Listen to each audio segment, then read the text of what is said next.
whole city down with this. I take the whole city down with this.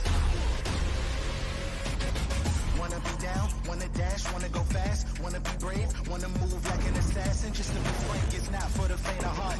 And the only question left is, where do we start? Power is everything. The voice inside your head said that you can do anything. You start to feel the power building up in your ears ring. It's not over. You can see it, it's right there, it's getting closer. Your energy means enemies are getting colder. Take a minute to power up, then it's over.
Better.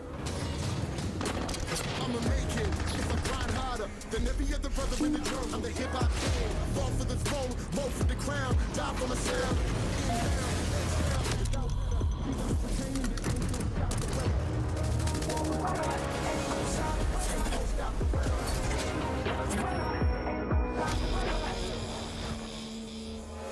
Got a guilty conscience, misconducted use of violence. When we come in the world, moving till I reach the top. I'm the hip hop king.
Take the whole city down with this.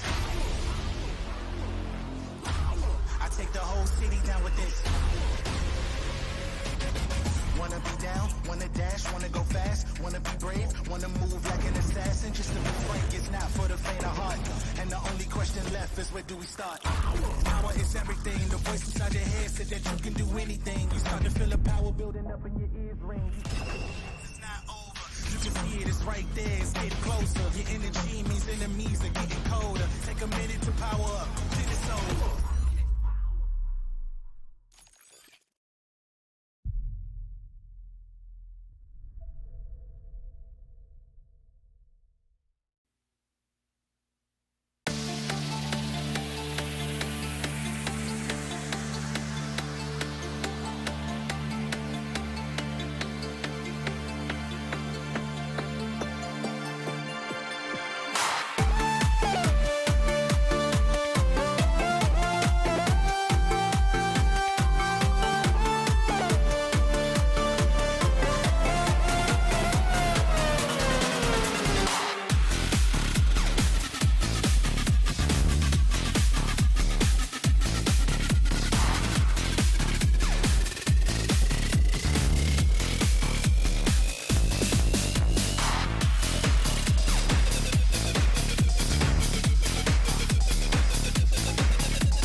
Conduct the use of violence. When we up in the world, moving till I reach the top. I'm the hip hop king.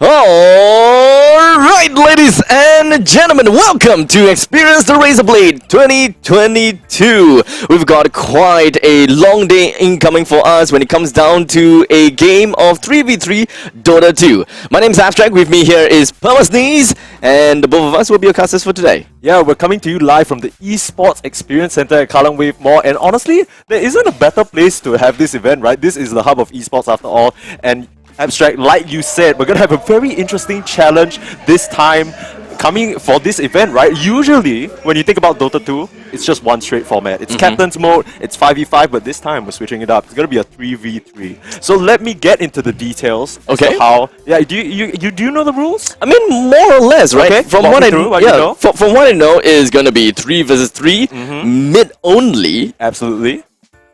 And that's pretty much all, right? Yeah, so the win condition, yeah, so it's going to be an absolute bloodbath, which is what we're here to see today. Yes, it is. And we are going to have all these 6 players bashing their heads in the mid lane. Now, how do you win? Usually in a 1v1, it's like first 1 to 2 or 3 kills, right? Or killing the tower. Yes. So, for this game mode, it's the first to 10 kills. So everyone is just going to be scurrying for them kills. Absolutely. And the format for this bracket is a best of 3, but it is single elimination. So you have a few chances to try and switch up your strategy within the match itself, but if you suffer one series loss, you're out. Well, we shall see how things are going to be working out for them, because this is rather punishing, because like we said before, single elimination, no, it's not the double that we usually love to see, because there are chances of underdogs climbing all the way up, that kind of stuff. So, all the best to all of the players that will be playing out there. You have my support. Give us a very good game.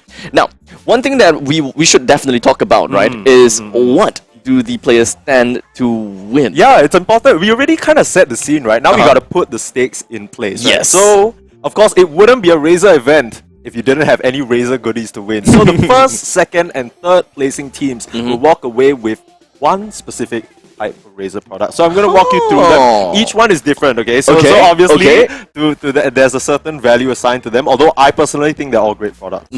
So let me just walk you through it. The first prize walks away with the well-loved Razer Viper 8K. So if you haven't heard of it, I'm sure you have if you're a fan of just getting the edge over your opponents, because that is a gaming mouse that is 8 times faster than any other gaming mouse out there on the market. Indeed. 8,000 hertz polling rate. And that pretty much means that you will have very sensitive movements, and that is going to help you in many occasions. If that is, you need to scroll to the edge of the map, or you need to click your abilities. Yeah, landing a skill shot. If you want to land a punch hook. Exactly. So those are very important. I'm a Razer Viper fan. I myself use the Razer Viper. It's perfect for me because I am more of like a fingertip grip. Yes. So from what I know, it kind of feels as though like fingertip and claw is absolutely the best for the Razer Viper. I don't really have any friends that uses the palm grip on a Razer Viper. The palm grip is a bit tough. Yeah, palm grip is a little bit tough, and palm grip will be great on another mouse, and we will talk about it in a while later, because we also will have to include that part of it. Yeah, but the second prize, okay, so we talked a bit about the first prize. The second prize, Eugene, why don't you tell me about it? Well, I believe that second prize we do have something for our ears, right? Something music to our ears. It is the Hammerhead True Wireless X Razer earbuds. So the main thing about this product is that it's low latency. Yes, 60 millisecond, alright?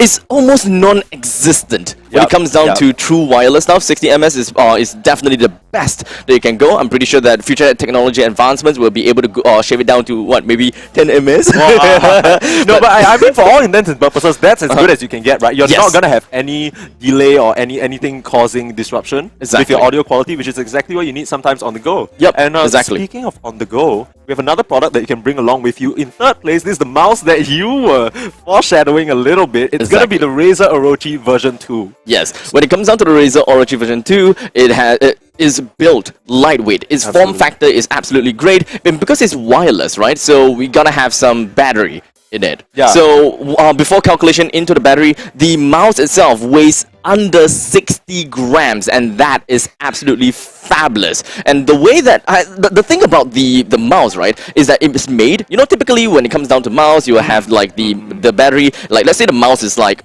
okay, we have a mouse like this. Yeah, we have the Def Adder Chroma here. nice. Sell out a cross promo. I'm a Def Adder user myself, so yeah, this I'm familiar with. I used to use Def Adder until I realized that it's not really for a fingertip gripper. Yeah, it kind of feels more for palmer.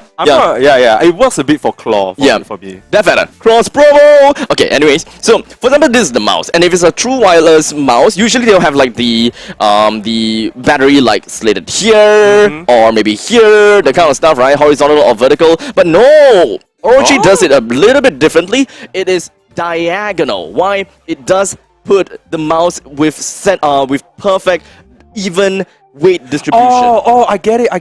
Because if you do it vertical on one side or horizontal, then it's uneven, right? Either it's saying it to one side or the other. But this one, if it's diagonal, it's the perfect fit across. Yes. Oh, these Razer guys, they really know what they're doing with these products, huh? Yo, this is no longer 4-head or 5-head. This is Galaxy Brain coming over here. So, okay, so for the teams participating today, obviously, like we said, the format is going to be single elim. So it's very, very cutthroat. Of course, you stand a chance to win such great prizes. Exactly. But that is not the only way you can win today, my friends. Exactly, because you don't technically need to win any game to win something. And if you are in for some goodie when it comes down to the Razer Orochi, which we have been hyping out a lot about, we will probably tell you a little bit more about Orochi in a bit. So when it comes down to winning the Razer Orochi, and not just that, we also have the extremely adorable, sustainable mascot, Snakey Snake!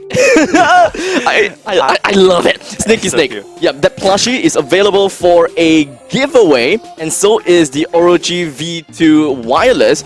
And we also have the Razer triple head snake plushie, and that is not available for sale. And thus, you can probably say that this is limited edition. A little bit more exclusive, yeah. So how you win this is throughout this event. Unfortunately, you're gonna have to be here to stand a chance to win it, obviously. But for the players who are watching in the other room, you can win it from the giveaways that we'll be doing. We'll be having one at 2 p.m, 2:45, as well as 5 p.m. And asking, if you answer those questions properly, you can walk away with your own. Yes. So you might want to keep your eyes open. And I'm pretty sure that you guys would want to win some of these prizes. Eyes, did I just say eyes open? Yeah, eyes open. I mean, the eyes open are correct because we are also going to have a very special guest appearance, right? Of course.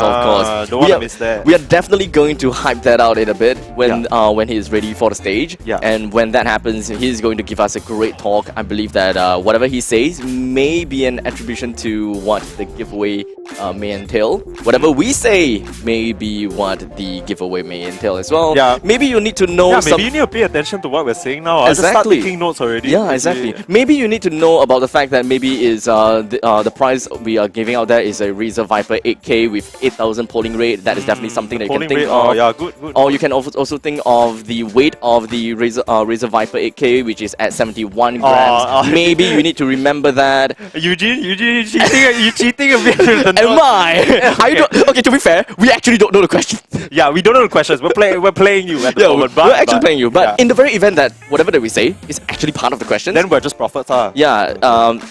I wouldn't be surprised, honestly. Yeah. Okay. We are the Oracle. Okay, so all that aside, now that you know about the event we're having today, now you know where we're coming at you live from, and now you know about the giveaway, the juicy giveaway details as well. There's one last thing to mention. So after all, this is a physical event. We are at the venue itself. To keep everybody safe, please ensure that you keep your mask on at all times, and on top of that, avoid gathering at all times, because we just that's the priority, right? We want everyone to come down and have fun. At the same time, everyone needs to be safe. So be sure to kind of keep yourself and everyone around you safe. Indeed. Now, we have quite a lot of programs lined up for you guys. As we have said before, we have the games itself, we have the giveaway itself, we have some talk itself, and we also have, well, I believe that we may have some music involved part of it as well. Yeah. I don't know if we're getting music or whether she's just gonna make an appearance. I also have no idea, right? We'll find out. Yeah, this is the kind of suspense that is given to both us and yourself. So maybe when the time comes closer, we'll have more information as to what exactly is going to happen. But those people that are watching at home and you are an avid Dota 2 lover and you're just wondering, oh man, why couldn't I be there? Why didn't I sign up for the competition? It's okay. Look down below. There is a reason why we put the location in here, right? Because all you gotta do if you want to be part of the Dota 2 action, because we haven't had like an offline event for the Dota 2 for the longest time ever. So this is a chance for you to come down and meet your community friends, meet some of the friends that you BM before. Well, no. Okay, so here's the thing, right? The Dota 2 community in Singapore is very, very small. I would know that as part of the very, very small community, right? So there are just kind of a few main concurrent repeating faces and a few very popular faces as well that we will be seeing on stream. So if you want to see them for yourself and meet a few of your, I'm sure they are your idols, you can come down because Kallang Wave Mall, it's exactly where you need to be if you want to catch a Dota 2 action. That is where it's happening today. Exactly. So head over to the EXP Experience Center at Kallang Wave Mall. Closest MRT is going to be Stadium MRT, which is located on the Circle Line. So make your way down. Just head over to Exit B, I think, and just go out straight, turn right. That is Kallang Wave Mall. And you just go straight. You have the escalator up, and it's just right in front of you. Abstract literally recounting his footsteps in his head. I can't remember. Okay, to be fair, the only thing that is not clear is whether it's Exit A or B. Okay, no, the main thing that trips me up about Kallang Wave Mall, it's usually you can enter from like any of like the million because exits. it used to be like big and a lot of exits. Correct. Now it's just like on one side. So I think the first time I came here, I was like, how do I can see them through the glass, but I can't get in. I'm like, guys, hello. Did you take a cab over? That's the question. Yeah, I got dropped off. So you gotta have to walk the entire way around. I mean, they're living true to their name because you know Kallang is the sports hub of Singapore. Even to enter the mall, you need to go on a workout around the mall. At least keeping to the theme, right? Yeah, not wrong. Yeah. So Legs Day for those people that don't look. I need it. Like me. Okay, yeah, I'm not gonna. We're not showing. No free legs on stream. Guys. You guys, if you guys want, you gotta come down to EXP's Experience Center, and maybe you can take a look at our beautiful shoes then. Okay, I mean just to kind of for those of you who have never been here, number one, are you living under a rock? Number two, are you alright? Are you really a gamer? Number three, let me give you a breakdown of what the EXP Experience Center is all about because we've been saying the name, but I don't know if you don't know what it is. It's gonna sound very confusing as to why we're here, right? So basically, this entire center encompasses everything you could want esports related. Yes. So not only is there a studio which we're broadcasting you live from, not only is there a full kind of player setup for these players to play as if like you know when you see LANs and they have the full player setups and there's like 5 different computers and they're all there. It's right there. It's right outside right now. And we have like I said, the studio and the most important part, the experience part of it. Yes, we do have a lot of products that's available for you guys to kind of test out, to kind of play around with. We have different sections within the EXP Experience Center. So if you really haven't been here, then you really have to come down and experience it for yourself. Yeah, experience. And I believe that we do have something going on the other side of the room because we do have player rooms too. So the players and community members or whoever it is, whoever you are, you can actually book out one of these rooms and so that you can do all kinds of gaming you want. What we have next door is that we have a team that is actually playing their qualifying rounds for another tournament. So every now and then you'll probably hear hyped up noises,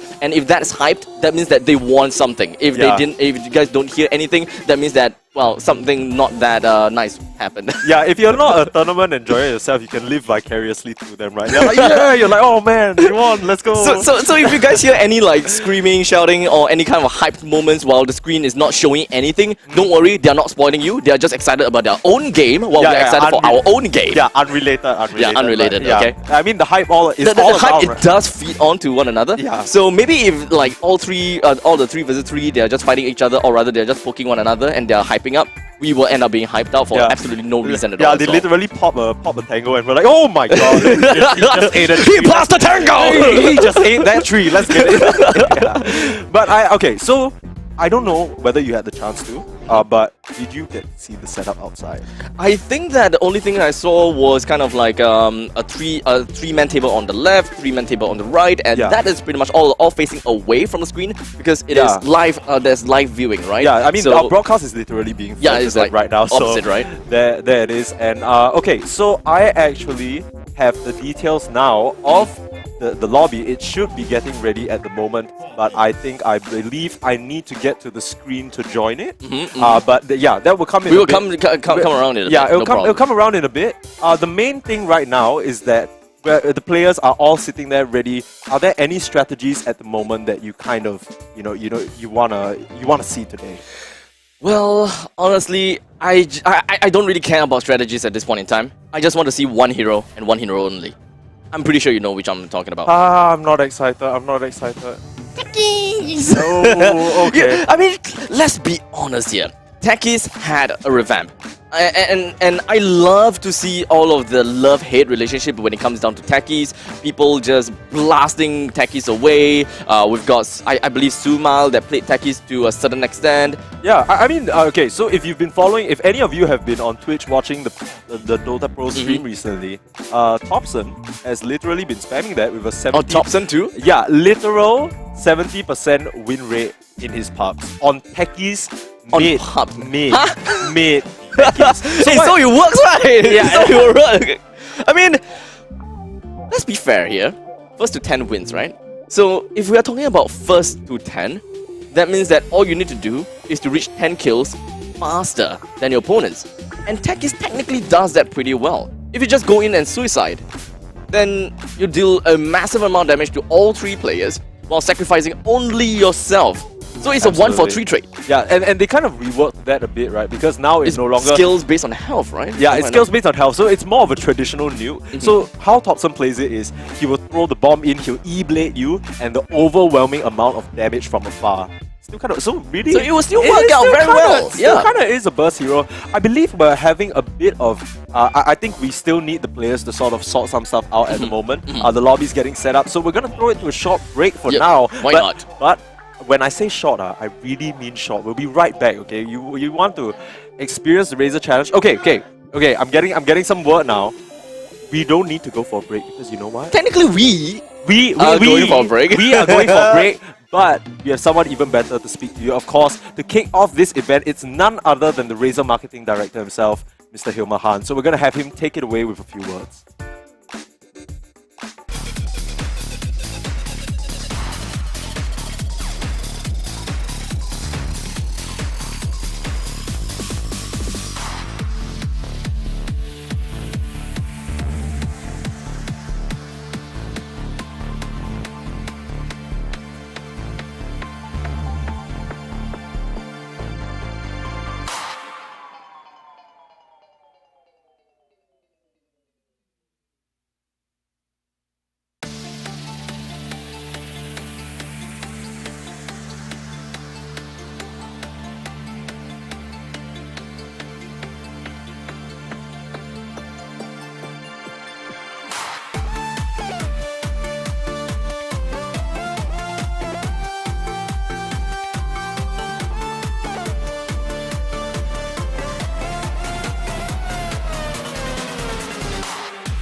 Alright, thank you so much, Mahan, for the great talk there. We, I believe, are more or less ready to start the program when it comes down to game number 1. As you guys can see at the top of the screen over here, we have MMR and MMK versus Ligma. Now, we do have the player list and the player names here. So let us just go through the names of the players and maybe, spark some, I believe, some nostalgia in some of these players. Okay, so the players are ready, but we are going to introduce them real quick before we give the go for the game. Of course, the players are waiting for us. But right now, on the Radiant side, we have the side of MMR and MMK, and they are comprised of Nimuri, Collapse the F, and Warastra. So, some pretty interesting names coming out. But on the other side, Ligma, they're not going to be... This is a team name I'm sure you've seen a lot of times. I'm sure you're familiar with as well. But the players are the ones you're even more familiar with. We have local Singapore legend, Nuts. We have Pixers, and we have Tuti. So this is going to be an exciting match to watch for all you Dota 2 fans, because I'm sure you know those names right there. Indeed. Now, here's the thing, right? So, MMR and MMK is technically going to be fighting against... not technically, but they are going to be fighting against Ligma. Understandably, and maybe one of the favorites when it comes down to this tournament. However, it is technically... It's not a 3 versus no one, right? Because this is a 3 versus... Well, if I may say 3 versus 2, because we have a Singaporean version of a mishmash between Collapse and Amar. Absolutely, yeah. I mean, I love to see that call out to okay, so I'm just assuming this guy is an off-laner because he put basically 2 of the best off-laners in the world right now, and he just mashed them up into his name. So yeah, but who cares about off-lane if we are going to play mid anyways, right? Yeah, correct. Okay, so here's the thing with... I don't know whether it's just local competitions, but I think just competitions in general. When it's competitive, everyone loves to see that because it's at the highest level and all that, right? But then it also is kind of hard to sometimes feel like, oh, I have a chance. Because when those pro players, like for example, if you were playing against a Fixers team, and you're just like, okay, this guy is literally this guy is literally 9k MMR. He's like top 100 in top what, 200, 300 in Southeast Asia. Yeah, so like, oh, okay. I mean, I guess I'll lose, right? But this is 3v3 mid.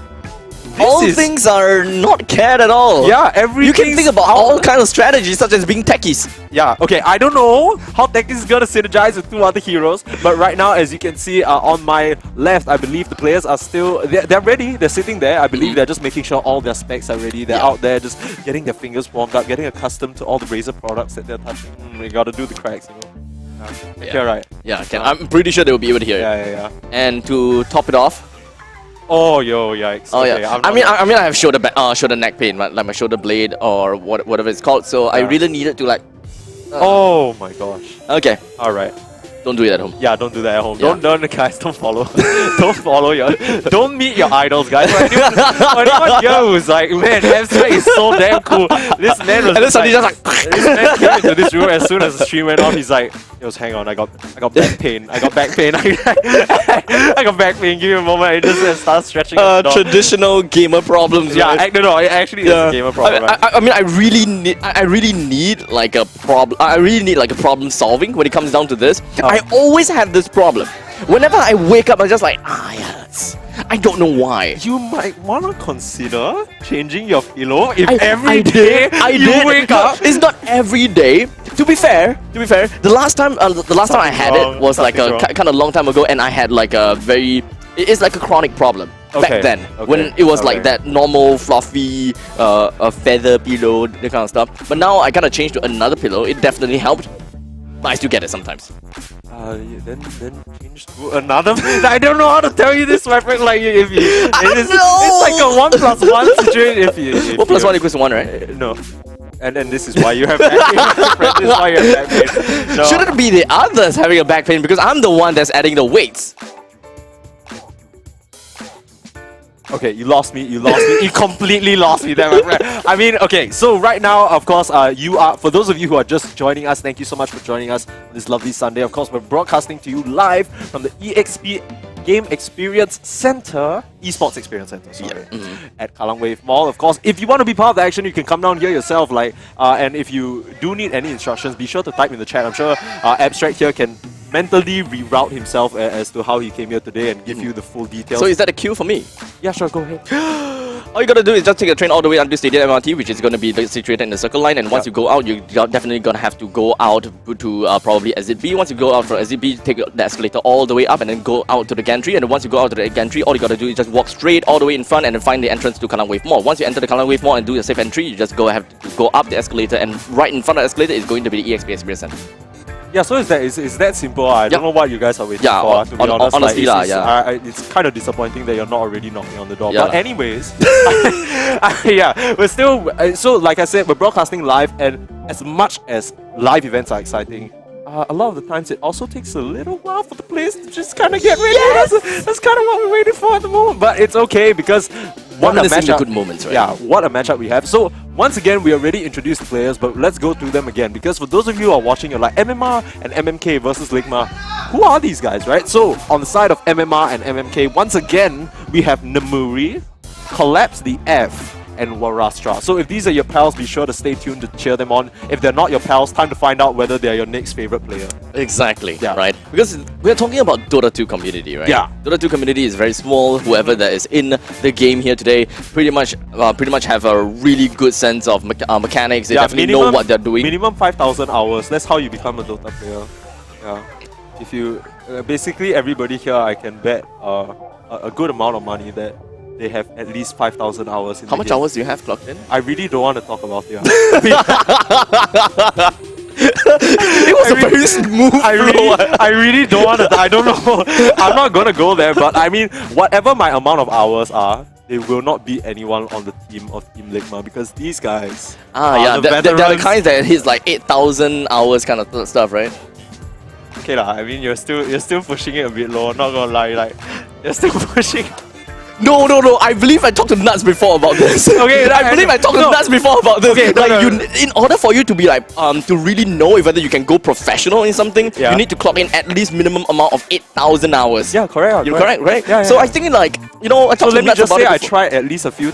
If we're counting each time you try and be pro, and it's 8,000 So it's like hours, 8,000 right? plus another 8,000. Yeah, so I've tried to be pro around 3 times. If you want to add that up into hours. But that's not gonna amount to the amount of times that Nuts has, right? Nuts is a local Dota. Let's move away from it. Let's look back at Team Ligma, because... Wait, what? Wait, Okay. how old are you again? more than half my life I've played Dota. Holy and crap. I'm 23. Yeah, so there's that. Yeah. Have you what's the game that you've played most? Right now. Okay, how about Like, okay, of how all no, time? let me not ask. Let me ask you about Dota, because I know Okay. you know a little bit about Dota. Yes, but I let's know. get a ballpark as to just how much you know, right? How many? Do you have an idea about how many hours you have, or do you not even open that Steam page so you don't even see the I'm pretty sure that I have clocked in less than 500. less than 500? Yes. And that's pretty respectable for like casual, like here and there you pick it up and then Yeah. you still kind of know a decent amount about it. Yeah, it's been a long time since I touched Dota though. So I mean, for all you guys out there, I have a couple of friends that is okay, maybe 1, 2. Okay, because I know Nuts, so that's like 2. Yeah, so a you small just named, you just said Nuts twice. You know, Nuts and another friend, right? Oh, okay. Shout out to Kieran. What's up, buddy? So so yeah, they definitely know that I'm not really like a Dota player, but I have known about Dota for the longest time ever. Last Yeah. time I did play a Dota Defense of the Ancients itself. Yeah. And then afterwards I moved games and I tried to play Dota 2. To be fair, the 500 hours plus minus is actually not playing Dota itself. It's actually playing Dota Auto Chess. it was a good game while it lasted. Rest in peace. While it lasted! Rest in peace, Dota Yeah. 2 Auto Chess. Yes. So I'm being really transparent right now. Is Yeah, that yeah. I am not the expert here. No. But here's He. no, okay. But here's the thing. Okay. If you are in esports long enough, which you are, Uh-huh. there's no doubt you know about Dota. It's the biggest. Yeah. There's a I reason know. why- Yeah, I know. Black Hole and Echo Slam. Yeah. Yeah. And I mean, I don't know if you guys can hear this, but in the other room, they're just in case it wasn't clear, they are winning at the moment. I'm pretty sure. Let's go. Let's go! Okay, but I wish I could. I hope the players can hear me, because I'm also hoping for this Yeah, game to definitely, get going at a soon pace. I'm sure all of you are on the edge of your Razer Isker seats. You guys Yes. can't wait. You know, you just Indeed. like, yeah, you're getting the earbuds in the true wireless. Cross promo. Yeah, cross promo. I think this is Razer a Isker X, right? Yeah, I think this is a Isker X. I mean, with how comfortable it is, it has to be, honestly. I mean, I prefer the Isker itself instead of the Isker X. Oh, because why though? I like the back support. It's like it makes like so good sense, you know, because when because I play games, right, I actually like put like maybe half butt. Okay, Half yeah, butt yeah, on the because seat. no, like the viewers right now are off the edge of your seat right now, and exactly. then you like, yeah. okay. So the main thing is that I need to half butt my chair, and the Okay. main thing is that I need a lumbar support that actually reaches all the way until my half butt, Understand? and the Because Isker does it, yeah, and then I still can like. no, I understand. We're both people with that's not what a my lot of back butt hurts. to speak of, so it's like we need the additional leeway to make it to us. You know, we can't make it to the chair. The chair needs to, but Razer Isker does the job. Razer Isker meets you halfway. That's Indeed. exactly it. So they will make they will go the extra mile for you. Yeah. I mean, technically, with all the products as well, they obviously very clearly have gamers in mind. Like, yeah, I feel like every single time anyone tells me about, oh, okay, what peripheral should I get next? Or oh, I'm looking for new headphones. Oh, I'm looking for a new mouse. I'm looking for a new keyboard. I feel like Razer. Someone always recommends me Razer just because everyone has had so good. Yeah. So good. Like everyone has a Razer It's like product. the top of the line flagship brand that Yeah. no one will not know. Yeah, Singapore Pride also. Yeah, Yeah. exactly, right? Well, This what is not this, to? this is just like my salutations to Min Liang Tan, right? So, Yeah, Milan. Shout out Milan. Good job, bro. You did Where's it. my toaster? You put the Where is the toaster? Razer toaster. Yeah, we've been asking for it for the longest time ever. Who is we? The entire community. Nobody has been. No, I wasn't included. No, it's a toaster. Yeah, production also wants a toaster. Oh, okay. The okay. Razer toaster. Yeah. CEO of Razer. Where's Yeah, our okay. toaster? I mean, we need to take you to a trip to, Yakun or something like that, or like just a. Why make a trip to Yakuno? You can just make a trip to Razer HQ. For their toaster lah. Hey, yeah, exactly, for their toaster. And then somehow they also wait, have the so- robotic okay, arm, wait, you know. wait, wait. The robot brews coffee for you. Wait, so okay, wait. So you're telling me the Razer toaster Yes, exists? not yet. Okay, you got my hopes up. I Not thought they yet. only got one for the office. They are like, are they gonna? they gonna Not yet. Not Okay, yet, so but, yeah. guys, we are, and I promise you, I really promise you. You see my pinky finger? I never cross anything. Promise. Okay, I promise you. Promise. Serious. Say real. We're starting right there. Yo, the promise came true. I'm just let's go. Let's go. We're into Let's the go. game, and we are gonna have the hero select. This is actually the part that I'm really excited about because I have no clue what we're gonna pick. Of course. How Of can you course. start without having parts, right? This is okay. So This is like top priority pick. for sure. I feel like when it comes to the mid lane and when you're just doing those 1v1s, it's really important to talk about the geography of the lanes, right? Yes, When you definitely. take a look at the side lanes, there's a lot more room to run, there's a lot more room to chase, which means that, okay, you can pull the creeps and then suddenly your opponent can't walk up because there's so much room for you to hit them and harass them until they go into the tower. It's a different story for mid, but when you have such instant repositioning tools like the punch hook, you can just grab someone right out of their team straight into the clutches of yours. Exactly. So we are already talking about the small amount of real estate space that you can have in the middle, right? Indeed. And to make matters worse, body blocking by creeps. And not to make matters worse, you are cramping 3 people in the middle lane, where which completely abolished the safe distancing measures over Yeah, there. yeah, yeah. So I mean, they're Punch not- is the one that really makes it so that you observe safe distancing. Yeah, I mean not safe distancing to him, but safe distancing in general. He's like, get away from your team, man. Yeah, Get out. exactly. He's the ambassador Yeah. in this very case. Okay, wait. This is such an interesting. This is not a witch doctor and a visage. Okay. This Visage? they know that you're Okay. casting because they're trying to bully you. I'm 100% sure you don't know what Visage does. Because the only thing I know is his gargoyles. no, you want to know why? Uh-huh. It's not a diss to you, by the way. Okay, because it's not played. 85% of players don't know what Visage does. Oh, really? Yeah, they see the birds flying towards them, like, haha, but It just decryptifies you. No, that's not decryptify. yeah, that's Pagna. that's Pagna. Yeah. Okay, so the whole thing with Visage is that he's this weird, funky hero that really plays with different values. So he has the ability to steal your attack speed and make it his own. He also has damage resistance, but it comes off in layers. So imagine you're peeling a potato, the skin come off one by one, And but then the there's another- potato regenerates it. Okay, so how? Right, that doesn't even make any sense. But as we're getting into the game, we're gonna see how these players make sense of the game as we are into the first round of MMR and MMK versus Ligma. Of course, you are in to the Razer Experience the Razer Blade 2022 challenge. Now I'm trying to get my configurations right, hopefully we can. There we go. There Look at we that. go. Look at that smooth camera, baby. Smooth. Okay, so first off, I'm really curious about all these picks because okay, so these are all heroes I'm sure you've seen before, like Yes. Viper, Viper. Jakiro. Yes. But they don't really have any obvious synergy to me at the moment.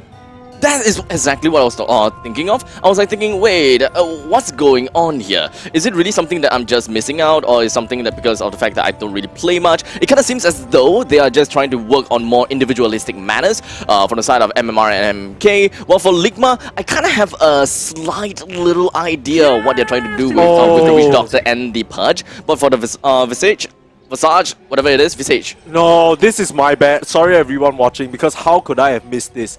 Visage has always been famous for one thing, and that is he is the king of tri-lanes. Back when you would still tri-lane, it's because of his second skill, Soul Assumption. Basically what that means is all the damage that is dealt to everyone around him, he adds up to a counter. So when you'll see a few yellow bars on top of his head, when that counter is at max, his nuke does amplified damage.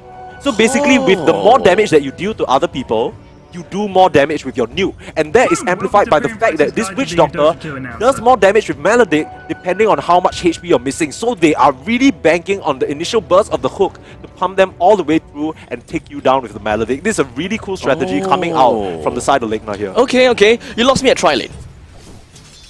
Okay, yeah, no worries. I mean, I'm sure the rest of the viewers know what I'm talking about. So just to introduce the players once and for all, of course, some of them have their in-game names and some of them don't. So we're just gonna go through it for posterity. Of course, Nemuri is gonna be the Jakiro, and we have collapsed the F on that Viper. And of course, we also have Warastra as we see a hook coming out. 2D lands it, and that's gonna be the first blood.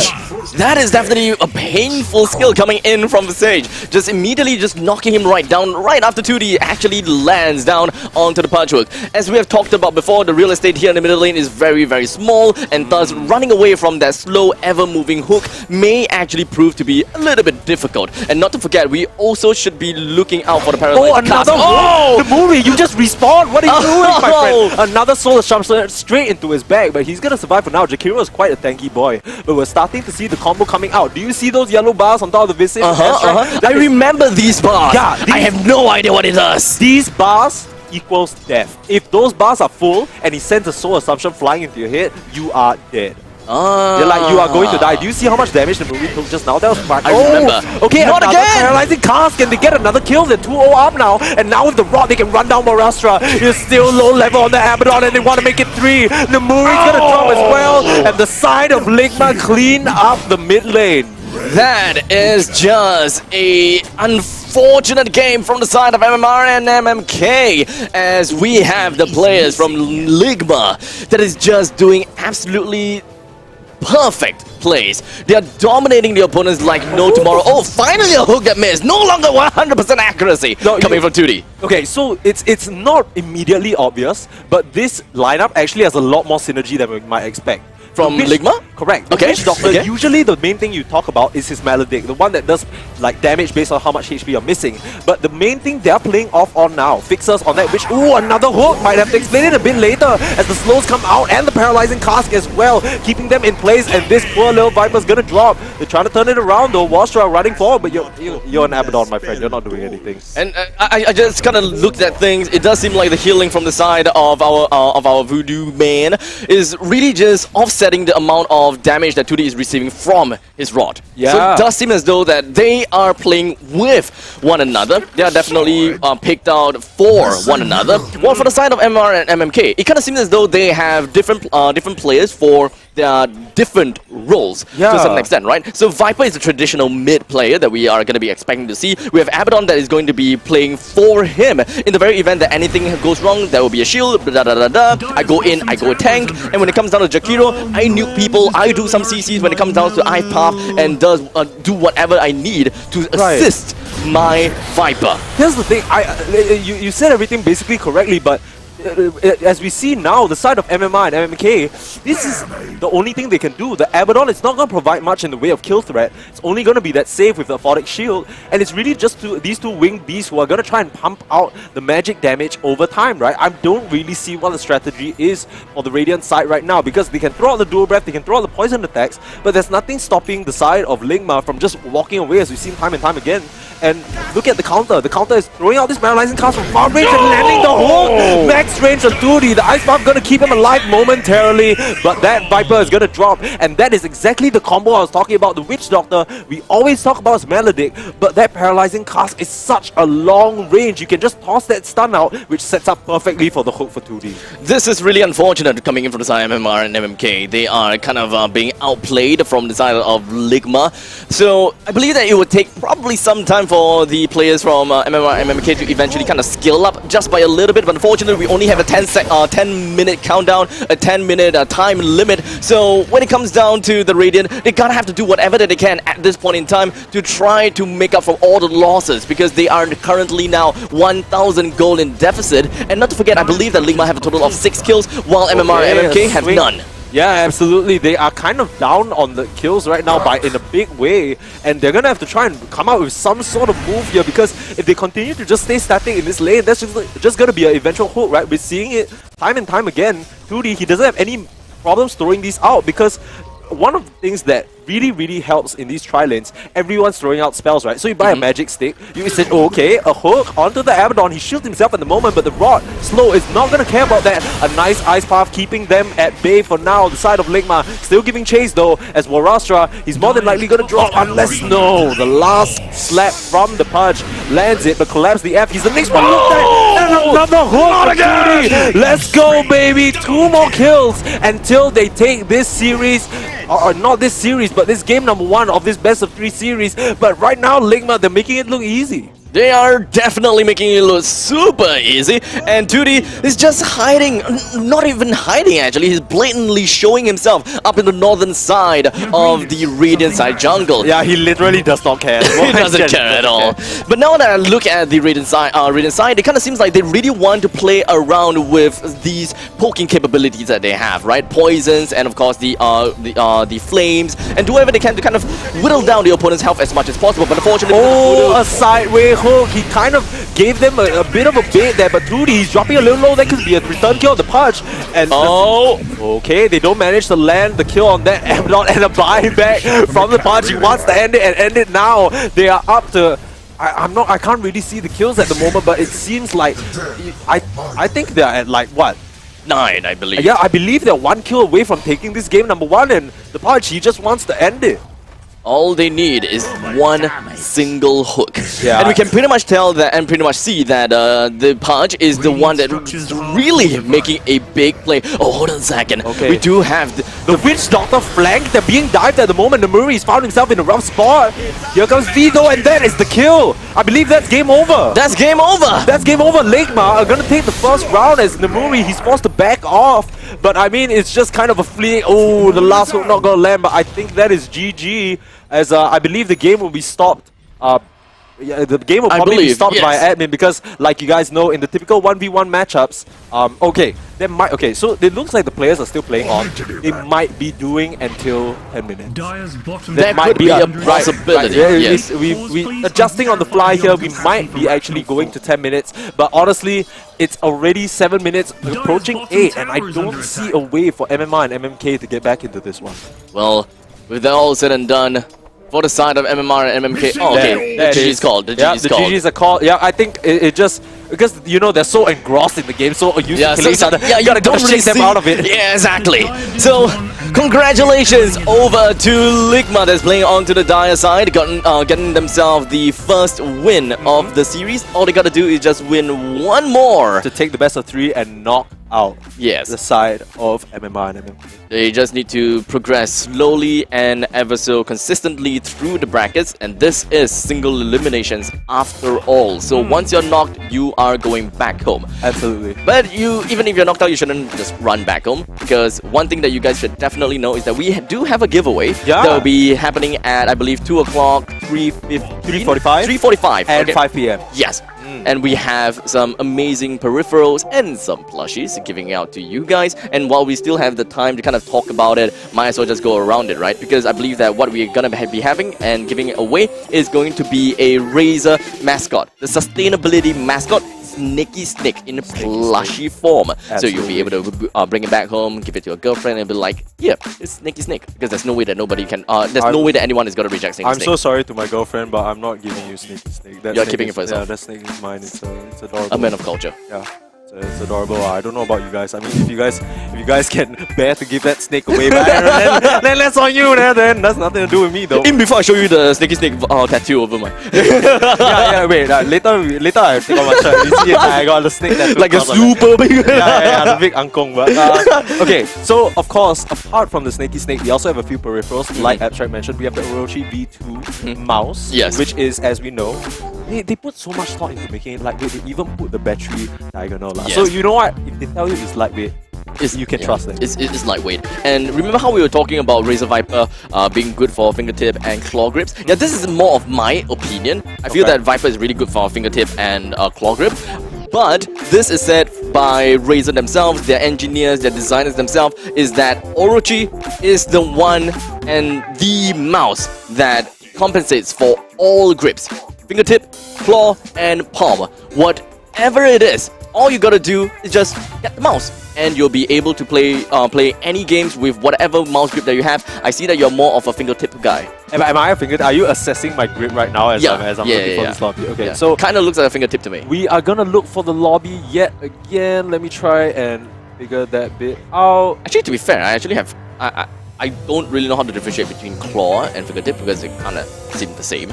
But also, since we are on the note about the Orochi V2 wireless, it is without battery, under 60 grams in weight. We do have different forms of connectivity. You can connect through Bluetooth or you can connect through the Razer Hyperspeed wireless, both of which are good in their own sense. When it comes down to Bluetooth, that pretty much means that you have a longer gaming session, as a Bluetooth connection is going to net you a total of 950 hours, up to 950 hours. But if you want to elevate your game a little bit more, you may want to shift it away from the Bluetooth connectivity. You would want to shift it over to the Razer Hyperspeed wireless connectivity, which is going to bring you up to 425 hours. However, the good thing about the Razer Hyperspeed wireless is that you will be able to, well, basically work any way faster. 3 times faster than any other wireless gaming technology.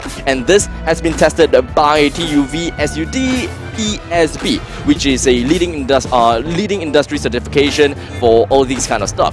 And pretty much you get what it means, right? When it comes down to faster, that means that you have lesser delay. With lesser delay means that you have lesser, or rather lower, click latency. So if you are the kind of guy that really looks out for click latency, the Razer Orochi is for you. And since we are talking about Razer Orochi and of course the prizes for the giveaway, might as well just finish it up and talk about the Razer Hammerhead True Wireless X earbuds, as well as the Razer Triple Head Snake plushie, which is limited edition, not for sale. Yeah, I mean, so apart from these giveaways as well, of course, these players, they stand a chance to win the Viper, like you said. That's the first prize. Yes. Second prize is going to be those Hammerhead True Wireless earbuds. And last but not least, it is going to be the Orochi in the third prize. But we are going to find out whether MMR and MMK or Ligma can move on here in round of 16 as we get into the second game. As you can see, we're already into the lobby as the players are getting ready. I'm sure they're sorting their own stuff out. Apologies for a bit of the delay and the fumbling when it comes to getting into the lobbies, because we are just trying to make sure everything is in order and making sure all the things are aligned properly. Indeed. The lobby is set up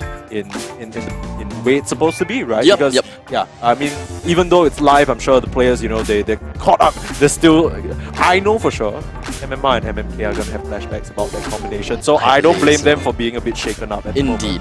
Now, I believe that this is also a perfect time for us to actually just kind of take a look back and just kind of take some mind crunch and understand what MMK and MMR, or rather MMR and MMK should do in the event that they were to face Ligma with the same form of matchup again.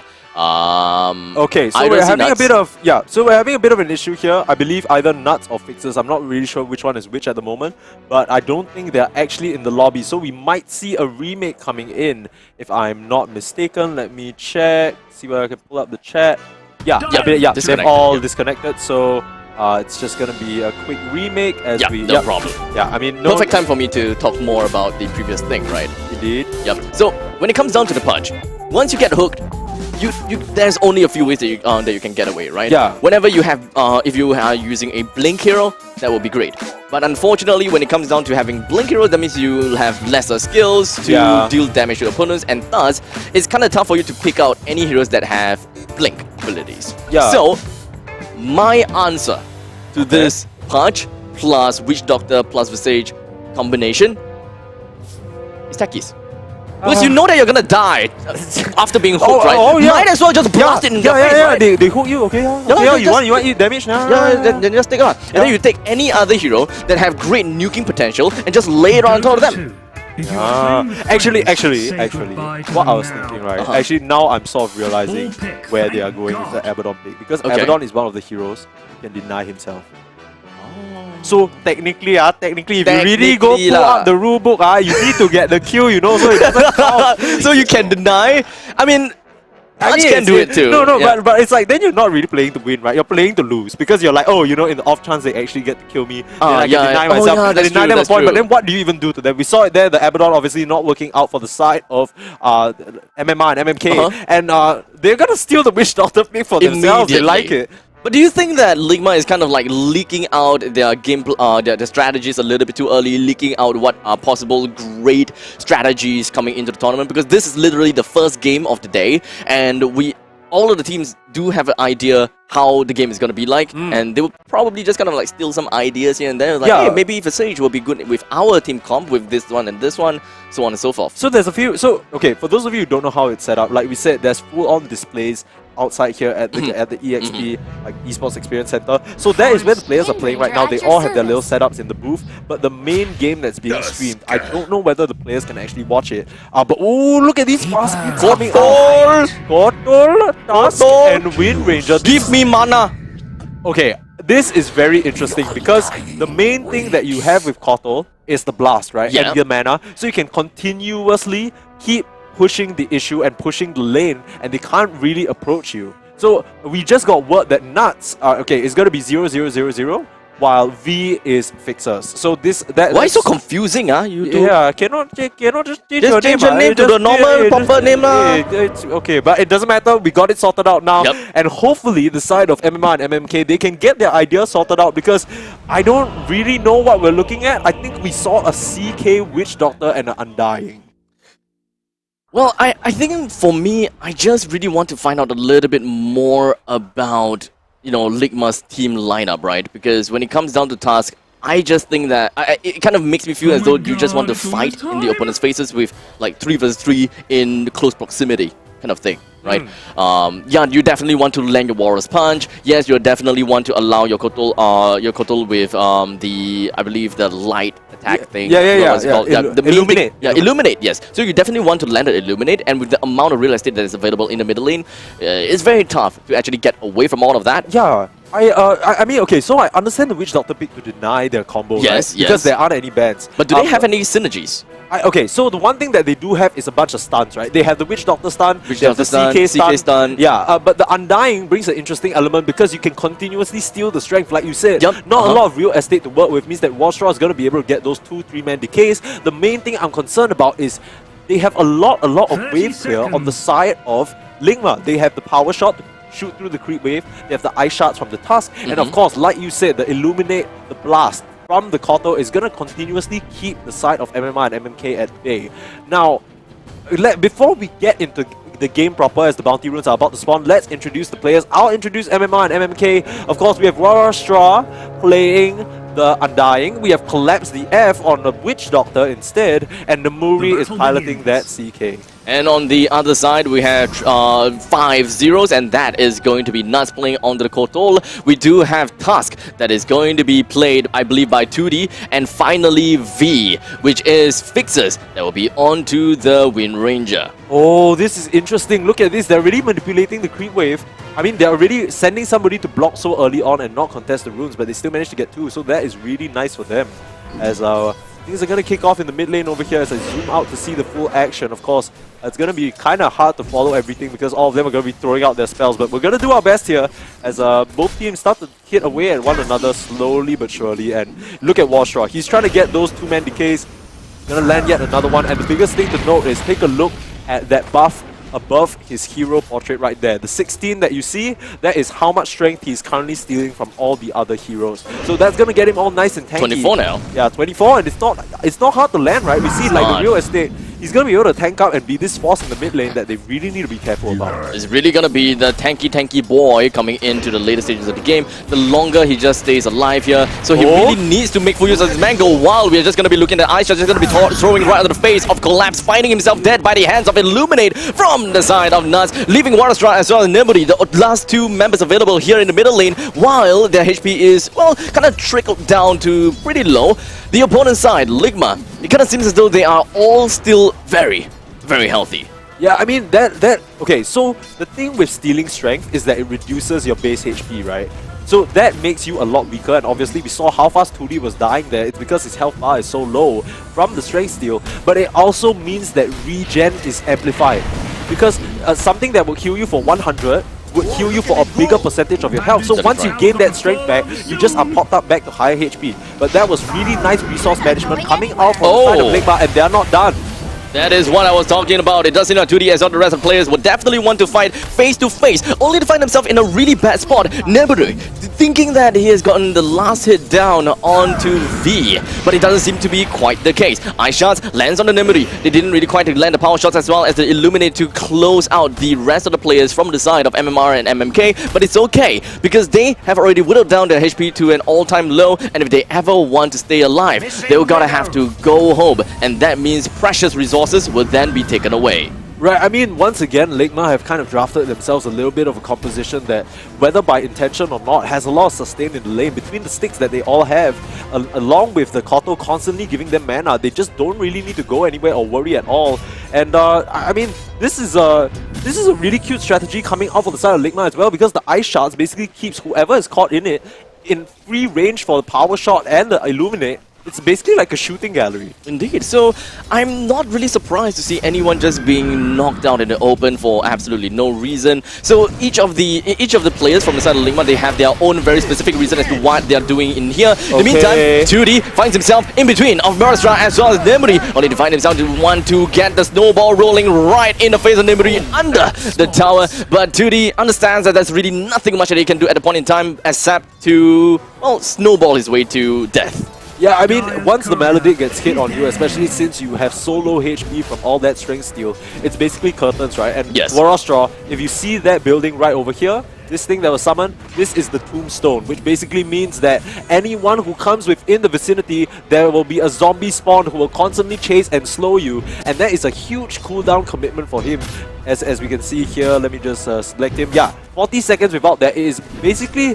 A lot of people like to joke this Undying teamfight ability. It's kind of like the ultimate for Yeah, Undying. it's basically his ultimate because it is so impactful. You saw it right there. 2D recognizes it as well. As soon as it's down, he's basically out, and the rest of the side of Ligma, they back off. So they managed to even out the score on the board. It's 1-1 for now, but the action is not over. It does seem like Nimbury immediately just move forward with the snowball after the rest of the members tried to do whatever they can. The power shot did manage to land right onto all 3 members, but unfortunately Nimbury, his HP constantly moving. The Maledict did manage to land on 2D. It is might actually be a 1-for-1 trade. Warastra doesn't really care about anything when it comes down to being attacked by the turret, because he knows that he's got quite a lot of health to work for himself. A total of 16 stacks to his name. He tanked 3 turret shots and yet still managed to get himself out of there with more than half HP. They definitely traded quite a lot in that previous fight. I believe that MMR and MMK, they have the lead of a single kill.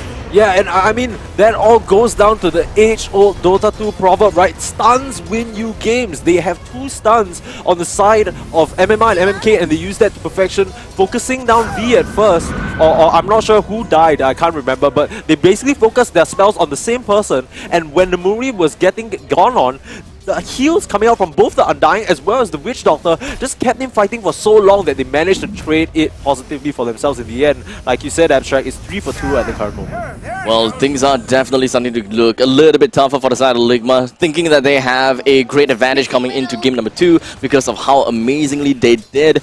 This time, they tried a little bit of a different strategy, only to find themselves in a slightly difficult spot. We do have Nimuri right in the face of 2D. He did manage to absorb all of the damage coming in from the Illuminate, but it doesn't really quite matter to him. Nimuri live a lower amount of health, but the power shots actually managed to land right down on top of him, only to find himself dead. Collapse the F as well as Waterstruck. Doesn't really care about anything, only to find Illuminate blasting them right out of the earth. Waterstruck still doesn't care about anything with all of the zombies that are piling up. Oh, that's gonna be a 3 for 1 trade, and all along, I mean, every single cylinder of the side of Ligma firing off. They have the Tombstone zombies, but nuts, he just stands in the face of the zombies and charges up a full Illuminate blast, just sending them straight to their graves, and it ends up, Ligma, we were just saying, they look finding themselves in a bit of a tough spot, but they turn it right around yet again. It is rather amazing to see what has happened there. All of the members from the side of Ligma doesn't really quite care too much about what has happened. They just kind of work their way around. Yeah, I got caught. Yeah, let's just toss a couple of power shots over to them. Yeah, might as well just illuminate the light out of them. And that was just how things are looking out for MMR and MMK. We are looking at the gold deficit. It is not too important, but still something that I believe is a honorable mention. It is right under 1,000 gold deficit. I don't think that is going to play that big of a difference, but I believe that once level 6 does happen, that is where things are starting to get a little bit more fun. Yeah, here's the thing with 3-3s, right? When you have so many heroes in one lane, the EXP is split 3 ways, which means it's going to be a long while compared to usual that the ultimates come online. Is it even possible for them to hit level 6 by 10 minutes? I think so, but it might be possible, but they'd have to get quite a bit of kills. So I don't think we'll be seeing the ultimates come into play anytime soon, as we are down to the 7-minute mark. I'm not really sure whether we can think so. Yeah, I don't actually know whether we can hit. Yeah, right now it's 3 kills on the side of MMR and MMK and 5 kills on the side of Ligma. So they're kind of positioning themselves in a really good spot here, and I think the side of MMR and MMK, they need to be scared, but they're not, they're going in. Unfortunately, Nimuri would not be able to have any kind of phantasm right onto his shoes, only to find himself HP all the way down low, allowing the Rain Ranger to bring him down almost immediately. 2D, with a low amount of health, finds himself dead to the hands of Waterstraw. Water Tombstone is just going to be deployed. They're just going to be crippling away down at the Kotal next. Oh, the buyback! All kinds of plane coming in from all of these zombies. Waterstraw receives a couple of damage coming from both V as well as 2D. Oh, that was dead. That was sick from 2D. The buyback to save the Wind Ranger, letting her get away and hit those zombies crucially. And this is what happened in the previous fight as well. Fixers on the money with those shackle shots, keeping them stunned for a good upwards of what, 3 seconds, that they can't do anything. And how do you even play against that? We talked about it. Stuns win games, and shackle shot is a really good one if you can latch it. Well, Shackle is the name of the game. If two of the players somehow find themselves dead, or rather being caught up by that, that is definitely going to be a death wish. In the meantime, it does seem as though the Wind Ranger popped up from absolutely nowhere through a blind power shot that did manage to penetrate through 2 of the heroes from the side of MMR and MMK, leaving Waterstrap being the only one with a very healthy amount of, well, hit points. But it's okay, they do have the Witch Doctor. They will be able to get themselves healed up in a jiffy, and they will be able to get themselves right back into the game to deal as much damage as they can onto Ligma. And I'm just looking forward to see the play that we have all been waiting for. Yeah, I mean, let's take a quick look at the items right now. Okay, never mind. Fixer's already hitting that level 6, the focus fire, and the bonus punch. The Muri's gonna drop, but meanwhile, 2D has been hit up by the Maledict, so he's gonna be the trade for now. That is not necessarily the best trade you could have asked for, because you want to capitalize on that level 6 power spike. They managed to get a kill, but then again, it is first to 10 kills as we are nearing the 10-minute mark. In around 40 seconds, this game will be called, and taking a look at the current score, it's 7-6. Oh no, 7 to 8. 6 to 8. Yeah, 6 to 8, and they got a long way to catch up. 7 to 9. Right? Okay, wait, let's double check. You confusion. can't do 5, math. 6, 7, 8. 5, 6. Wait, what? 6 to 8. 6 to 8. But it kind of looks like. yeah, it looks like 7, right? Yeah, it looks like 7 and 9. Yeah, okay. I mean, we just to give you all some context here, the slightly upper part is cut off, so we can sort of see half the number, but not for sure. So we don't want to give the wrong information here. The score is currently 6 to 8, but we only have 5 seconds left until the game is called, and I really don't think there's anything that the side of MMR and MMK can do. If I'm not wrong, the admin will be calling the game right now as they're rolling in for the last round. There's the Walrus Punch as well, and the spells are coming out, but I don't know whether these are whether this matters. Yeah, collapse the F. He's gonna drop 2D, tanking the Melody. That's done! Yeah, the stun's doing the damage, and Warstraw, he's gonna drop the focus fire as well, and the GG is called. It is over. Ligma, they're gonna take this series 2-0 in commanding fashion with two very different strategies. Well, definitely not something that I was expecting. Game number 1 went down like a landslide, while game number 2 was definitely very much different. They lost their Witch Doctor in the process of the first pick priority, giving away to MMR and MMK, but they definitely do have another way to go, and this is their answer. Tusk, Wind Ranger. Yes. No, a bunch of copyright issues, so don't blame you for mixing that one up. They had to keep switching it around because it's different now. So it's Wind Ranger, right? Wind Ranger. Okay. Wind Ranger and Kotal, right? Yes. So perhaps we'll be able to see more of the other teams, maybe just kind of doing some like a copy pasta for themselves and just be like, hey, actually this lineup seems pretty darn cool. I want to try this for myself. Yeah, or maybe I want to add a tactics in it. Yeah, that's just you. That's right. That's just you. I don't know Kiran? about the rest of them. Kiran, but yeah, maybe you can go out later and leak some secret strategies. Be like, hey, you know what? Yeah, Wouldn't it be cool? Exactly. They want to hook, right? Yeah, but for now, Ligma really gave it to the side of MMR and MMK in that series, taking it 2-0. And that's going to conclude our first round, and I believe the other players are finishing up their games at this present moment.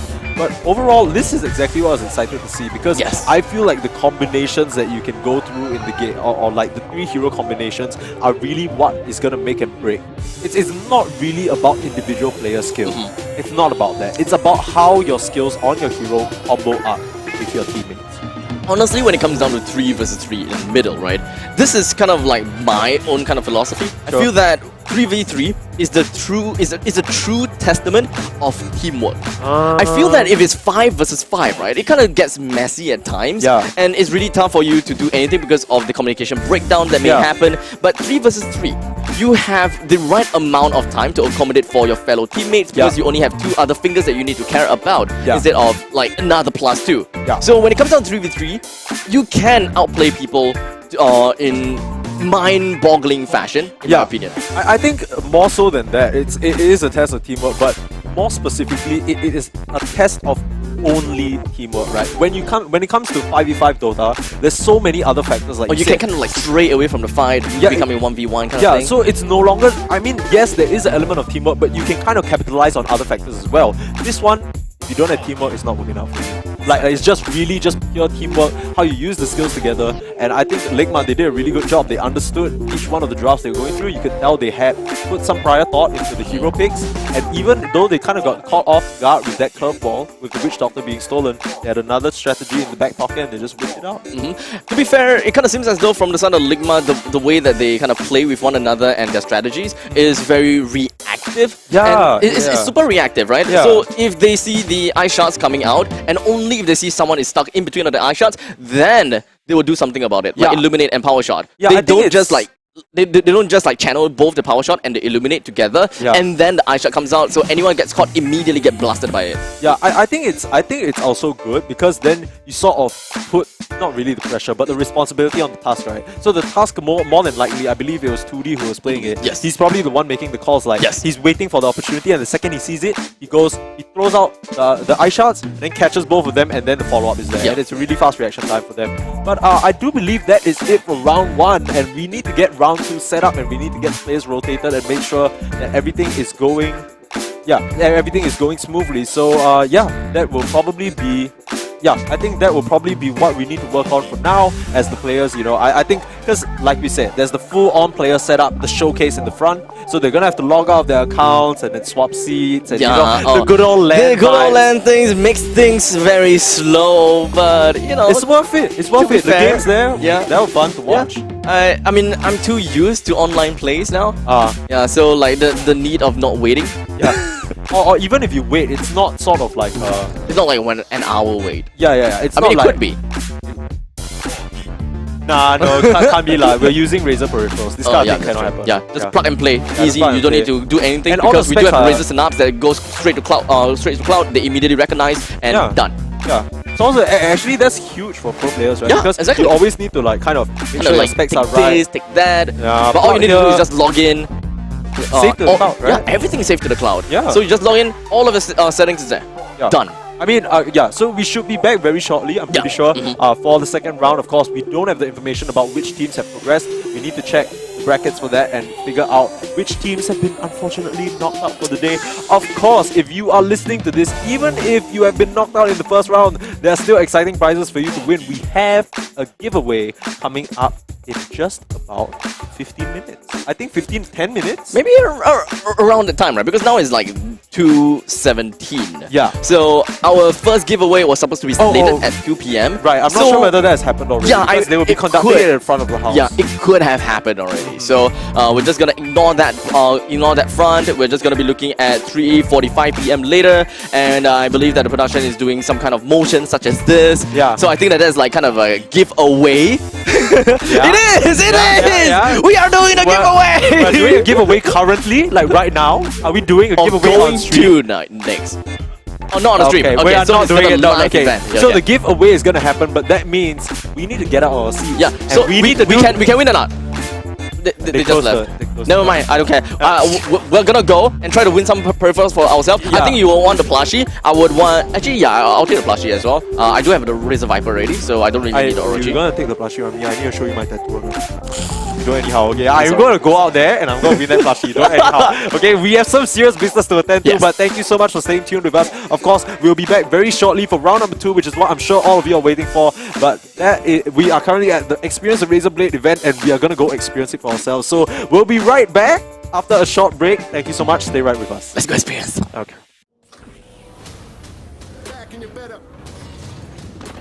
I'ma make it if I grind harder than every other brother in the drum. I'm the hip hop king. Fall for the throne, roll for the crown, die for my sound. Inhale, exhale, without rhythm.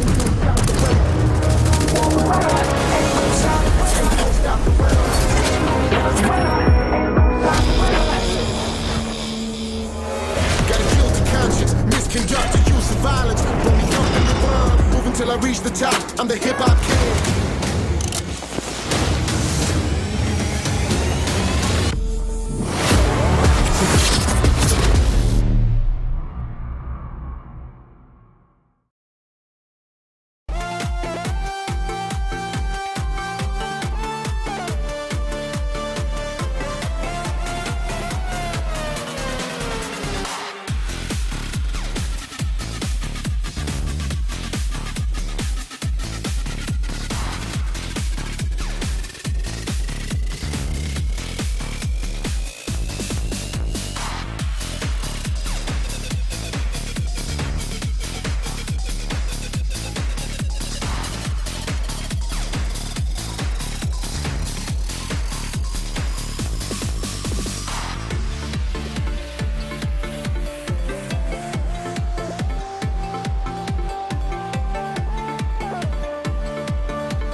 city down with this. I take the whole city down with this. Wanna be down, wanna dash, wanna go fast, wanna be brave, wanna move like an assassin. Just to be frank, it's not for the faint of heart. And the only question left is where do we start? Power is everything. The voice inside your head said that you can do anything. You start to feel the power building up in your ears ring. It's not over. You can see it, it's right there, it's getting closer. Your energy means enemies are getting colder. Take a minute to power up, till it's over.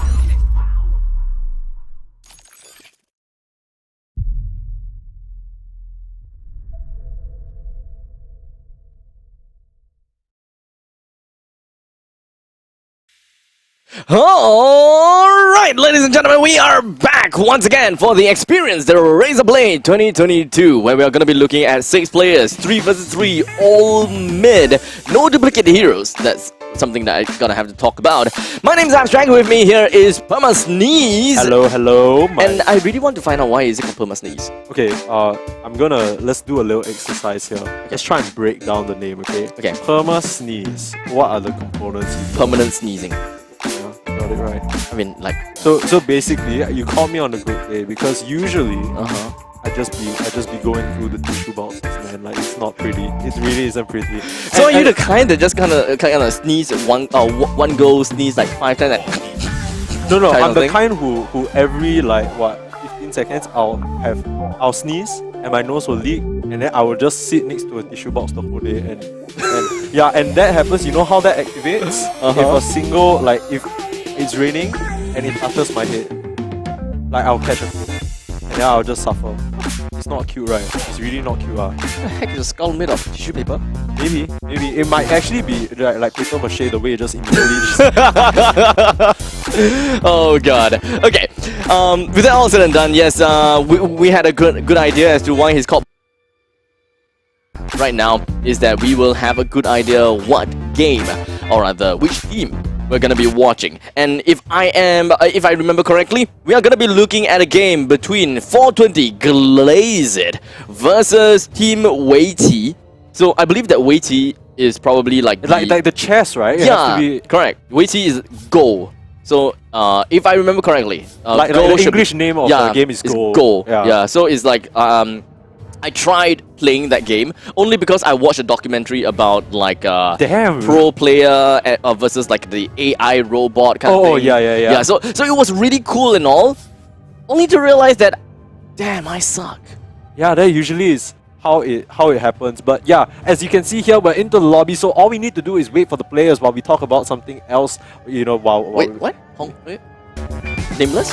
Oh wait, Yeah. yeah, my friend's playing, not the boys that I'm expecting. No, oh wait, it wait, is, oh it yeah, is, yeah, it's it is, correct, it's correct, Oh wait, your team name is 420 Glazed? Come on! No, that's a great name. I mean, okay, so as you can see on the text above us over here, we have 420 Glazed against Team Weiqi coming up for the next round. Of course, in round 1, we saw some fan favorites, Ligma. Of course, for those of you who don't know, it's the team with Nuts, Pixels, and Tuti. So I'm pretty sure it's Tuti technically, right? Yeah. Tuti.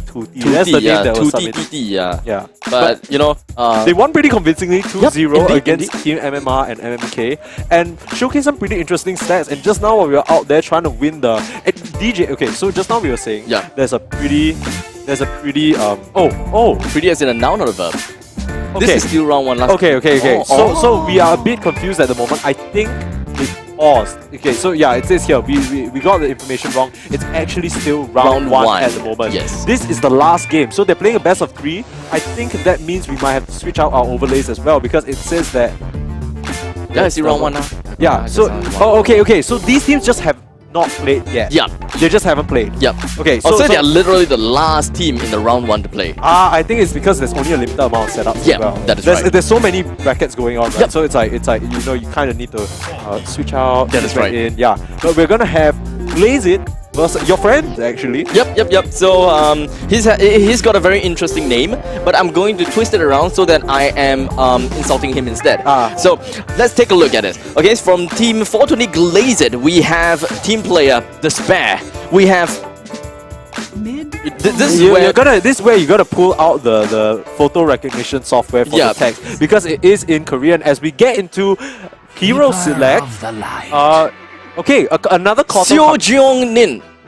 Seo Jong-in. Yep, Seo Jong In. Seo Jong-in. You see, guys, Google Lens. And then we have my friend called Hong Wei's dog. Okay, Yeah, Hong so Wei's Hong dog. Wei's dog. Yeah. Yeah. So, Hong Wei, your dog is participating in this Yeah. competition. Just Correct. to let you know, he stands a chance to win some Razer gear. So Exactly. I think that's a good boy. if you Exactly. ask me. He's a very good boy. Because in the end, if he wins anything, he gonna have to give it to you. Yeah, I have to give it to his Yeah. master. Yeah. Okay, and of course, on the other side, we have Team Wei T. Mhm. Is it Wei I T think, or Wei? I think for now it sounds right for us to say Wei Qi. Wei T. Yeah, Wei Qi like Yeah, my like- Chinese. yeah. My Chinese is atrocious. It's ah, okay. but- My Chinese is really bad as well, and there happens to be a guy with a full Chinese name called Bu Ho Tui Bu Han Lei. But yeah, that's in another team. yeah, I That's don't know in whether another- he managed to proceed, but I would love to shout out his name later. But yeah, from Team Wei T, we have Nameless, we have Light Winger, we also have ATMD that is Right. part with us. Okay, so the hero pick is actually going a bit slower, but here we Oh have. wait, yo, his name is actually Hong Wei. Yeah. That's, I thought you were reading off that. No, I was reading off of this, off of the Excel sheet, which doesn't have the apostrophe S. Oh, right, okay. Yeah, it is Hong Wei's dog. Yeah, You- so you see, you were the trying to one- turn it around, yeah, right? Yeah. So yeah, so he kind of like insulted himself. No, in I this think he case. just missed the Yeah, he just apostrophe, missed right? apostrophe. Yes. Okay, so pretty interesting picks coming out. On the side of 420 Glaze, they actually picked 3 heroes we have yet to see throughout the games we've seen so far. Marcy. Yeah, so Marcy, for those of you who don't know, the anime girl, the hero from the anime itself, and she has very, very strong abilities to just pull people back. She can jump a really huge distance with the rebound, and with the dispose can just toss someone back into the clutches of a team. It's sort of like a positioning tool similar to a punch hook, but not with the range. But you can kind of jump out of any tough situation anyway. So they got quite a bit of burst coming out between the Snapfire, Scatter Blast, and the Cookie that can really jump Hong Wei's dog forward as well. And the Tiny, obviously, with the Avalanche and the Toss, can do a lot of damage. Now, Indeed. another Viper pick. This is a bit curious. I'm not really sure how I feel about this hero, but it seems like there's a certain idea regarding his effectiveness, as we're gonna have to figure out how they use him, because they paired it with a Kotal and an Undying. I'm not too sure whether people are picking the Viper solely because of the damage over time properties, or are they actually looking towards having that small little passive bonus, because, or rather the passive debuff on the opponents with the corrosive skin. Right. So honestly, it kind of seems counterintuitive if you want to play around the corrosive skin, Yeah. because that kind of, yeah, it's you're once playing again- to lose. Yeah, the Abaddon thing, right? So Yes. I feel like one of the key things that we've noticed from our first series is you need to have a way to get these kills, right? Yes. As much as, okay, yeah, you can pick a Kotal, you can continuously clear the lane, but what is the strategy? Are you taking down the tower? Are you clearing the wave so you can do something sneaky in the fog? Like, what is the game plan here?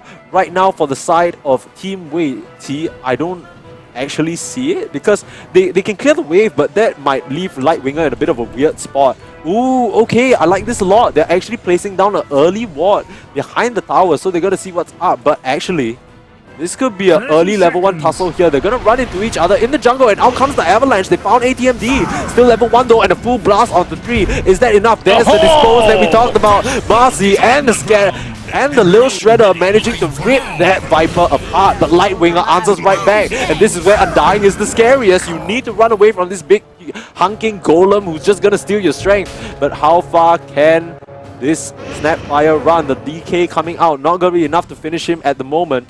As okay, we're having a bit of issues right now with the full screen of the game, but we're gonna get you back into it real shortly. Just give us a moment. There we go. There we go. Everything is all good as we get back into the game. So early kills across the board, 1-1 at present moment. So nothing. I mean, they both trade pretty evenly, but I think it's. Yeah, I mean, usually you would kind of be like, oh, you know, this probably favors this side because this hero, but I don't think it matters that much, right? Yeah, I mean, right now the thing that I'm looking out for is how does these heroes help one another. When it comes down to Kotal's magic, or rather the mana Illuminate. regeneration. You're talking about the mana. Yeah, the mana. So, Okay. so I'm kind of piecing the puzzles. If there is anyone else that really needs that mana regeneration, other than the fact that we're looking at Undying, Yeah. you would definitely want to toss out the decay as much as possible. Yeah, for yes, sure. it does take out your mana here and there, but I don't think that that's going to be like a super massive big deal. You're not really whittling down the enemy's health as much. Oh, a dispose coming out. Light Winger caught. They're level 1 though, so they don't really have any follow-up apart from that. Like we see, the combo, it's starting to become apparent what their game plan is, right? They want the Marcy to start off the fight with a dispose, and then from there, there's going to be the toss, there's going to be an avalanche to trip them up, and then cherry on top of the cake is going to be that cookie right on top of them, pouncing someone on and continuing that stun. So they have a really, really deadly kill combo here. Now, when the fight starts to break out into further chaos, if they don't manage to get that immediate pick off with the skill combos, that's where Team Wei-Qi can actually kind of fight back, right? Because the damage over time from the Viper, as well as the Tombstone that we see, can start to really rack up on 420 Blazing.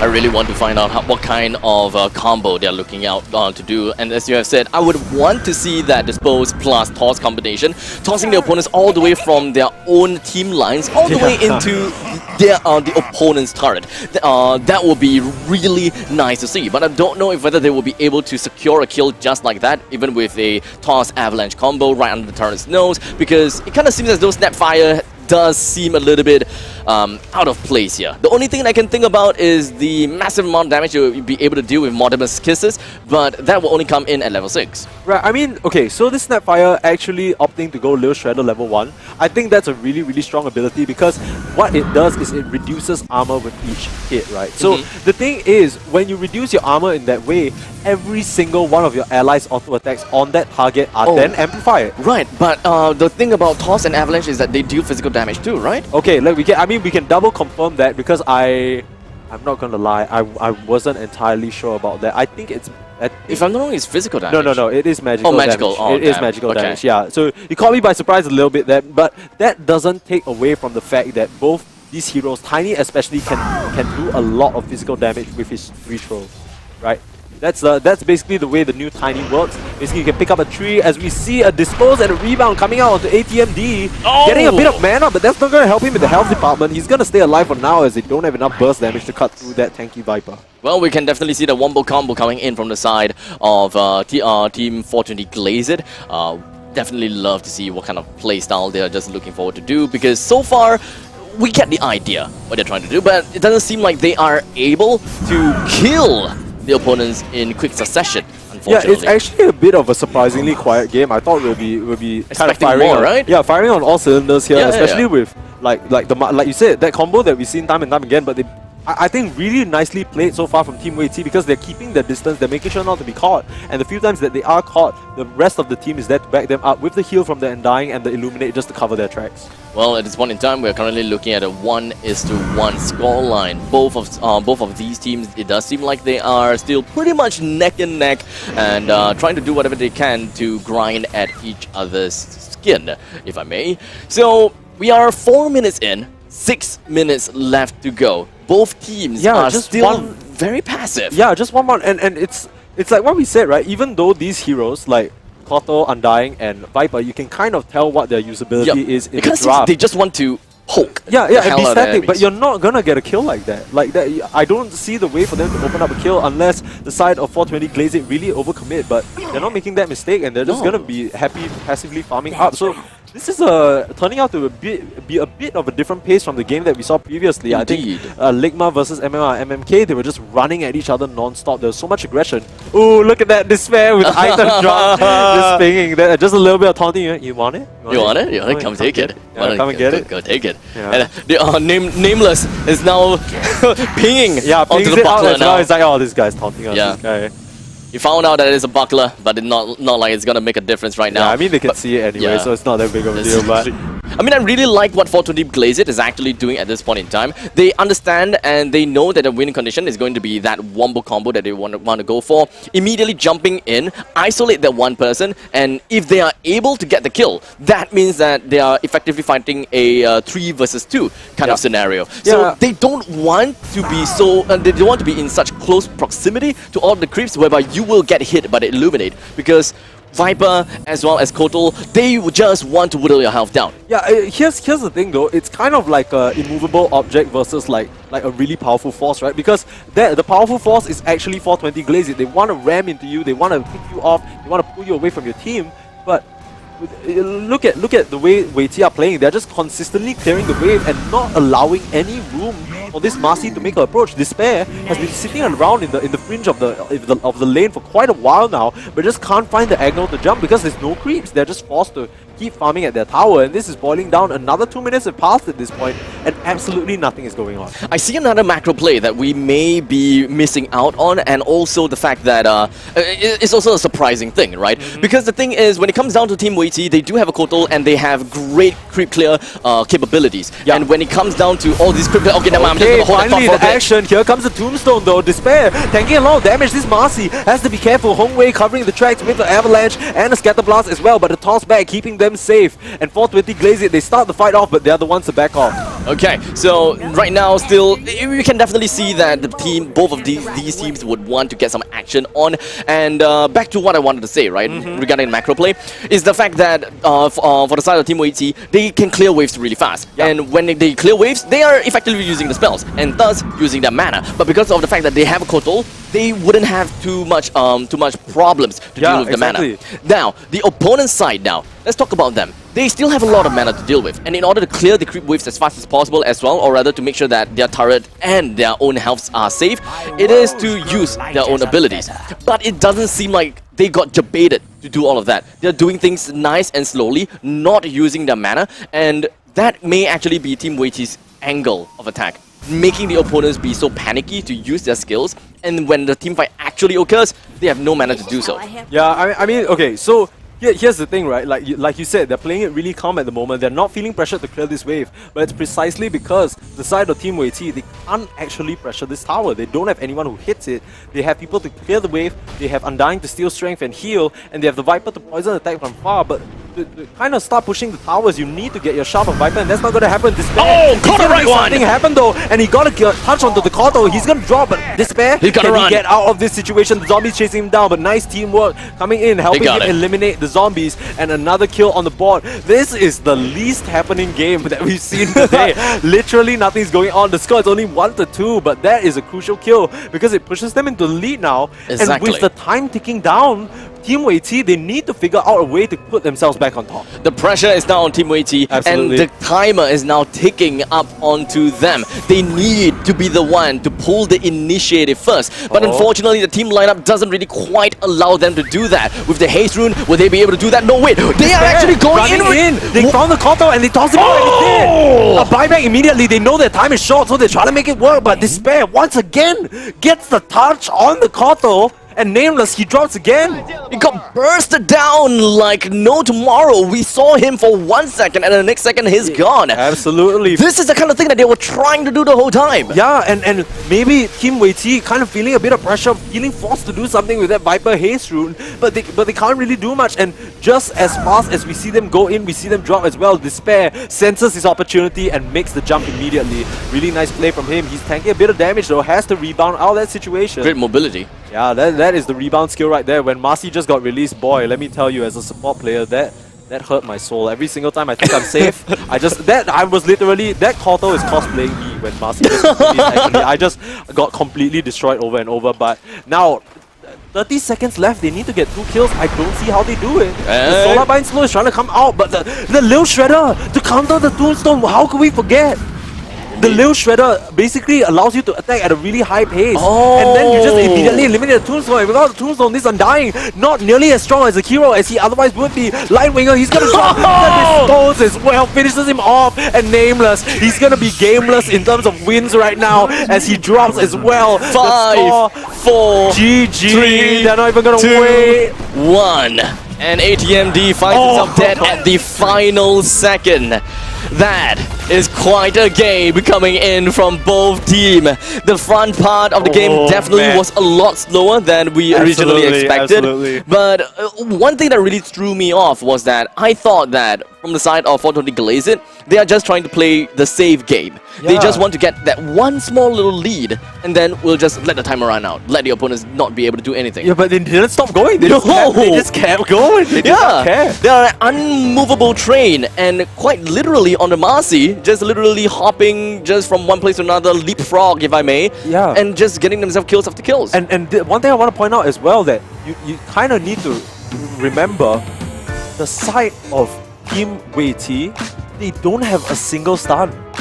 They don't have a single stun, which means the Marcy can just rebound wherever she wants. The Tiny can just walk away from the engagements, and the Snapfire as well. Every single time, you know, they get caught out, there's nothing to stop the Cookie from just getting them to safety. Oh, I'm confusion. I thought 420 Glazed was actually the team for Despair, No. I think it should be. It might be a bit of a mistake, but okay. I mean, regardless, we know for a fact that the players Despair, Xiujin, and Hongwei's dog are the winners for this tournament. Okay, right? So for us to keep track and for you as well, maybe there's a bit of confusion in the overlays, or maybe we're confused, but we'll probably get that information very shortly. Either way, we know who the winner, and that's what's important, right? Exactly. Yeah, I think, man, I'm not really feeling the composition from Team Wei T. Yeah, at least for now, right? Because for at this point in time, we have seen different kinds of compositions. Yeah. And in the end, they kind of work. They kind of worked out pretty well, because for the side of 420 Glazed, the way that they played was that Hongwei's dog that is playing as the Tiny, he was definitely the important one, but the Marcy that I believe was played by Despair, was it? Yeah, it was Despair. So Marcy is always the one that drops in, and he's always the one that initiates first. So when she initiates first, allowing the Tiny to go in, this has been a doing it on a repeat, and that way they got their win that way. Yeah, and I think overall really nicely played from them. I don't think that... I felt like Wei T just didn't have anything to respond. Yes, exactly. So unfortunately, Wei T found themselves with 1 point down, while for 420 Glazed, they got themselves a nice little win. Back to kind of like the strategy, composition kind of thing, right? It is something interesting, because I thought Marcy would be a strong hero, but this is the first time we're seeing it. I think just now we went out as well, we saw a host of different strategies. Yes, like we saw some Undying, we saw some Kotal, we even saw some Bristlebacks running amok, and Dazzle and Huska and stuff like that. But I thought Marcy would be a hero as more. So I mean, showing why that hero is so strong, right? The reachability, like you said, this mobility is ridiculous. Like, she's able to jump out, she's able to jump in, just setting up easy kills for her team. Yeah, this is the final part of the fight. Just kind of seems as though like the team composition goes across the horizon, like no escape, no escape, no escape. As soon as you get tossed in, there's literally nothing you can do anymore.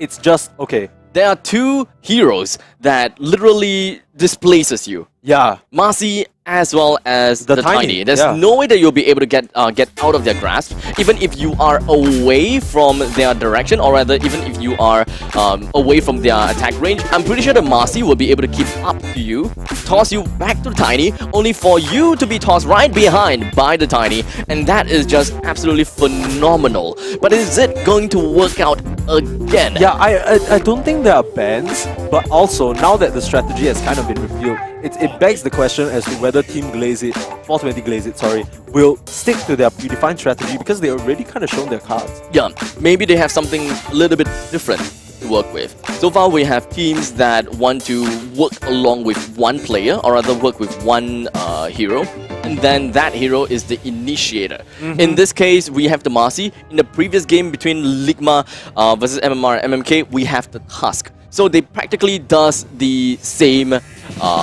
practically have the same role. They do the same thing. Initiate, and then the other two respond accordingly.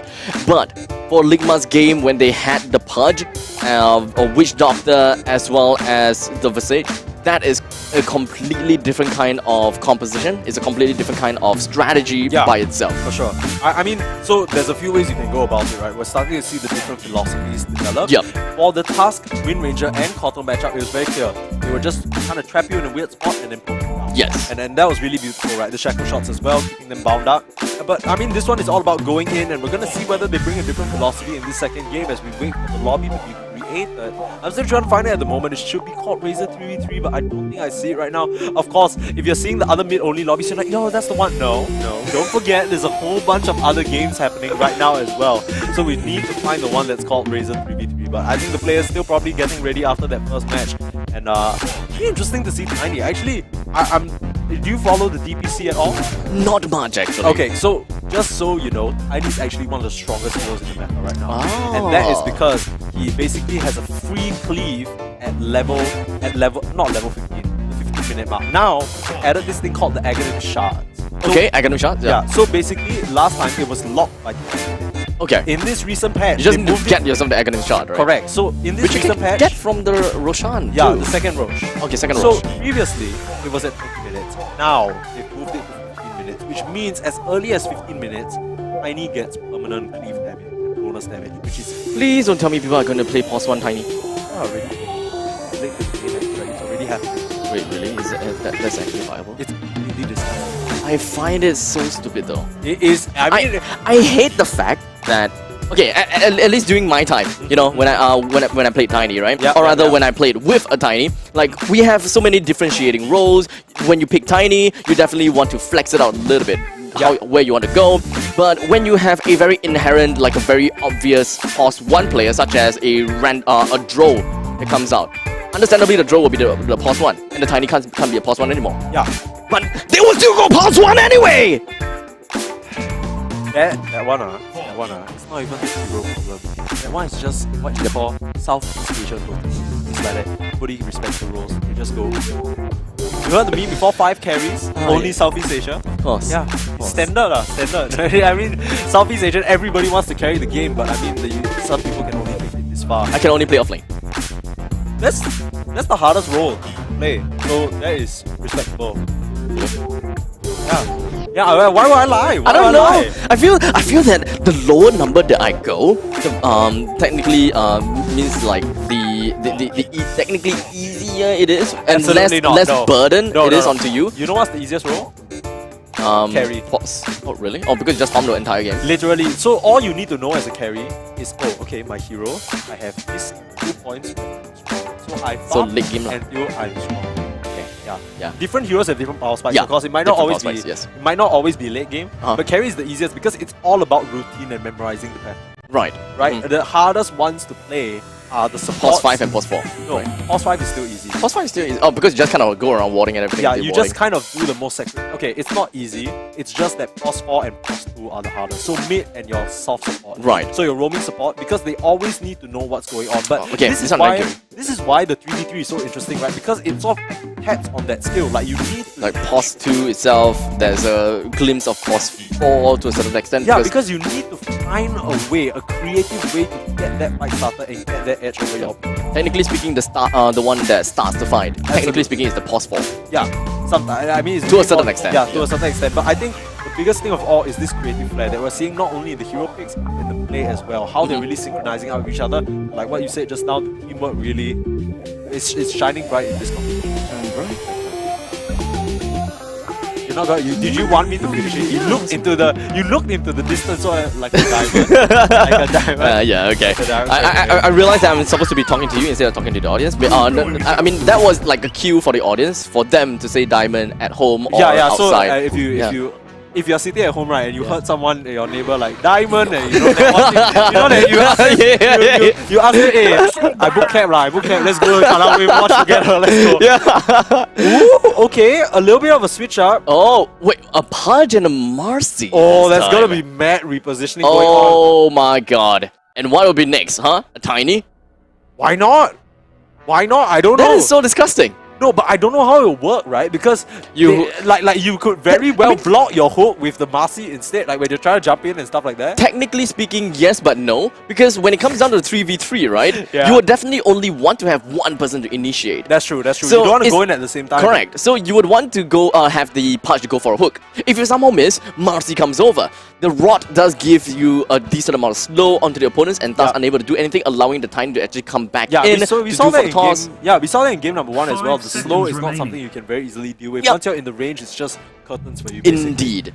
Is it gonna be a Tiny? Oh, the Witch Doctor again. So It's taking a very page. close. Yeah, taking a page out of the Ligma book here, and this is an interesting draw from Wei T as well, but once again, I don't know whether I see their ability to get a kill. Now, the Bristleback can apply a lot of pressure with the Nasal Goo, which he can basically stack on whoever he wants, reduce their armor, and the Lil Shredder does that as well. But once again, they don't have a very clear way of forming up all 3 heroes to get a kill, right? It's sort of running at you, using your spells, whittling you down, and hope for the best. So I'm not really sure whether I like this response from Team Wei T, but we're gonna have to see whether it does the job against this slightly modified Marcy, Witch Doctor, and Pudge lineup. I do want to put some thoughts about Team Weity's lineup now, because I can see the composition right off the bat and I can understand what they're trying to do here. Because previously we talked about the fact that when we have the oh crap, I suddenly forgotten the name of this hero. Snapfire, okay. Yes, so Snapfire. when we're talking about Snapfire, yes, you will be able to reduce the armor of the opponents, right? And we are also looking at the looking at the Bristleback. Yeah, Bristleback. Yeah, Bristleback also reduces armor when it comes down to Nasal Goo. Absolutely. Plus, when it comes down to talking about the Bristleback ability itself, and of course the Thorns itself, they are all physical damage. In order to make things a lot more painful, is all about the armor negation plus losing your strength. Thus losing health plus armor. That is just compounding amount of damage. The main damage dealer here is 100% going to be the Bristleback. Yeah, I think so too. Okay, hang on. We're gonna have to see how this all shakes down, because the Bristleback obviously is meant to be this big barrier for all of them to try and walk through, right? He's gonna be very hard for them to breach. Kind of like a hybrid role, if I may. Yeah, because he's gonna have the heals backing him up from this Undying. And if anything gets too sticky, he's gonna get cookied out by Nameless as well. So we're gonna have to see how it all shakes down. Both teams, I think the side of Glaze It, they were trying to look for a move with that early smoke out, but were not able to find anything as they start to gear up for the runes. Things are coming out though. They see each other, I believe. They know the ward is there and they want to deward it, but they're not gonna let them get away with it that easily. Or maybe they will. No real response there. Hongwei gets that ward kill, and that's 100 gold. That's a lot of money. This is a really tough game for me to even have any form of bias, right? I really like both of these teams lineup. Fortunately, Glaze It is a very reactive team. They have a lot of initiating fights. They can initiate fights very easily, and plus they have quite a lot of CCs in their kit too. However, when it comes down to Team Weity's lineup, they have a lot of intricacies when it comes down to how to deal damage as fast as possible with the kill spray, decay, whatever it is, and even the Nasal Goo. Yeah. So just bring damage onto the side of Fortuny Glaze It. Not to forget, Witch Doctor as well as Marcy may not necessarily be one of the tankiest heroes out there as compared to Pudge, which is slightly tankier, but the Rod is not going to help him at all. So yeah, so it's starting to come into fruition what these lineups are supposed to do, right? The side of Team Weity, they had the previous lineup with the Viper and the Koto instead, where it excels at clearing the waves, and they just got completely run at. So the response now for Team Weity is, okay, you want to run at us? We're going to pick heroes that you cannot run into. You want to run into Quill Spray stacks? You want to run into Nasal Ghoul? You want to run into my Undying Tombstone? Sure, be my guest.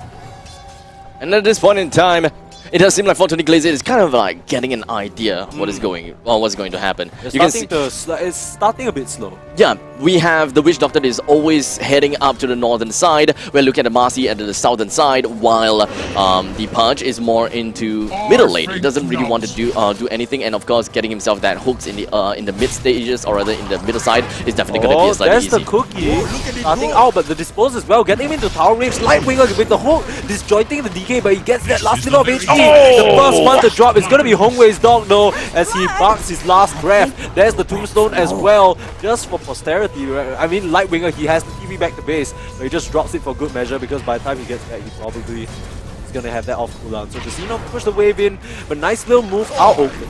Oh! Spare though, going in, the dispose back, but there isn't really any follow-up right now. The Witch Doctor actually went for Voodoo Restoration instead of the Maledict, so there really isn't much kill potential here at the moment. Oh, and the Witch Doctor being harassed by the zombies. Yeah, they would definitely want to go for that 1-for-1 between the Rod plus the Restoration as much as they could, so that they have some form of sustainability in the lane, in the game, as much as possible, right? Weity looking to be really strong. All three of the heroes are relatively tanky in their own means. It won't be easy to bring them down. By the time that you have used up all your skills, yes, you would be able to bring maybe Lightwinger to a low amount of health. Not like it's going to make much of a difference. But you see, the dispose hook combo not latching because a friendly little random creep. Yeah, it's like literally dived in front of the car to save him kind of situation. Like that's a hero creep right there. They need to like promote him immediately.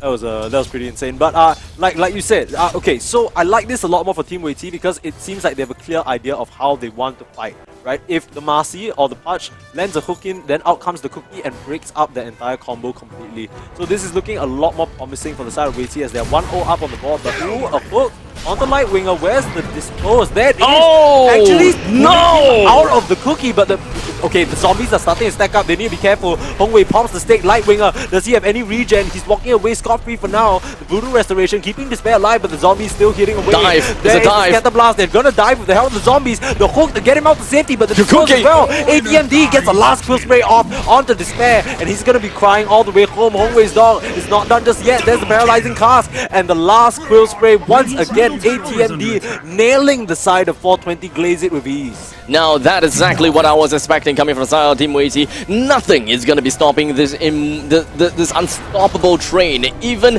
under the tower's nose. So at this point in time, they can just run around and not giving a damn in the world unless something like this happens. Dispose onto Lightwinger. There is the cookie, but there is the hook, and Hongwei cleans him out. Now they're 2v3. They need to be careful. It's like what you said. Abstract the rod, slowing him down, but once again, made his way back to the tower to safety, and they'll be okay for now. It does stack up onto the damage for the side of Quill Spray, especially since it's rapid succession of damage from the side of Rod. If I'm not wrong, it does work that way. Yeah. So it kind of helps for Bristleback to get more Quill Sprays out as long as the Rod is still active. Right, I mean, that's always the fear about like trying to hit into a Bristleback, right? That he sprays the damage back at you and constantly reduces your armor as well.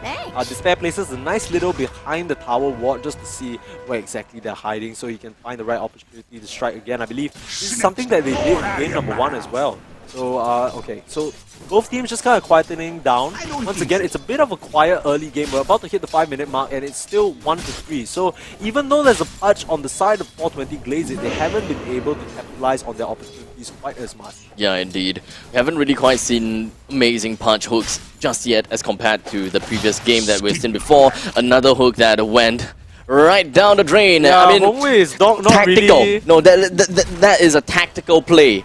Clearing up the range creep as fast as you can. I don't know if I agree with that. I think I need to. I think I need to have a word with Hongwei because he needs to teach his dog how to fetch properly. He's not really getting the mark at the moment. He's a bit of a swing and a miss, but here is Despair flying in, but the tombstone is down. They need to run. Let's get the blast. So much minus armor, like you said, Despair. He's gonna be running away with the Voodoo Restoration. Trying to No way, no. There isn't any life, and ATMD. He's not done. They don't care. It's a poor little witch doctor. Where can you run, baby? Trying to run away. The sticks are gonna keep him alive for now. Gets a 3-man Maledict, but it absolutely does nothing. As the side of Weiqi, they're starting to fire away, getting the kills, clearing all 3 members on the side of Glaze It. Well, this is the lineup that Weiqi have got in store for us now. Definitely more domination all across the board. They literally threw no respect to the enemies and did whatever that they can to deal damage under the tower, and they just don't care because they know Quill Spray stacks up, boom boom pow, boom boom pow, amount of armor that went down is literally boom shakalaka kind of moment. Yeah, and I think this is exactly what we were saying just now, right? When we were assessing the drafts, Hongwei and his friends, they drafted a run at you lineup. We see Despair and we see Hongwei's dog running in to try and get the pickoffs, but the side of Team Weiqi, they're like, oh, you want to run at us? We're fine, eh? We're fine, eh? We have a Bristleback. You really want to eat these Quill Sprays? And that's exactly what happened just there, ending up with a 3-kill advantage to nothing. And now the overall score is 6-1. This is not looking good for Glaze It. This is not good at all. So what is going to be their strategy now? Do they want to turn things around a little bit? Do they want to be a little bit more proactive in another way? Do they want to toss the Paralyzing Cask first so that they will be able to land the punch hook, followed by a dispose from Marcy? Yeah. That is kind of like the thing that they haven't really quite done yet. Yeah, it's so hard, right? Because like you need to line that up perfectly, but they haven't been able to do that at present moment, like you said, Abstract, and it's starting to hurt them because a lot of the times what will happen is either the hook comes out or the Marcy goes forward and they use their repositioning ability, but that's cancelled out by the Snapfire cookie. And then from there, they need to use the other one. So really, the amount of disposition that you've done is not that much. There's the cookie as well. The dispose gets her in the tough spot. The Maledict's on Nameless, but they finish off the punch. He disappears on my screen. Where did he go? Despair, he's about to drop as well. The zombies eating away. They're having a good meal tonight. It's all 3 on the side of 420 Glaze It. Cooked up for dinner, Undying Lightwinger with a double kill. And they're starting to really rank up the kills right now. I believe the score is almost, it's 1 kill away from GG, but they call it. They're calling it. They give up? I think so. It doesn't seem like they have like the right answer Yeah, to not at all, what Team Weiqi have in store for them. I mean, it was a valiant attempt, right? Yeah, I mean, I really like how they are trying to go for the initiative attempt. Yeah. They just want to go for a start of the fight and then completely isolating one person. But we can see from this very case, the long-range punch hooks just doesn't seem to work very well, Yeah. or rather, they just can't seem to play around it. It's kind of like the age-old situation where, like, you know, you have a punch hook or you have a time toss, something like that.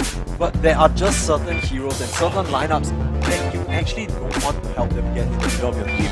Razorback right in there, just getting a close range onto everyone. The same thing with a Tide Hunter, right? If you toss a Tide Hunter in your team, he's just gonna ravage. That's exactly where he wants to be. Exactly. And it's the same thing with Bristleback, right? So that Bristleback piloted by sorry, what's his place name? I completely forgot. He's from Team No, Weiqi. it's right there, it's right there. Oh, ATMD is it? ATMD. Yeah, Team Weiqi's ATMD piloting that Bristleback action and bring Team Weiqi even. Now it's 1-1. Both Team Glaze and Team Weiqi have one score on the board. We're gonna go to the deciding game. Well, the next one is definitely gonna be exciting, but I do want to just kind of hop in and say about or talk about the chances, or not chances, sorry, but the choices of going out for a patch pick in game number 2, right? Yeah. Because we have pretty much gotten a slight idea as to how Team Weiqi plays in game number 1. Yeah. They are very passive, they're very reserved. Yeah. They do like to have some good amount of space around them, as we have seen before in the previous one. Absolutely. So it kind of makes the punch hook a lot more difficult to land, because the great part about punch hooks in this mode 3 vs 3 is that everyone is just cluttered in the middle lane. However, for Team Weiqi, the way they play is that they are rather scattered. Yeah, so and the they punch keep hook carrying- actually they keep carrying the wave, so there's Yeah. no room for you to go. Like Exactly. the waves are pushing into you. You can't really, like, if the creeps are just standing there hitting you, they can see you. Creeps are looking at you, they're just beating you up, and you're looking for a hook, and you're looking at the creeps. You're like, I think Yeah, I don't see- that information kind of went over their head. They didn't Yeah. quite think of the fact that, yeah, they always play very wide away from each other. Yeah. Or maybe they were looking at the other part of the logic, whereby, yes, they play so far away from one another, if I hook one person, the rest can't come in. Yeah. So there is some logic in that. But the think chances the of you landing the crucial- hook is very low then. yeah, I think the crucial part of their draft that really worked, even though the Marcy is a great enabler, is that Tiny, right? The Tiny with the Avalanche able to trip up whatever response there was. But as we see there, even though they're able to disrupt the cookie, the thing is, even though the cookie doesn't bring you to your intended location if you're interrupted, it still applies the stun. So we saw a lot of times the disruption from the cookie stun actually gave them time to breathe and allowed the Bristleback to come in, allowed the Undying to put Tombstone up. From there, it's just not a good fight anymore. Well, it is unfortunate. Team Weiqi's lineup, tanky, bursty, scary, Yeah, literally 3 strength heroes. 3 strength heroes. Yeah. So there is just, it kind of seems as though there was nothing out for them. They had used all of their skills, they displaced their opponents as much as they could, yes, missing out a little bit of hooks here and there, but all in all, they had no answer. So what is going to be their answer next? Do they want to limit the heroes that Weiqi has used before, or do they just want to look for something that is completely unorthodox and just specifically targets these heroes in terms of tankiness, or maybe just deal with the Bristleback? Because it kind of seems as though the Bristleback has you know what? Never mind. The entire 3 heroes, all 3 heroes, from the Bristleback to the Undying to the Snapfire, they all made impactful changes in that game. Yeah, okay, so I'm not entirely sure how the hero picking process works. I don't know whether they have... It kind of seemed like 1-3-2. I think it's more like you can pick at any point in time. Like, you can pick at any point in time when the timer comes out. I mean, we're gonna get into the loading screen now. Hero select screen. Once again, the Undying being picked up. Now, it's actually 420 Glaze that picked it. So, stealing that one away from Lightwinger, he's gonna have to pick up another hero for himself instead. And yeah, so Undying Snapfire is the first 2, right? This is going to be a pick from 420 Glazed. Yeah. The opponents have yet to respond with any forms of pick just yet. So I think you're right. It's just kind of like an all pick kind of thing. Yeah. Just pick whenever you want. I really like this from the side of 420 Glazed though, because we did see the Undying's weakness in game number 1 was that you saw how the Snapfire, Lil Shredder, and that Tombstone is gone. So they kind of covered it for themselves by picking it, so it denies the pick from Team Weiqi, right? They're not able to get rid of that Tombstone, and we've seen what worked the Tombstone can do. What are other heroes that deals physical ability damage? So basically, the only one that's commonly picked to destroy a tombstone is something like a Ursa. With the overpower, you can attack at max. It kind of seems weird in this 3v3. Yeah, I don't think it's gonna work out. So I don't think we'll be seeing an Ursa in response, but they do still need a way to deal with the tombstone because Bristleback, I mean, yes, you're strong when you have your supporting cast. Oh! Okay, this is interesting to see. Oh, okay. Oh. That is a hero. That and a sniper that is a hero. These are heroes for sure. Bristleback being that front line and Silencer and Sniper gonna bring up the rear. They don't actually have any jump. Synergy, right? So actually. No, I mean it doesn't matter that they don't have synergy because they're just able to poke away from far. Is that really gonna be their game plan? Because I don't... Okay, so you have Earthshaker, Snapfire and Undying. The only way you sort of go forward is with the cookie. But that's not enough range to reach the Silencer and the Sniper. Okay, so how are you ever gonna get the touches on them the whole time they can shrapnel? The whole time the Sniper has the range to hit the stone without being affected by it. Okay. And I'm beginning to think, I don't know, but it feels like Team Wei-T, they might have a brilliant idea on their hands here. I do really want to find out how things are going to be working out for them, how they're going to be using Fissure towards their best interest, right? Because when it comes down to Earthshaker, the thing that I look out for, obviously, Echo Slam. Yeah, but time and time again, we haven't really quite get to see that. Because we just barely hit level 6. Exactly. It's 10 minutes, it's a bit too early, especially if the EXP shared by cooldown is long. Cooldown is very long as well, so that is one thing that we should be considering as well. So I think even if they do hit level 6, it's probably only gonna happen once, and that is all. Yeah, they're not gonna have room for more than one Echo Slam, that's for sure. But I think what is really gonna make the difference, like you said, is this Fissure, right? Every single time they land a Fissure, they're gonna be looking to try and make a go with the cookie as well as the tombstone. So we're gonna have to watch for Hongwei's dog. He's gonna be the one making it happen. But on the other side, it might actually be a bit more passive. Team Wei-T sort of living up to their name a little bit, and I think they're gonna be able to sort of just hold the tide over there and constantly chip away and do that harass damage. With the Silencer, Arcane Curse, with the Shrapnels and the Quill Sprays as well, I think they're going to be a force to be reckoned with. They are, and they will.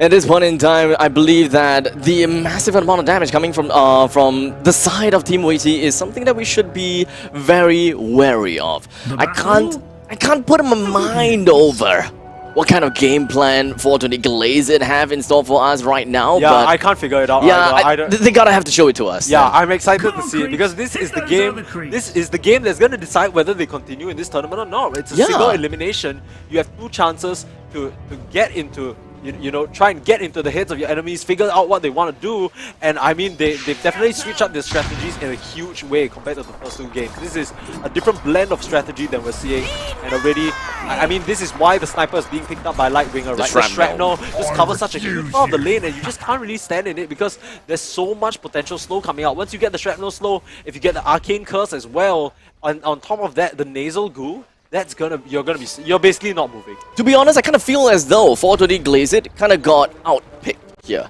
Right? Yeah, it feels like it. Yeah, because they picked the Undying as well as Snapfire pretty early into the game. And for Team Wei-T, they kind of understood, like, you know what, they don't really have much gap closers. They don't really have a lot of initiators, unlike the previous game whereby they had Marcy, they had Pudge, they have Tiny, those kind of stuff. So now that they don't have this, it kind of seems as though having the Sniper is the best case scenario. Great range, great damage, I mean decent damage. This is like a Sniper's like ideal scenario. Yes. Here. Like okay, you're gonna get stunned by a Fissure, but they literally cannot get on top of you, and you're gonna reach a point where you're dealing so much damage from afar that they just can't stand under the Shrapnel. They just can't stand to you auto attack.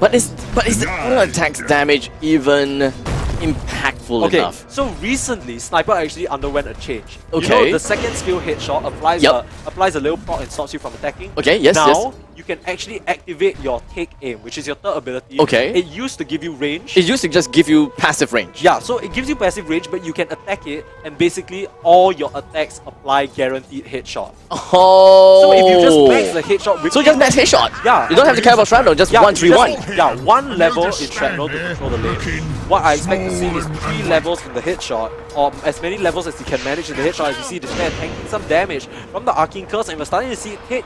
For those of you who aren't too clear on how Silencer works, because this is a hero that is I mean, we do see it here and there, but it's definitely a bit more of a niche pick and a niche counter to other heroes. But Silencer really strong against heroes like Undying, really strong against Snapfire. These heroes that constantly want to spam their spells because Arcane Curse is a damage over time slow that every single time you cast a spell under its effect, it just lengthens. This is where things are gonna be really tough for them to even work with, right? Yeah, I don't know what they're gonna try. Like, they're just gonna be watered off continuously. If it's not the Shrapnel, it's the Arcane Curse. If it's not the Arcane Curse, it's gonna be a Bristleback right in front of their faces, like chasing the, yeah, look, he's the bodyguard. This, yeah.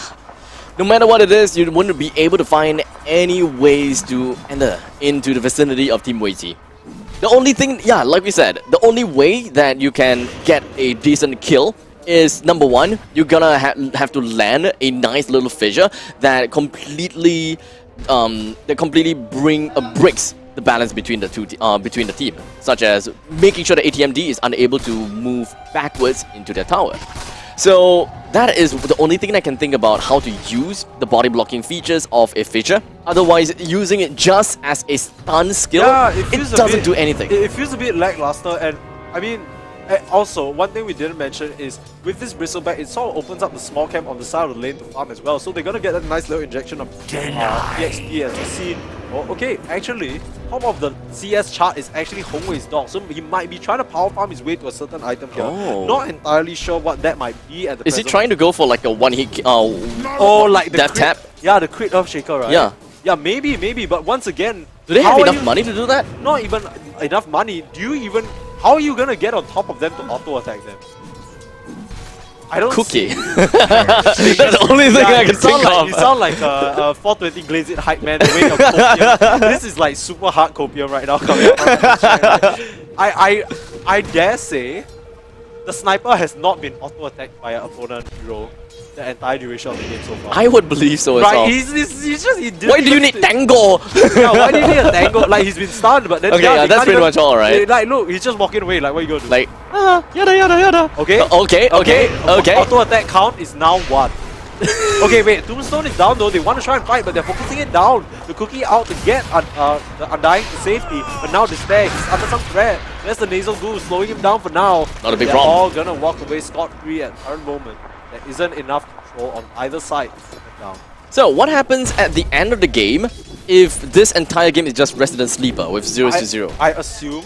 Tiebreaker, the next kill. Well, I assume it will have to be the next kill. Okay, so Hongwei's dog being pushed in by that Cookie, but he runs straight into a Bristleback, and they're taking so much damage over Oh no! time. He body blocked! Yeah, They body blocked one It's another! not going to make the difference. There is not the last touch available. Nameless can't get in range, and they're gonna salve up and get that sustained back up, but that looked really close. Very close. But unfortunately, both sides, they are all still relatively low level. That would be a perfect time to actually see an assassinate happening. Yeah. But nope, that is not gonna happen. Yeah, they are all level 3 at the moment. No such thing as an ultimate. Well, at this point in time, we're just gonna be leaving up to 5 minutes and 30 seconds, about another halfway round to go. So it will still take some time. But I am looking forward to see what exactly is gonna be the next thing in Despair, mind. you can put him on a Shaker. Okay. You can put him on a different hero, but he's not gonna stop dropping these bucklers. The buckler is his poor man's shield now. Yeah, okay. Cookie out for safety. The Tombstone committer as well. I don't know whether they can chase any further. The zombies are on the trail, but they're just gonna be easily cleared with a single auto attack. So once again, both teams trading really evenly. Literally, Abstract, nothing is happening. There's really nothing happening. But why? I mean, both teams have sort of drafted themselves into a weird situation where they can't really initiate, right? They sort of out mind gaming each other because the first two games, 420 Glaze It were like, okay. Initiate? Game 1 was literally like, oh, okay, Team Wei-Ti, you want to play AFK passive? Sure, we'll bring the fight to you. And then second game, Team Wei-Ti was like, oh, you want to bring the fight to us? Okay, sure, we'll be ready for the fight.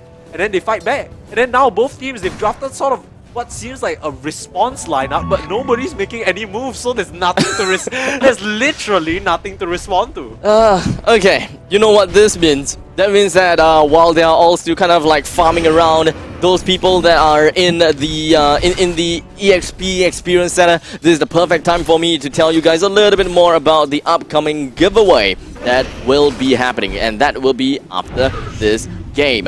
I believe that they are not going to kill each other anyways. Even if they fight, I don't think they will kill. So Yeah, let me just yeah. talk about the prizes that is going to be happening maybe in about 15 minutes or 15 minutes from now, or maybe just 3 Whenever minutes the from now. round ends. Yeah, whenever the round ends, right? Because the prizes that you will be able to walk away is going to be Razer Sustainability Mascot Sneaky Snake Plushie. Wow. That is just a chef's kiss at this point in time. We have the Razer Orochi V2 Wireless Gaming Mouse. They smoke around, they've got the jump, the cookie's out, and the sniper, he's being touched so hard right now. He has to get out of dodge. Oh no! They traded back and forth. The last hit from the zombie was enough.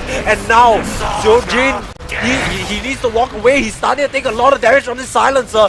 Where's the last quill spray? It's there. But Nameless, being hit up by the zombies. It's a double kill both ways. And we're on to 8 minutes, but it's still dead even.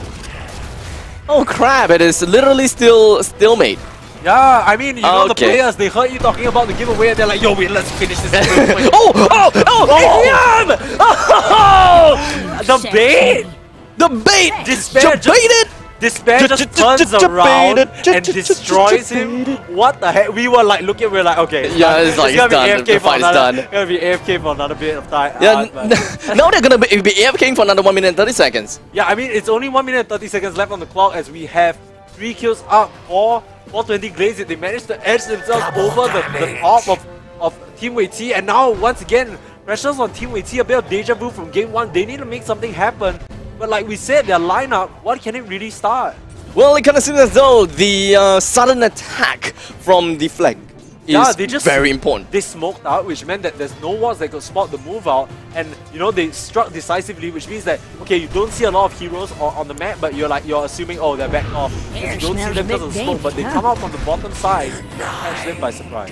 Well, that was definitely a random thing that happened, and they're just kind of they just want to cut me off when I'm trying to do my giveaway, or rather stating my giveaway. They're just like, guys, the casters, they are not caring about the game. Hey guys, let's give them something to talk about. Let's give them something to talk about. Okay, so the thing is, we only have 30 seconds left to the game. Team Wei T, they need to start going on the initiative. They need to start going on an aggressive now. And it does seem like they are definitely going to be trying to do that. They're just going to be running down while the entire team of Team 420 Glaze it. They're just scurrying in between the trees. They're trying to find themselves into the fog of war. And they are just outmaneuvering the rest of the team from the side of Team Wei T. But unfortunately, Hongwei's not. Oh no! HP down low! Never mind! Lightwinger down, and so will the Bristol back. They turn the game around, and Nameless find himself dead. A 3-man down at the final moment when they were at their most desperate.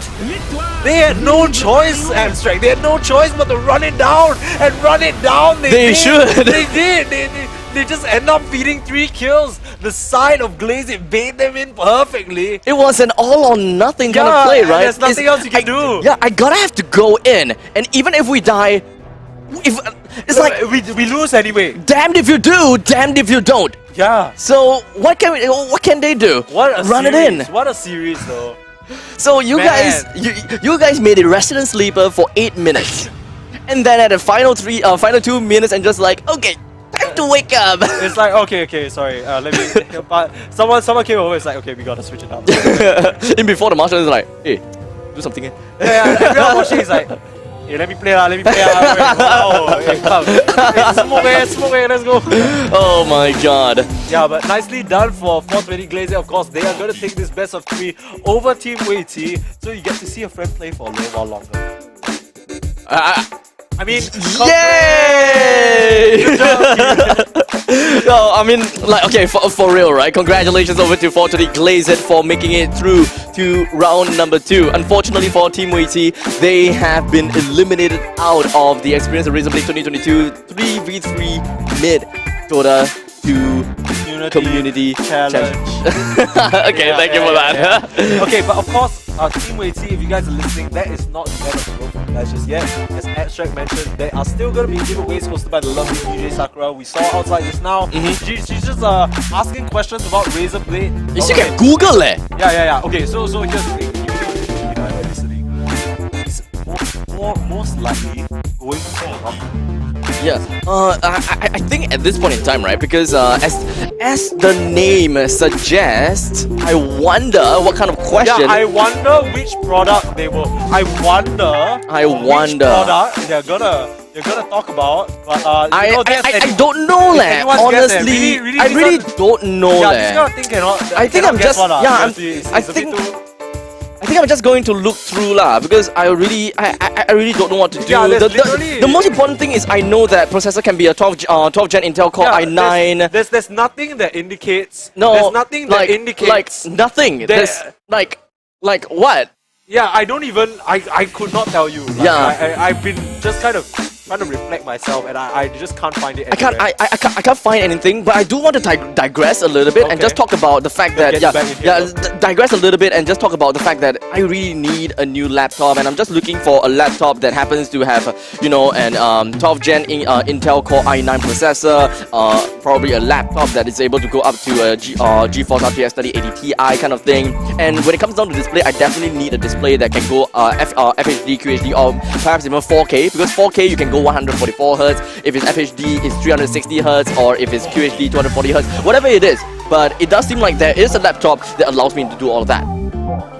I wonder what is it. Yeah, I have no idea. To be honest with you, I don't know, I could not tell you even Yeah. if you literally told me I would just get it. Yeah, I don't know that. But maybe, Maybe one of the people outside knows. perhaps, Yeah. perhaps. So we're just gonna be passing on the microphone over to Dennis from this this entire thing is like the big boy over there. Yeah, the tournament runner. Yeah, tournament runner, and of course we're gonna be passing over to DJ Sakura as well, as she will be the one that will be asking the questions. So Yeah, for those of you watching from home, it's your fault lah. You never come down. yeah, bo pian lah. That's kind of on you lah. Yeah, no, that one's on you lah. Yeah. You're missing out like Sneaky Snake plushie, Razer Oro G V2, Hammerhead True Wireless earbuds X. You're also missing out the limited edition Razer Triple Head Snake Yeah, we got a goodie plushie. bag as well. So, Oh, I mean, yeah. I don't know. I mean, we can show it later, but I mean, now I want to go out and get part of that giveaway. So we're gonna send it to a short break for now. You guys at home, stay tuned, or rather make your way to Kallang Wave Mall as Still soon got as one more possible. after this. There's still one more, so you can take part. But for now, we're gonna go for a short break. See you in a bit. Okay, pick up phone, remember. King Google. Google.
back and you're better.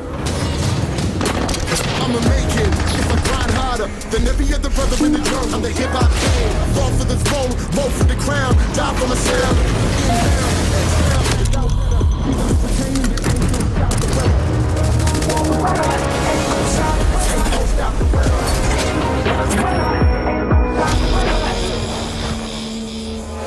Got a guilty conscience, misconduct, use of violence. Roll me up in the rhyme, move until I reach the top. I'm the hip hop king.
city down with this.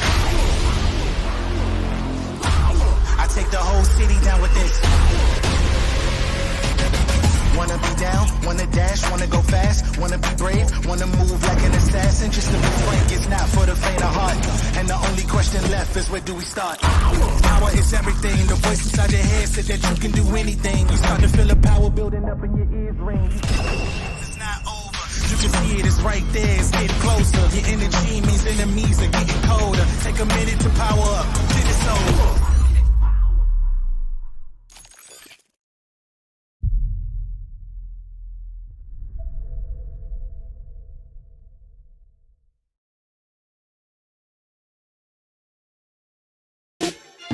Alright, ladies and gentlemen, we are back again from the break. And of course, we are now going to be jumping right into the semi-finals of the Experience, the Razer Blade 2022. My name is Astrak, my shoulder blade hurts, and with me here is Perma Sneeze, which is not sneezing right now.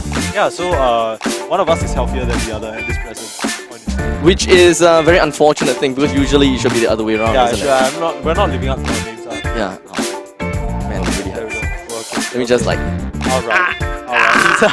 Okay, so while he's doing a stretch, for those of you who went away for a short break, I'm sure you don't want to miss this because, like Abstract said, we are through the semi-finals. Once again, just in case you're unclear what's happening, this is the Experience of Razer Blade 2022 3v3 Dota Community Challenge. I know that's a mouthful, but I'm about to break it all down. Okay, so we have 3 on each side. They're going to be running it down at each other in the mid lane. So how you win is first team to 10 kills or the first or the highest score at 10 minutes. Yes, exactly. So at this point in time, we just want to see people like throwing their bodies onto the opponent's side as much as possible, just to get fast kills, and then that way we'll be able to see amazing plays and just gonna be fighting and fighting and fighting. And yeah, that's what we want to see. The previous game, they really made us wait for it. They really really got us. Yeah. Got us on the tension was real. Yeah, like, I was really. like, it was really like a half budding moment on the Razer Easter X. Yeah, yeah. You know what's unfortunate? The fact that they were waiting for so long,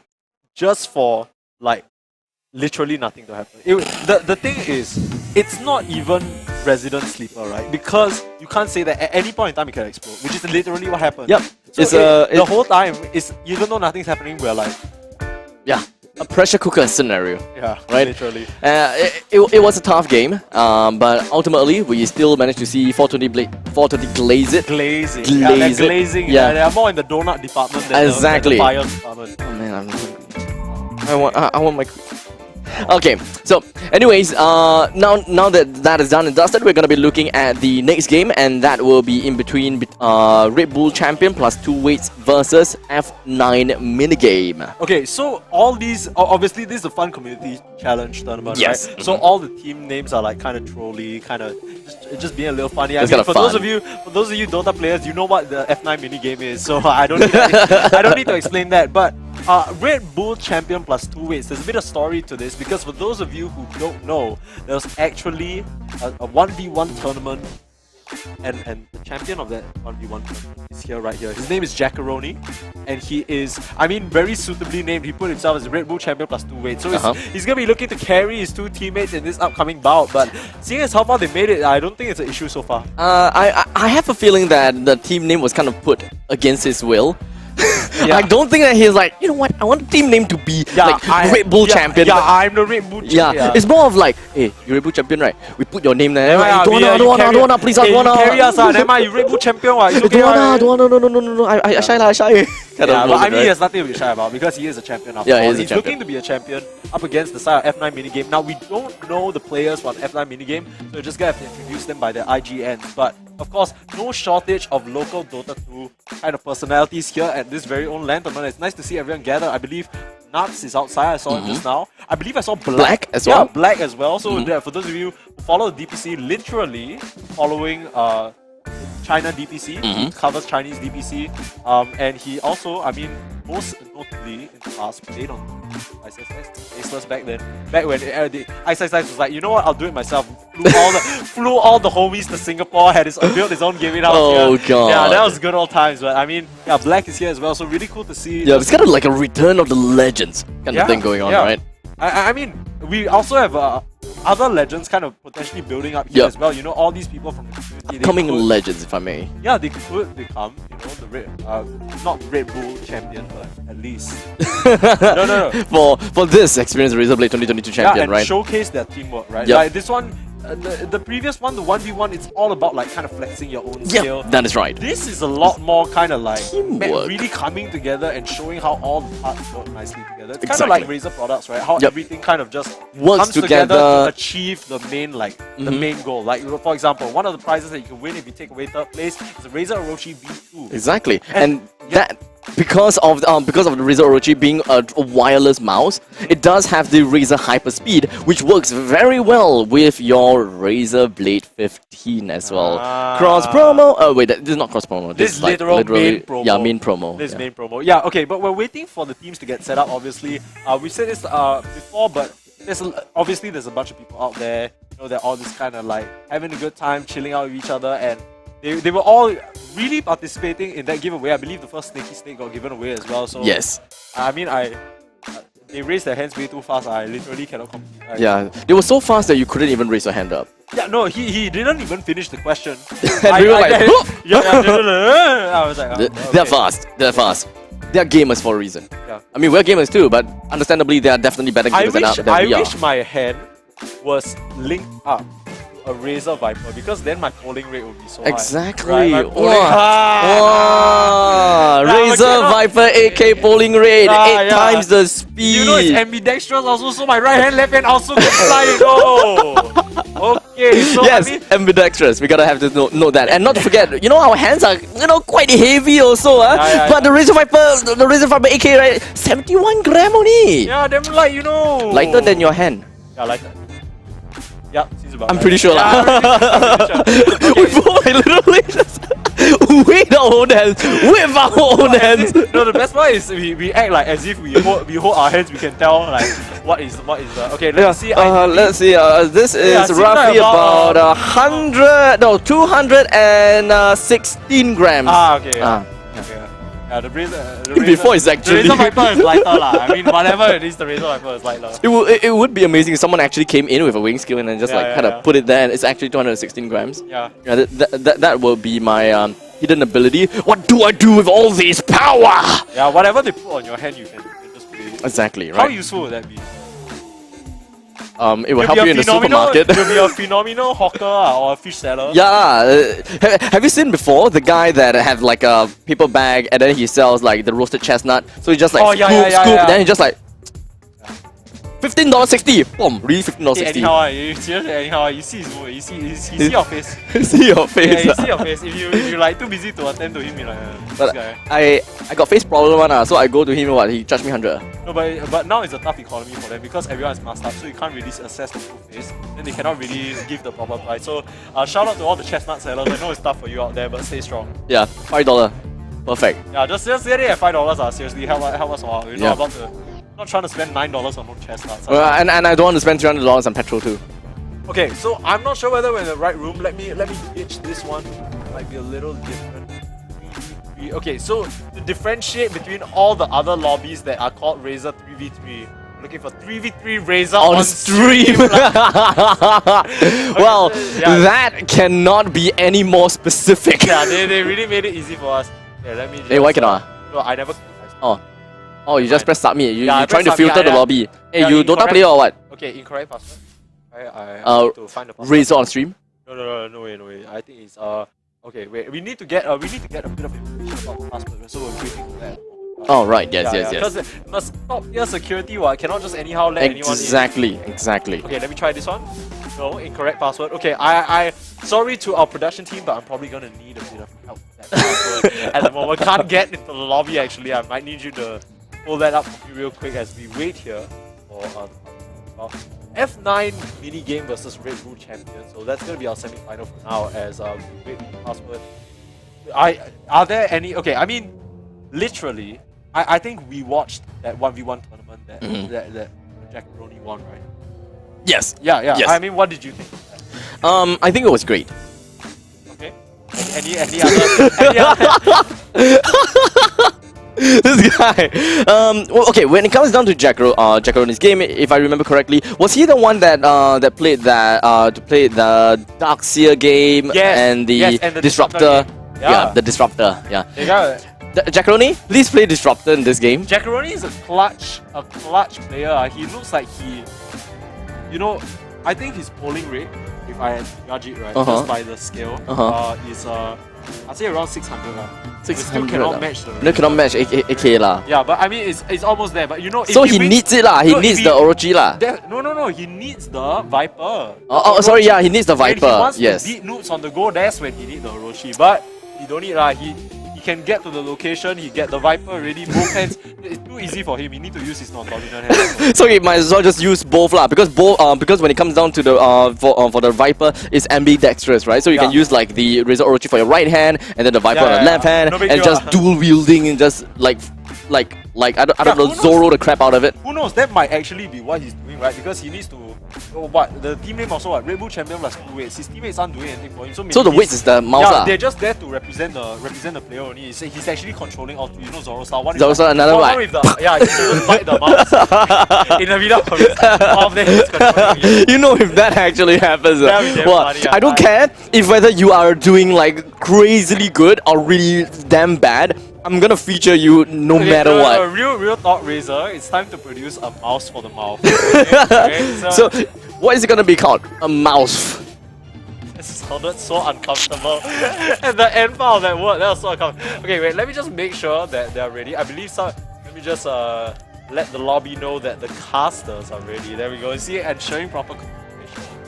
You see, you wouldn't have this issue, right, if we were plugged in. If we were plugged in by the Razer Hammerhead through wireless. Yup, that's and then gonna we be literally communicate right through yeah, to them, literally right? zero latency, so there wouldn't be any worry about like them not getting our message or not. Yep. Of course, you can win that if you get the second prize, but I mean, I think everyone's.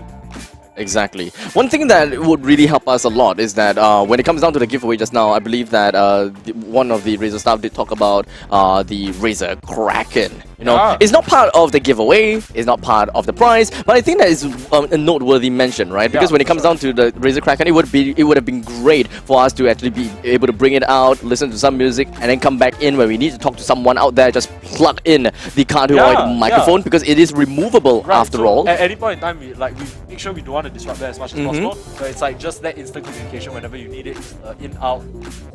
So easy. Exactly. So if you do want to find out more about Razer products, make sure you head down to take a look at their store and find out all the kind of amazing peripherals that they have. They have like literally everything. Or you could just come down to the EXP Experience Center. I feel like Experience it for yourself. I feel like I've said this like 5 times now, and you still I think it was like 3 times.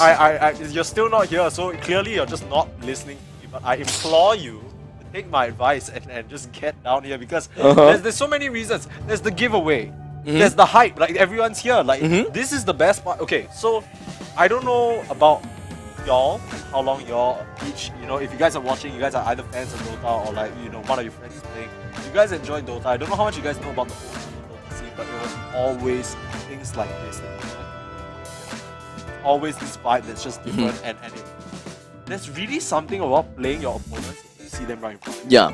And then when you win, Eat that hook, bro! ooh, hey, go lah, hey, stun lah, stun. Hey, dive some more! The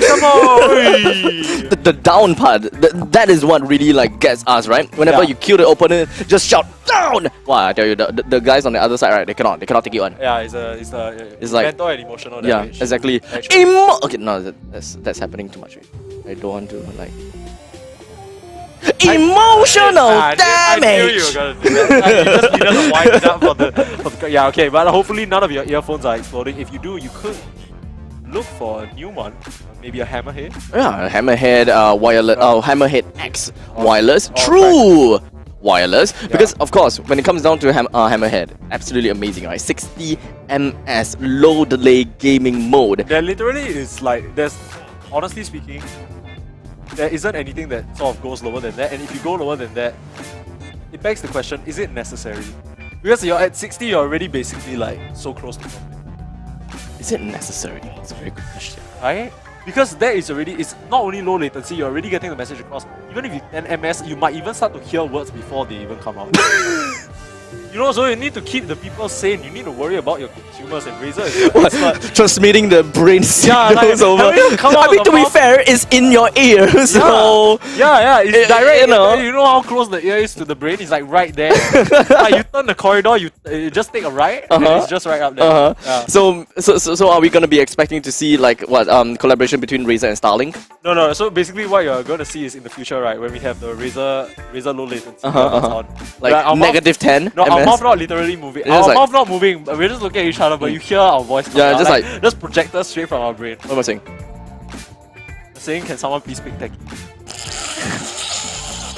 It's either that or emotional damage. One of the two. I'm pretty sure that one's stuck in your head now. But we are also kind of stuck at the loading of the lobby right now. We're still kind of waiting for the players to get ready. Once again, this is a live LAN event. So if you ain't here, what you doing, my friend? Get down here. What you doing? What doing? We still have one more giveaway too. What doing?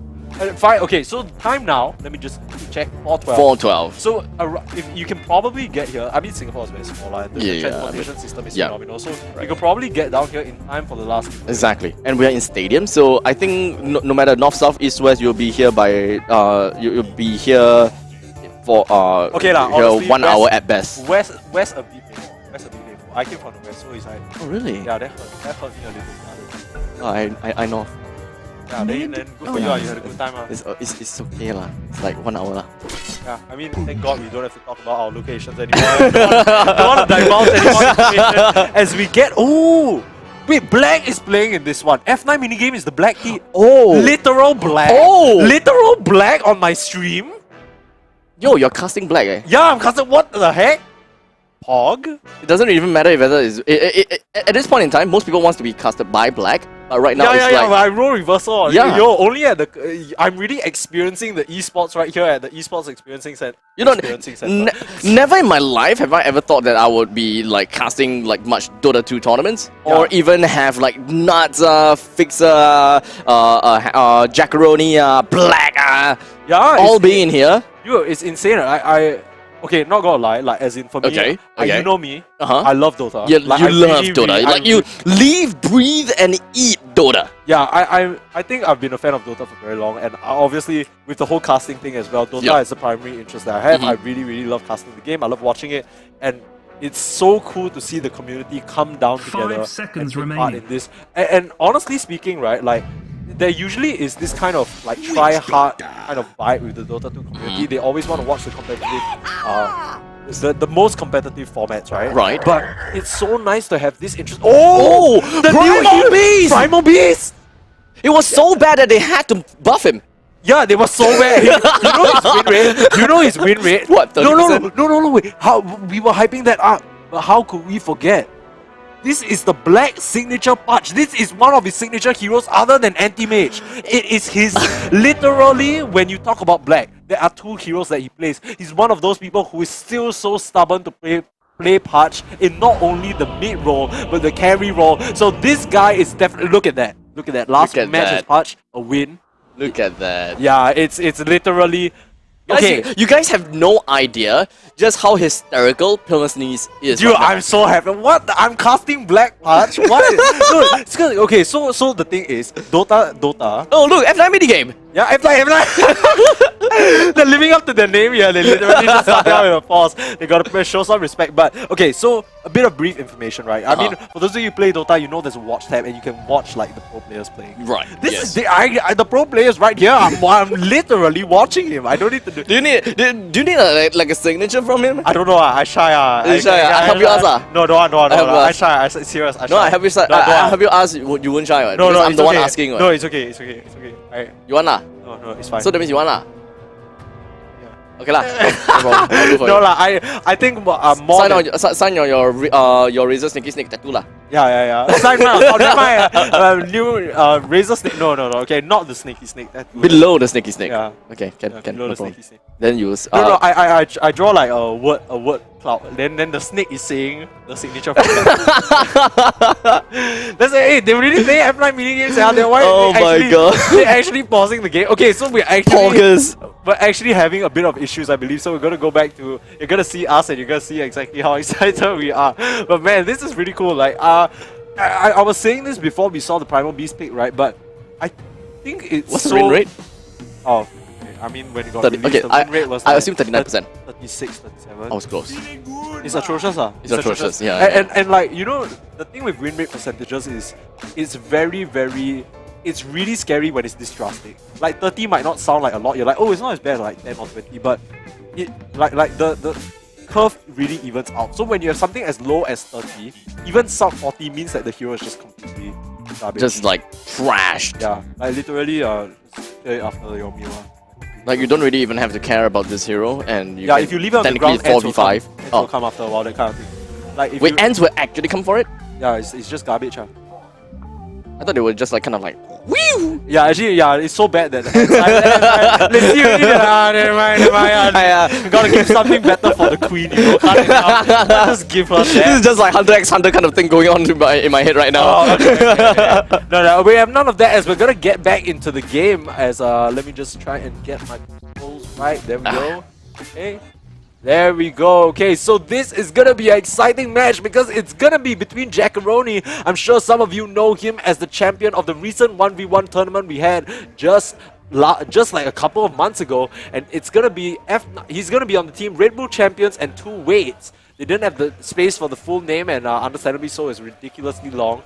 But they're gonna be piloting a few heroes that we haven't seen, Primal Beast as well as Zeus. I really want to find out and see what kind of game plan rather, they have for us here. Well, let us introduce the player just by a little bit here. So we do have Black onto the signature punch, we have Jay that will be playing onto the Witch Doctor, and finally Nan that will be onto the Snap Fire. Usually like when you put a 2 behind your name, it's meant to be said twice. Nan so Nan. is it Nan Nan?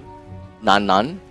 Sounds cute, let's go with that. Nan. Okay, let's Nan. go for Nan. On the other hand, right from the side of the Radiant, we have Anti-Sim Club that will be playing on the Visage. We have Dun onto Zeus, and finally Zenith that will be playing onto the Primal Beast. Yeah, I'm interested to see how this Primal Beast works because the charge is something that can really disrupt them. Now, they do have vision of this Black Touch right now, so they should see him here. He needs to be careful, he needs to get out of dodge. Here comes the first Thunderbolt, but the trample isn't going to do nearly enough. Black aiming for hook, look at this pump fake. Oh, lands it. That's why it's the signature, baby. Doing a lot of damage, but he needs to be careful. There is the Soul Assumption coming out from the Visage, and Black and both the Primal Beast and Black are going to tank quite a lot of damage. Well, it does seem like the animation cancel gameplay coming in from Black is coming in, and of course will be very hard to get away from. Okay, I'm not gonna lie. If he misses a single hook, I'll be very disappointed. We shall see, right? We shall see. Oh, there we go. Here, Jackaroni straight to the tier 1. Needs to be careful though. Gets the first blood onto Black, but he's gonna get trampled down. So 2 down on the side. They trade out for the Zeus, but overall, still pretty good for F9 minigame here. Oh no, sorry, the Red Bull Champions, but it ends up evening out to a 2-for-2 exchange as all the sides just get battered and bruised up. Well. What the game has shown us so far is a very aggressive start, and it does seem like the pace that this game is gonna go kind of seems as though that we are gonna be looking at maybe about close to like 8 to 9 kills in. Okay. Boo. Tell me about it. Come on. Okay, I mean, Black, honestly, I mean, they're still trying to be a pro, so. Hey, like, you pro player or he pro player? None of us at the current moment. None of us, like literally none of us. We're both casters, so there's that. Okay, yeah, that's that, right? That's that. Okay, the trample still coming out, but the cookie keeping him safe for now. Realistic. Onto the maledicted target, but he needs to be careful once again. It's the Visage with the Soul Assumption. You have to watch for that ability, and Black forced to pop herself, even though he was the one who was the aggressive approach.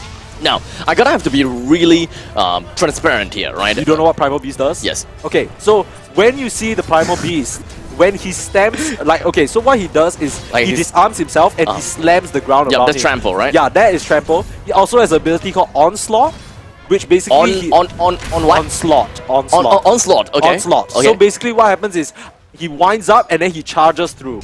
So you're probably going to see that. Now the third ability is the interesting bit because he gets a bit of a buff. I'm not going to go into full detail explaining it because it's a bit wonky, but those first two skills are the ones you need to worry about for now. Okay, that sounds cool. I like how you came into conclusion on that really quickly.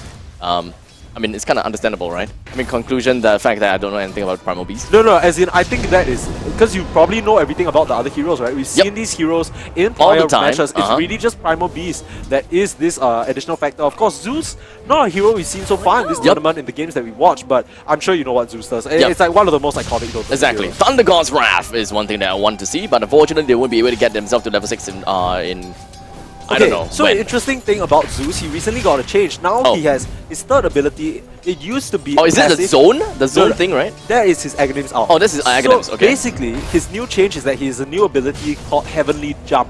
What this means is he has a little bit of a hop, so he can actually dodge the hook. If he's fast enough, not presently though, he's gonna get maledicted up and Black has the finger on the trigger. None is gonna be just that, gonna be eliminated, and Zenitsu trying to get the trample off, but not going to do nearly enough damage to Nana, and a nice little combination of plays coming out from F9 minigame.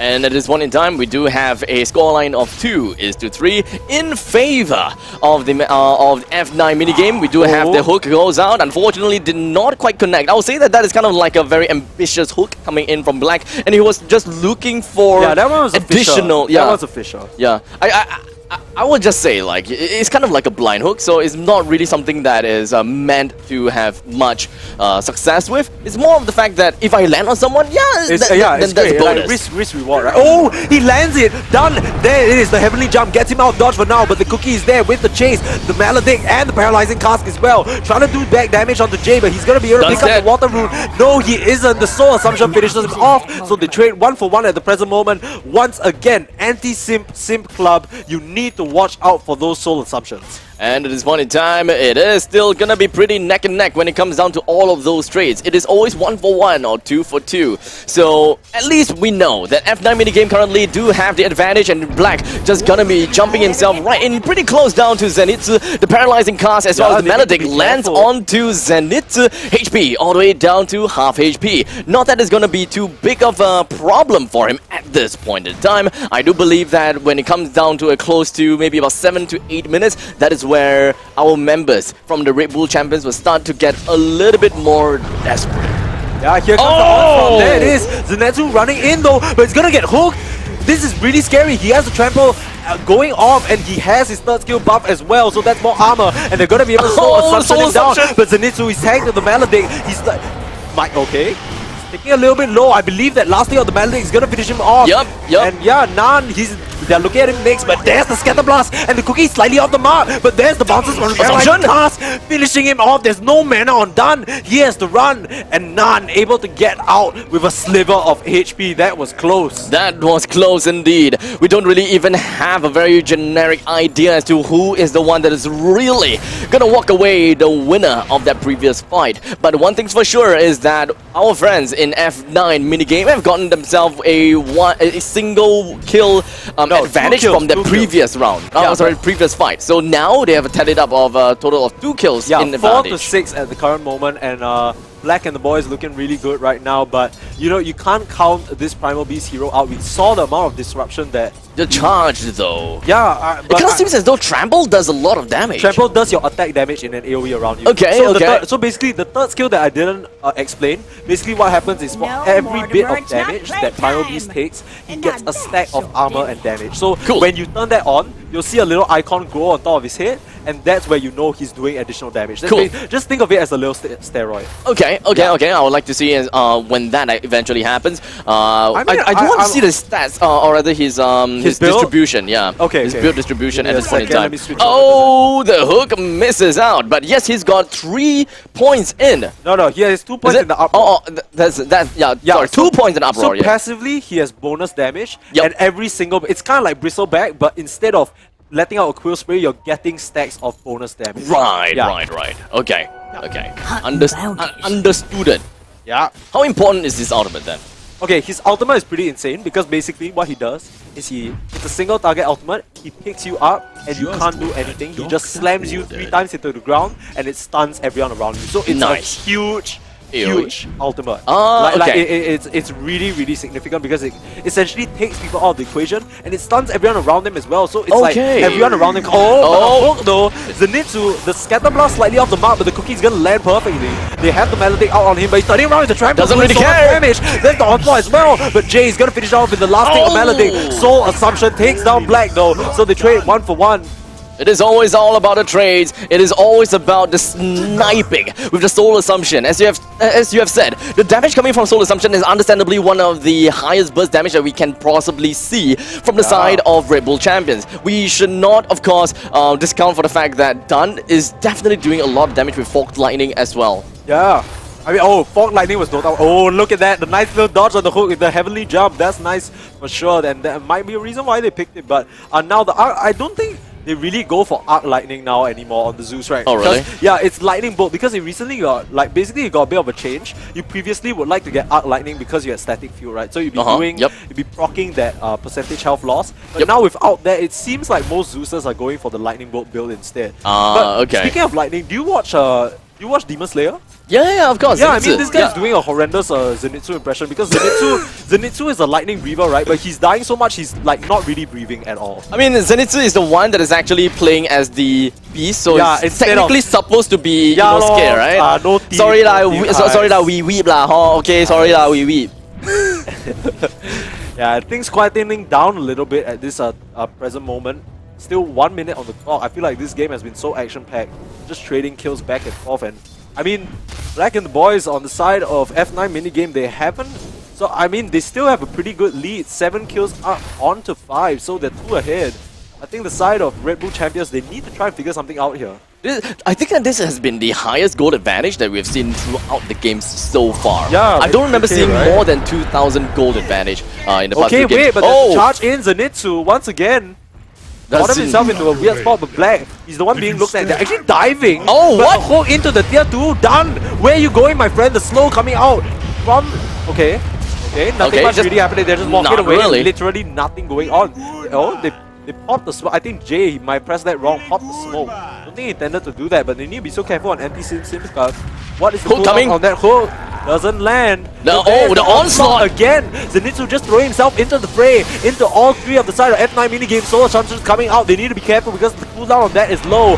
Now trying to do the damage to the Scatter Blast, but the nukes coming out in full force, and Zenitsu trampling on them now and level 6. The Stone Gargoyles! Here comes the Gargoyles, like you said, the familiars doing their work. Black trying to trade and gets to and the Gargoyle to boot. Black, GG is called with that, tips them over the edge, turns it around, and who better than the Black Punch to win you your first game of the semi-finals here. GG. What an end. We literally ended the game right on top of Black, and just looking at how he shattered everyone else that's trying to go overly aggressive on him they were under the tower. Like no respect. You think you can dive Black in its own tier? No.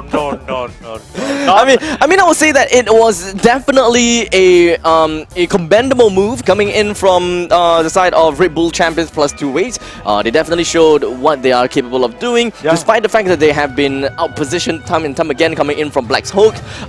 And unfortunately, Zeus is the one that has been hooked a lot of times. I mean, most of the time, it's just kind of rough, right? Because yes, they can throw out a lot of spells, but the thing about Soul Assumption, even though it's such a strong nuke, is that it relies on the build-up of the fight. You kind of need to have those damage, like just a total amount of damage being done around you before that Soul Assumption is being powered out. It's not really something you throw out and instantly nuke. So you need the fight to go on. So that kind of forces Zenitsu to always be the one running in, but when you run into a Witch Doctor Melodic and the slow from the Scatter Blast and the punch just there, it's really hard to fight. It honestly looked a bit dicey when Anti-Sim Club managed to get level 6 because the familiars are so strong, right? There's 2 additional stuns, but Black manages to seal the deal before any of that gets any worse. Right? Yes, indeed. I thought that it could have been a nice play coming in from Red Bull Champion +2 weights, but it kind of seems as though the Gargoyles came in a little bit too late when it comes down to the micromanagement. I don't really quite see the stone. I think at that point he was just trying to get the Soul Assumption off maybe. Right. Because I feel like That's that the is the biggest thing that's nuke gonna make the they gotta difference. do that. Yeah, he's gotta do like the Garg. At that point, the familiars, right? They're hitting. They're basically auto attacking, but every single auto attack that they do, it's slightly weaker. It just gets weaker and weaker, so you don't really want to kind of. Not at that moment. I mean, that's what I'm trying to say. Well, so coming to the conclusion of round number 1, do you have anything to say regarding the either lineup or the strategy or tactics coming in? I mean, from if you let Red Bull Black have champions? his patch, I So don't know. you're supposed to steal the pudge away. Is that what's supposed to be the That's a case? bit tough also. Right. That puts you in a bit of a punch or no punch conundrum. I have a feeling that it is just going to be pudge all the way.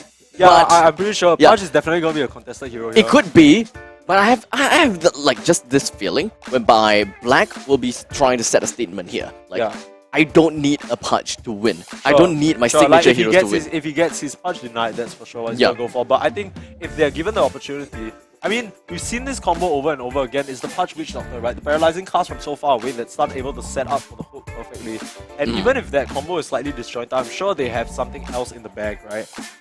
Now for the side of Red Bull champions, like you were saying, I do feel like that Primal Beast, even though it was entertaining to watch, I think it's a hero that not really anyone knows how to play very well just yet. I think it's still too early for us to be able to kind of squeeze Primal Beast into this kind of I mean, games. it's sort yeah. of, yeah, it's sort of worked out, but it's kind of like every time there's a new hero or a new sort of tech, right? It goes through a few phases. So usually it's discovered in the pubs, like people are trying it out, it becomes a trend, and then slowly you sort of refine it, right? But this tournament presents such an interesting format that you really need to have a very clear understanding of the capabilities of your hero at its core, and I feel like that might not be something that people have a full grasp on at the current time. Well, so I would suppose that maybe you just kind of ditch the Primal Beast. Yeah, I'd say ditch the Primal Beast, go The for something Visage a and- bit more. The Visage is okay, we Yep. saw the work that it did, Yep. but the Zeus Primal Beast combo was the thing that confused me a lot. The idea was there, where they want to disrupt and throw in the stuns, because the Primal Beast is able to do so much damage, thus powering up the Soul Assumption charges and the Zeus as well, but I just feel like this strategy didn't kind of do it for me. Do you think that there is any hero at this very instant, or rather at this very instance, I think about 3 games in already, do you think that any heroes here have, is really good for this game mode? I am so surprised that I haven't seen a Weaver. Because basically, Weaver is one of the most disgusting heroes in the patch right now. Because Shukuchi is disgusting. Okay. So which means that if you have sentry control of the mid lane, you can just run in, do damage, and you're so elusive. They can never get their hands on you. And the biggest thing of all Oh right, is the Swarm, right? the Swarm. So the Swarm is really disgusting now, its ability, because it's so annoying to take the bugs off you. And the important thing to keep in mind, heroes like Visage, heroes like Pudge, they don't want to waste their time auto-attacking the bugs. Yes. But the whole time the bugs are dealing damage, reducing armor, and we saw one of Pudge's weaknesses is he is not a high armor hero. Okay, so we do see that there's the potential for mirrored heroes. So we see 2 Visages being picked right now. So basically, you can't deny a Pudge. Oh. Yeah, you can't. Okay. So basically, they're just answering the Visage with their own Visage. F9 minigame, they're gonna take a trick out of the anti-sim club book, and they're gonna go for a bit of variation on their previous setup. They swap out the Witch Doctor for a Visage. Now, I don't know how much I like this. I feel like you don't really have a lot to power up that Visage Soul Assumption. But I guess it sort of works both ways, because as long as it doesn't have to be your damage, as even if the opponents are doing damage to you, that racks up your counter as well. So either way, it's sort of gonna be compounded, right? Because you're sort of taking the amount of damage that the opponent wants to do with their own business. So this is kind of more seconds on remaining. a slower kind of gameplay coming in from the side of F9 minigame. Whenever they go, they get the hook in, the next thing that we'll be looking out from is probably just a couple of shots coming in from the Snapfire himself, while the Visage probably wouldn't be able to deal much damage only after after the fight has prolonged for a long period of time. I think right now it's very clear what F9 minigame want to do. It's pretty straightforward. So they want to hook, they want to rot, they want to scatter blast, and then they scoop on top. And then the Visage just lays in the final hit, right? So they have a very clear combo going on, but once again, we see this combo of heroes that this is not the first time we're seeing it. It's the Undying Bristleback duo, and we've already... So you have the damage reduction coming out from the bristleback, obviously his namesake, and of course you have the Undying pumping in the heals as well, and the Tombstone to control the area, so you can't get away from the bristleback. This could be really scary for the side of F9 minigame. Well, for Red Bull champions, kind of seems as though they just want to focus a little bit more on area of effect, right? They want to focus on an area. We do have Undying with the Tombstone. Decay does really well in an area as well. Not to forget about that. Quill Spray. When it comes down to aerial damage, we've got that too. And I believe the Visage just doing Visage things afterwards if you have stacked up enough damage, and of course Soul Assumption will come in to blast you right out of the earth. Well, so they have more of that kill the entire team and just deal all the collateral damage kind of thing. While for the side of F9 minigame, kind of seems as though they just want to entirely single out one person. Absolutely, that's exactly what the game plan is. Right here, we see both Visages starting out with quite a lot of mangoes. This is very common because the mana cost on Soul Assumption is 125. You can only get like, what, 2 or 3 of these out during the laning stage, but it's imperative that you have them available. So that's why you see the mangoes. With every single pop of mango, you regain instantly. Okay, so this Visage didn't start with Mango, that could come into play here. He's got the ring at least. Yeah, he got the ring of Bessie, so he's providing mana regen to his whole team instead. So, Anti-Sim Club going for a bit of a, regen heavy build with the, I think this is 6 mangoes. Yeah, so 6 mangoes, yes. He's gonna have a lot of mana to work with. But no shenanigans here in this early stage. We saw just now, it didn't really work out for them, so they're playing it a bit safe as well. The level 1 doesn't really have the biggest punch, so they're just gonna avoid each other and just secure these bounty runes across the sides. Yep, bounty now down, and of course collected by the individual players.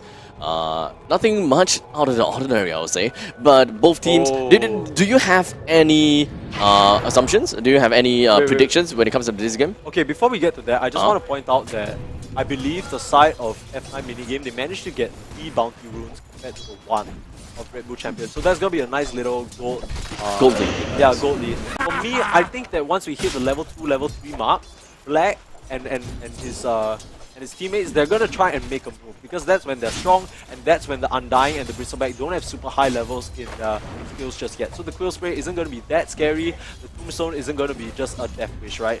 But once it gets to those later stages, that's where the Bristleback and Undying are gonna become these tanky bosses to be dealt with. And I don't think Black's gonna be able to stand up.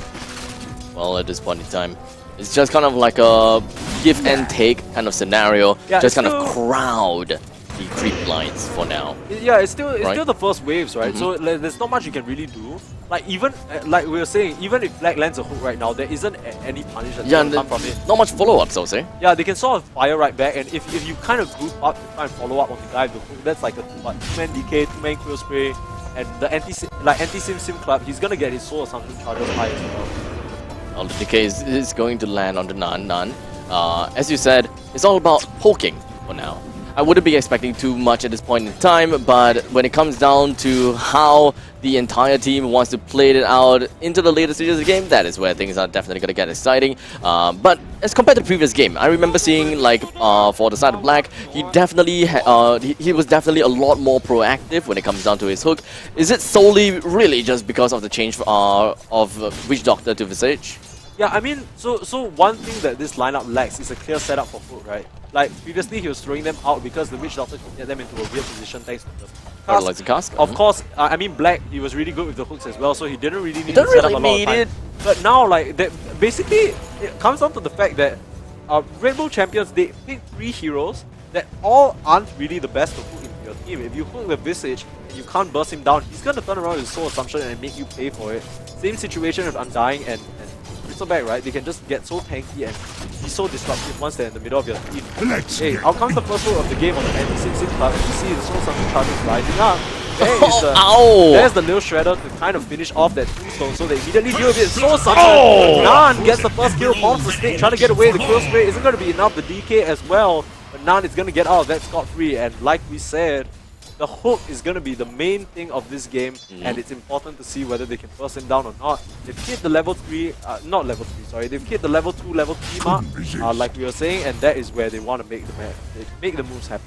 A 1-4-0 trade in favor of F9 minigame. We definitely saw the trade in between of both the Visages. They really just want to land the soul assumptions on one another, and that is like the most important thing. The main thing that F9 minigame should be looking out for is going to be hooking down onto any, or actually just try his best to hook down on the Visage, because he's understandably one of the weaker players, weaker heroes in terms of health and defenses. Well, if you were to hook both, or either the Dun or Zenitsu, it is going to be slightly tough for him to eventually kill. As you can see, he did manage to hook down the Undying, but when it comes down to the rest of the follow-ups, not much damage is done, not much could be done even. Yeah, the Undying basically has his own soul rate, right? So he's gonna be able to okay, he doesn't have soul rate of lying, but he literally is so tanky, like you said, and it's kinda hard to cut through all that HP. Now the one thing I want to look out for is like the next 1 to 2 minutes is going to be crucial for F9 minigame to try and get that lead, because like we said, once they hit those higher levels in level 5, level 6 even, that's where Zenitsu and Dan are going to be really hard to kill. Mistimed. No, they were assuming. Okay, so Black was assuming that Dan would deny the creep, but he did not. So that was really nice, kind of foresight from Dan, knowing that was what Black was looking for. That's the Grave Chill, slowing him down for now. That's the Visage first ability that we haven't been talking about, because it is basically, I mean, just Soul Assumption City, right? But okay. Oh, a charge down, a run down coming in from Dun into the face of Black, proxying in between the first and second tower. He's not really gonna give any damage at all. He's just gonna be facing his rear end onto both the creeps, onto Jay, Black, and Nan. However, the Soul Assumption is now slowly racking up charges. I'm not exactly sure whether it's gonna even do anything much on the Dun. All of the creep waves in between is now all dead, while Zenitsu as well as Anti-Sim Club just gonna be running right down towards the southern side, putting Nan's HP all the way down to an all-time low. Unfortunately, the Soul Assumption wasn't able to do quite much damage, but never mind, the Decay will be able to do a decent amount, while Jay has received quite a bit of damage, finding himself back towards the end of the tower by the second wave. This was absolutely beautiful maneuvering from the side of Red Bull Champions here. They take advantage of the fact that they're about to double creep wave them on the tower, and they force Black back, because Black can't stand up to the Bristleback like we said, and nobody on this team really can do anything. And now he was trying to find an angle around, but the rest of the side of Red Bull Champions caught him off by himself. And I was about to point this out earlier on, he has a really nice item pickup in terms of the Ring of not the Ring of Basileus, sorry, the Infused Raindrops, blocking a bit of that magic damage. That's why the Soul Assumption didn't finish him off. The DK was there from Zenitsu, tied 1-1 right now. So it feels like a lot has happened, but really it's just one kill apiece. Indeed, I thought that we are expecting more, but it didn't quite seem the case at all. 6 minutes in, we still have 4 minutes in to go. Both of these teams, one of them, gonna have to make a decisive move soon. Who shall be the one to make the desperate attempt? Who should be the one to make the move first? Understandably, Black will want to land the hook as far as possible, and of course get that to land onto the Visage, because that is understandably the easiest hero to bring down. Unfortunately, that is another hook that will connect down onto his own creep. Yeah, I mean, this is a common part strategy that we always see, right? Okay, as you see the Tombstone, they want to force down this tower, but the nice little shredder to keep them at bay and eliminate the Tombstone, so that pressure is slightly gone, but Jay is still being run out. Black, the Rod isn't going to keep the Snapfire alive, and Black forced the turn tail and run. Meanwhile, Nan trying to finish off Anti-Sim Club, gets that kill, but now under some threat from Zenitsu as well as Dun, but the hook lands onto Zenitsu and turns it around. Now Dun, he's in a bit of threat now, but he still has full HP. He doesn't need to be scared, he's pumping out those quill sprays. Where is the backup? Black not taking nearly enough damage for Dun to really threaten him, but they're really pushing into this tower here. Now I don't know if the tower is also a win con, but they should kill him off because the tower is their safe haven. There's the hook back into the tower. Dun trying to deal as much damage as he can to it before he goes down. Gets the last few auto attacks off, but feeds over a kill. And now Black and Jay, they need to defend this tower, because if the tower goes down, it's going to open up the entire mid lane for the side of Red Bull Champions. They need to do everything that they can. And now it's just gonna be left with 3 versus 3, 4-2 in terms of scoreline. I believe that Black and Jay, they are all slightly afraid, or rather very afraid of this Bristleback, the way that he is playing super aggressive, not giving a damn in the world with what is going on and who is hitting him at all times. I think it's really just kind of like, they're really just trying to push the issue with every single creep wave that meets the tower. Indeed. One thing that the F9 minigame lineup lacks is, okay, wait, they could try and go here. The Tombstone, Lil Shredder already used to clear a ward, and this could be a huge opportunity for the side of the Red Bull champions. They're surging forward, they're doing the damage, they are just hitting the tower, and they get it. So they clear the tower, but it might be at the cost of some kills. But Dunn is able to clean them up, and the GG is called. The tower falls. Tower fall is a condition. I think so. I think so, based on the way that they Based call on it the GG. way, yeah. I mean, they've just been wiped. So either way, very nicely played from the Red Bull champions as they even up the series. Wow. 1-1. What a game. Oh man, not what I was expecting at all. They're just trying to put all of their aggressiveness with the Tombstone. I wouldn't even call the ward placements kind of like debating out the... Oh, that I'm gonna go out and say that was a debate. That was a debate. Because like when you kind of are all in the same lane, it's very clear to see where their wards are because they need to walk out and place it. So you're gonna see it regardless, right? So they kind of baited like Jay into a weird spot where it's like, okay, we have a sentry on your ward right now. If you don't clear immediately, we're gonna clear your sentry. So Jay, a regular good support, uses the Lil Shredder to get that ward as soon as possible, but that's where the Tombstone holding the Tombstone back. Right. Okay. So, as soon as the Lil Shredder is used, it's another point whereby it's damned if you do, damned if you don't, right? Yeah. With no ward coverages, it's just going to I mean, it's so hard to land the hook if you don't have wards. That is absolutely right? Yeah, so they kind of were forced into a weird position there. I mean, obviously for us, it's easy to see that the right play was to not do that, right? But in the heat of the moment, you're like, you gotta have to do something. Yeah, you're trying to control the vision. You're like, are we really gonna let that go unpunished, right? And I mean, they end up being the ones punished instead. So it is a 1-for-1 currently between F9 minigame and the Red Bull champions. Of course, you are tuning in to the Experience the Razer Blade 2022 Dota 3v3 challenge. Now, okay, we're getting a lobby invitation. Oh, upgraded technology. Now they are finding us and getting into the lobby. So very nicely done for them. Shout out Anti-Sim Club for that. Thank you. You did us a favor there by I don't have to like look at my screen. Just kind of squint your eyes and just be like, I can't see no shit. Yeah, I can't read. I can't see. Yeah. Okay. When are the Razer glasses gonna come? Honestly, I wouldn't be surprised. Actually, the if that marketing director is outside. We can literally just go ask him. Then I can ask him about the toaster. Yeah lah. You haven't asked him about the toaster? I haven't. Then the marketing director come for what? Go ask him about the toaster. What are you doing? I would have. Yeah, okay, but jokes aside, of course, we're getting the final game, third and final game of these semi-finals. Of course, this is happening all live at the EXP Experience Center here at Kallang Wave Mall, and this is where you want to be. This is where you want to be. Yeah. We still have giveaways to give away. I think one giveaways to give away. You're not. I'm not wrong. No. So basically, you're setting up a giveaway and you're giving away the giveaway stuff itself. Or the giveaway. No, the event, right? You're Yep. giving it away. Because you give away the giveaway, man. So there's a bit too many layers on this one. It's okay, I'm sure I'll coach you through it later on. You asking for a Razer toaster, but it looks like your brain's a little toaster right now. Yes, indeed. You just gotta wind it back a little. Need to take a little bit of. Why get a toaster if you can just toast yourself? Okay, so okay. Oh, no more giveaways. Okay, no. I think people got way too enthusiastic just now with the giveaways, right? So they kind of milked all the presents, right? I believe. I believe so. Yeah, I believe way too hyped. Everyone wanted a piece of the good, so understandably so. I mean, understandably so, right? Yeah.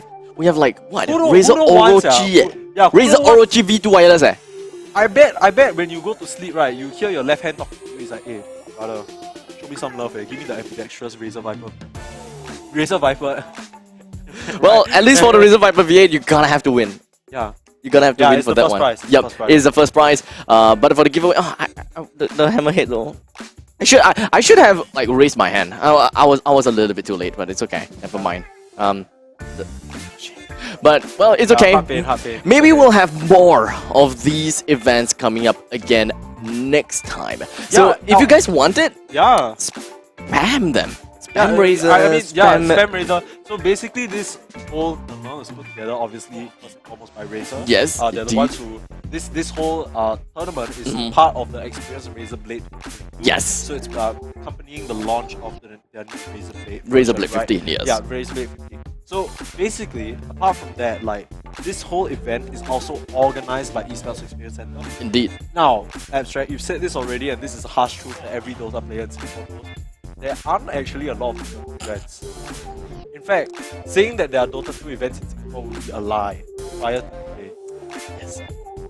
So, I mean, Yes. we're getting into the third game now, and The that's going to be awkward truth. exciting, but I mean, if you want more, you gotta let them know. Yeah, you because guys they're gotta the- let them know. I can't make it happen out of my bed. I can't just Dota events. Yeah.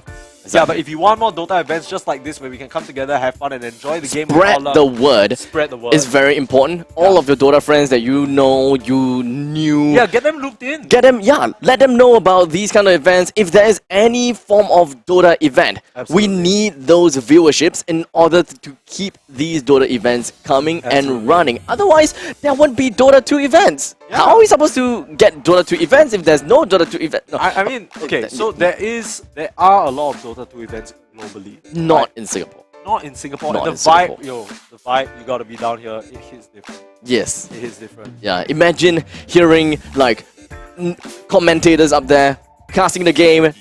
Not me because I know nothing. I only know like Okay. What Black Hole. yeah. I know you gotta say Thunder Echo God's Slam. Wrath, Echo Slam. Echo Slam. Yes. what else? I know Boom Shakalaka. Okay. That was not from Dota. But No, that one just go in there, Kabuma. okay. Yeah. Okay. I mean, Not OT lah. we're gonna have to. Where's my techies? You shout maybe if you shout a bit louder, they can hear you. I think For it's a now- bit too late for So me to do for that lah. now, they're sticking to literally the exact The same exact same thing. I I mean, see. Nature's NP? Prop. What is the? What is this? Jakiro. What is going on? NP? A Nature's Prophet. Wait, how does isn't MP like mostly played as a Prophet to block the hook. The Treants to block the hooks. really? The Treants to push the tower. No, yeah, push The tower, Treants push the tower. Liquid fire on the Jakiro. Oh, They're going yes, for they tower are push, power. right? Yes, That's- we no. both had like the eureka. Okay, so this is like they're thinking like what 3 steps ahead, right? First game, they're up against the Black Patch. They're like, okay, we're gonna try and beat the Black Patch. Couldn't beat the Black Patch. Black Patch beat them, right? So they're like, okay, second game we are going pretty even with the Black Patch, but we can't really seem to get a kill advantage on them. What do? We kill the tower. That's how we won the game. They just want to overwhelm the opponents as much as possible, Yeah, right? with the pushing abilities Yeah. of the Jakiro. That okay, Zenitsu. If you're saying in your team comms right now, nobody saw that, I saw that, he accidentally used a Fairy Fire. Now, I'm sorry, if you don't know, this is a consumable item that gives you damage and you can use it to restore a bit of HP. So it can really kind of help you out in those spicy moments when you're just about to die. You had 3, accidentally use 1, happens, but not what you want to see in these early stages. Well, if I don't say, you don't say, nothing happens. I said it at length, so I mean, things are happening at Yeah, this moment. things happen lah. Yeah, So things happen Zenitsu, yeah, you got called out by him lah. So sorry, if anything, you can drag him to the back alley later lah. I'll let you know where is he. Well, for now we do have the 4 Treants that is currently available. I don't think that they will be able to do much at this point in time. Yeah, scouting out as well though. Yeah, at least the scouting will be able to help them every now and then. But I believe that only at maybe like level 3 to level 4, that is when we will start to see more action incoming from our Red Bull champions. I do really want to see what kind of dark horse gameplay we're going to be seeing from Red Bull champions, because if they were to win F9 minigame because of tower downs, how devastated will Black be? He tried to block the hook with the Treant, but walking a bit too far forward, Black latches it onto him, doing a nice chunk of damage onto Zenitsu, still managing to get that bounty rune in the end, but Black is gonna be satisfied with that one. I believe that he... Oh, but the first kill, we missed it completely. T-Twist feels bad, man, but What did... No. So basically, Ran so far? I think what they did is they looped around and they got the dual breath onto him multiple times, and the Snapfire just got caught out. Was it a cookie first on the Snapfire? Let me try and... Oh wait, no, it was a Visage, so he had no way of really getting out of that and caught with his pants down. Oh, RIP in pepperonis. Ah. That's just something that was really unfortunate, but now that they have that 1 kill lead, they gotta have to press the attack as much as they can if they do have the momentum to do so. Now, Anti-Sim Club understandably is going to be that frontliner that we have seen time and times again. Even if he were to get hooked, I believe the Ice Path is going to help him for quite a bit. And let's not forget about NP. You will be able to conjure up some trees, and of course, if Black do manage to get himself out of there, because I can understand and I will only believe that he would want to prop up all of those trees out to save himself, except for the fact that he wasn't able to do so because the Soul Assumption damage just a little bit too much right on top of his head, right after Black hooked him right into his face. Oh, and look at this. This is a very different philosophy coming out from both sides. They might have the same heroes, but look at this Undying. He went Tombstone level 1, catching them off guard. And you know, Zenitsu, we talked about, oh not Zenitsu, sorry, Anti-Sim Sim Club, we talked about how he's gonna get tanky with those soul rips, but he doesn't, at that point in time, he didn't have the Tombstone to counter, and that overwhelming like area control, that was the one that really did Zenitsu in. I'm kinda surprised. But at least now, is that a decay or is that soul rip? Yeah, that's decay. Yeah, that's so decay, soul right? rip Okay. is the second. Okay, so when with that all said and done, at least we have more damage coming in from Red Bull Champions. They would probably want to put up more of a fighting power in the very event that someone were to be hooked up. Because you wouldn't want to just be a sitting duck when your opponent hooked up to you, right? And just kind of like, yeah, I'm gonna have to run away. Oh, another one from Black. It seems like an easy game coming in from Black whenever he wants to go for the hook. And time again, that is exactly what they want to do. Yeah, the tips coming out, Black really playing his signature to perfection, and he's showing exactly why he's so famed on this hero. He knows exactly the angles to use in the mid lane especially. And nowadays, this mid punch is something you might see in your pubs, but really it's usually the position 4, right? Playing that roaming support. Like I said, Black, he's insistent, he loves playing punch core, and he knows all the tips and tricks about where to get the best hooks, and yeah, I mean, punch fans take notes. I can't imagine myself, you know, grinding punch over and over again, or rather playing punch over and over again. I mean, if I were to love the hero like Black do, about loving punch itself, I think, yeah, it shouldn't be too big of a problem, right? But if you want to play it in terms of like somehow punch, if punch is a meta hero, meta pick, the kind of stuff, and you don't particularly like punch, then that is going to be a completely different thing. Yeah, it's a whole different I find it very clunky. It's a whole different slow. style for sure. He might land another hook here, but a creep gets in his way. So F9 minigame, gonna be cursing a little bit there as Red Bull Champions, another hero creep dives in the way, saving the cause. But I think this is something that we, okay, trading some spells back and forth here. Does seem Throwing like out Soul Assumptions and Grave Chills. Nothing much to amount from that though, unless Black can land a hook, he's posturing. you can pretty much see how the fact that Red Bull Champions, they are playing right in the faces of their opponents and just doing whatever they can onto the creep waves, but somehow it doesn't really seem like it is a problem for them at all. They haven't really suffered a lot of damage despite all of those decays coming out, so on and so forth. Just relatively confusing for me. Yeah, it's kind of, I mean, I understand the draft because they try to push the towers, but The Soul Assumption does health, half health? yeah, Soul Assumption, power, smile. It just depends on how much like charges you have. to That be was like honest. 3 charge. Yeah, yeah. Okay. Really disgusting. But okay, one thing I want to point out about Black is the fact that he actually put a point into this flash hit. So this is not something you usually see, but they recently added an active component to it where you activate it for some damage reduction. So a pretty cool concept coming in, and just an additional little proof of concept. The what?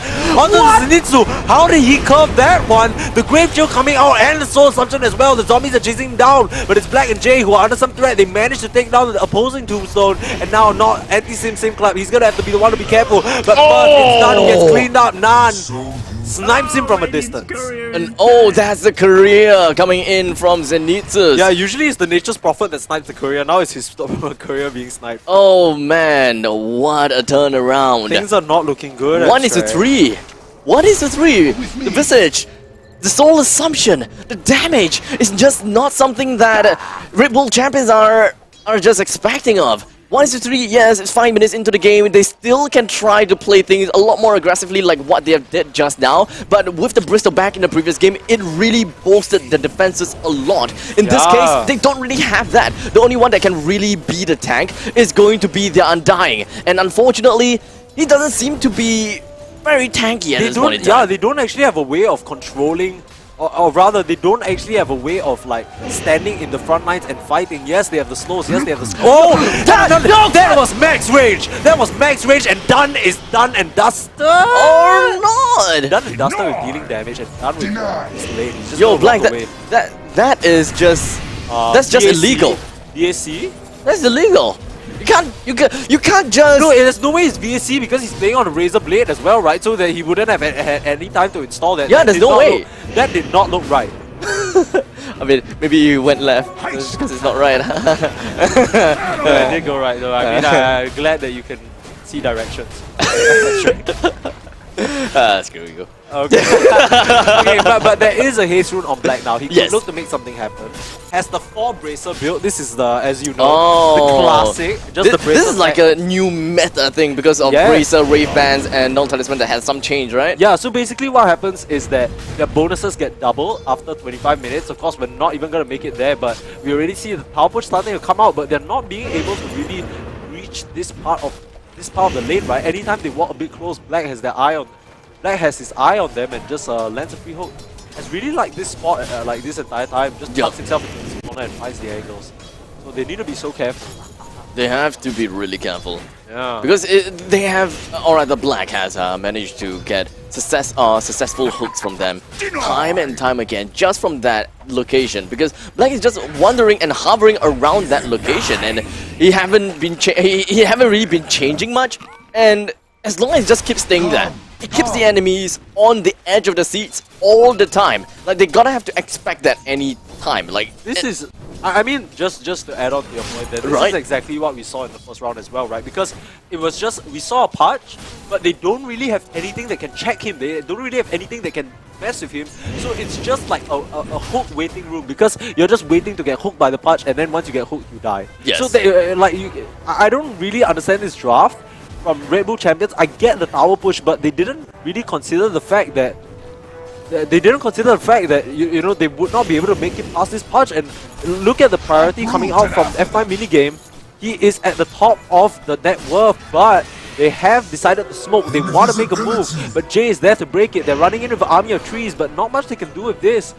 They were trying to make a nice little sneaky play to overwhelm them once again, similarly to the previous game. They're like, oh, we can overwhelm them with creeps. With this Nature's Prophet, we can spawn our own, but like I said, like they're not really getting much done. Okay, Chikiro gonna run up here, but they spawn him with a ward. Maybe a bit careful. They're pinging him out, but I don't think they have any way of actually getting the on done. I'm gonna run past them. He needs to be careful. I don't think that much is gonna be done Yep. at this point in time, right? But it kind of seems as though, like, for Dunn, he knows that something iffy is going on. In the meantime, it does seem like we are going to be sprouting out some treants over there. A lot of body blocking around the Nan and his HP immediately going in for a good amount of health. But the Soul Assumption is just going to be tossing around top of Anti-Sim Club. HP down to his liver. The Tombstone finds himself dead. But it's okay, because now the rest of the players coming in from the side of Red Bull Champ is just going to be focusing all of their fire down onto the tower. The liquid fire. Everything pouring right in. We are going to be having trees surrounding Black as much as possible. HP down to an all-time low. Rod just running him down to the oblivion. Is he gonna go down? Yes, he will. And the Sim Club finds himself down. But the buybacks, Black is coming back in. He wants to punish. Where's the hook? It's not there. They can't get the return kill, but they're still... Are they in the lead at this point in time? It's 30 seconds left. They've really pushed the advantage with the buybacks, and now in a bit of trouble as well. HP is down. Yeah, trying to do the work, but they don't have any way of stopping him from just walking away. It's all about body blocks now. They can't get it in time. Black is there now, and straight onto Dunn. They're doing the level 6 dismember is out, and they get the kill, the hook, a swing and a miss. But now it's even. Who can get the final kill to do the deed? There's the Soul Rip to keep Jay alive. They finish off Dunn, and Zenitsu more than likely going to follow next. They're doing the damage. The Sprout is there, but the GG already called. As the side of F9 minigame, they knock out the Red Bull champions. That is... what a game! What a game. Literally boils down to the final moment in this pressure cooker scenario.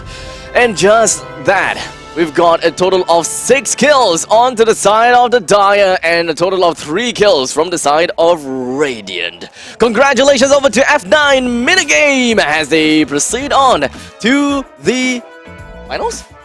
Okay, finals! Yeah, I believe they proceed on to the finals. We'll be casting the second semi-finals in a bit. But honestly, what a huge win for the side of you know, F9 minigame, right? I feel like they kind of had their part strategy a bit broken, but I mean, maybe a bit of overemphasis on trying to push there ends up being their demise, right? For the side, yeah, I don't know about. You could see what they were going for. They wanted to overwhelm F9 minigame with the treants, but they just could never find the angle. And by the time they got around to it, there was already the tombstone.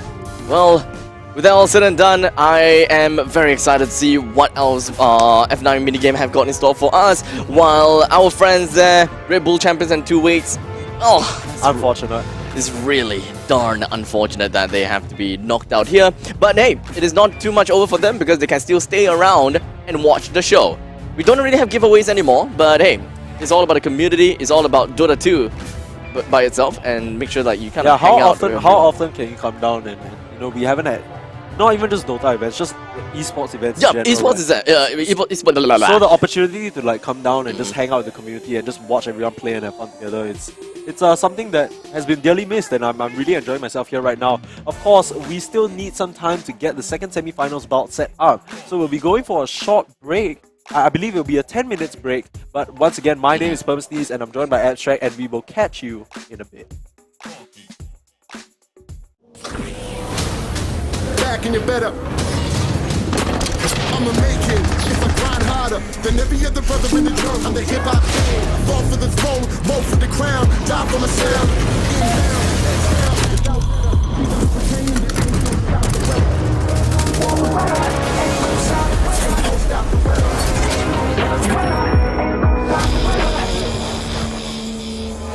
Gotta kill the conscience, misconduct the use of violence. Roll me up in the world, move until I reach the top. I'm the hip hop king.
whole city down with this. I take the whole city down with this.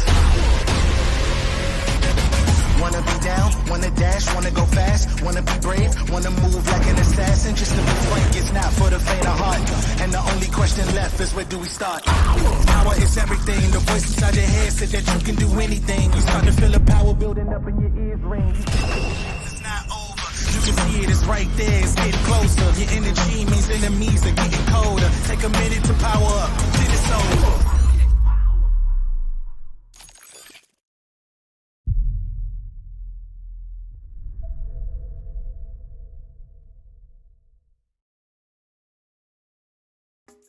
Alright, ladies and gentlemen, welcome back once again to the Experience the Razer Blade 2022. My name is Abstract, and with me here is Burma Sneeze, and we will be your caster for this semi-finals bout.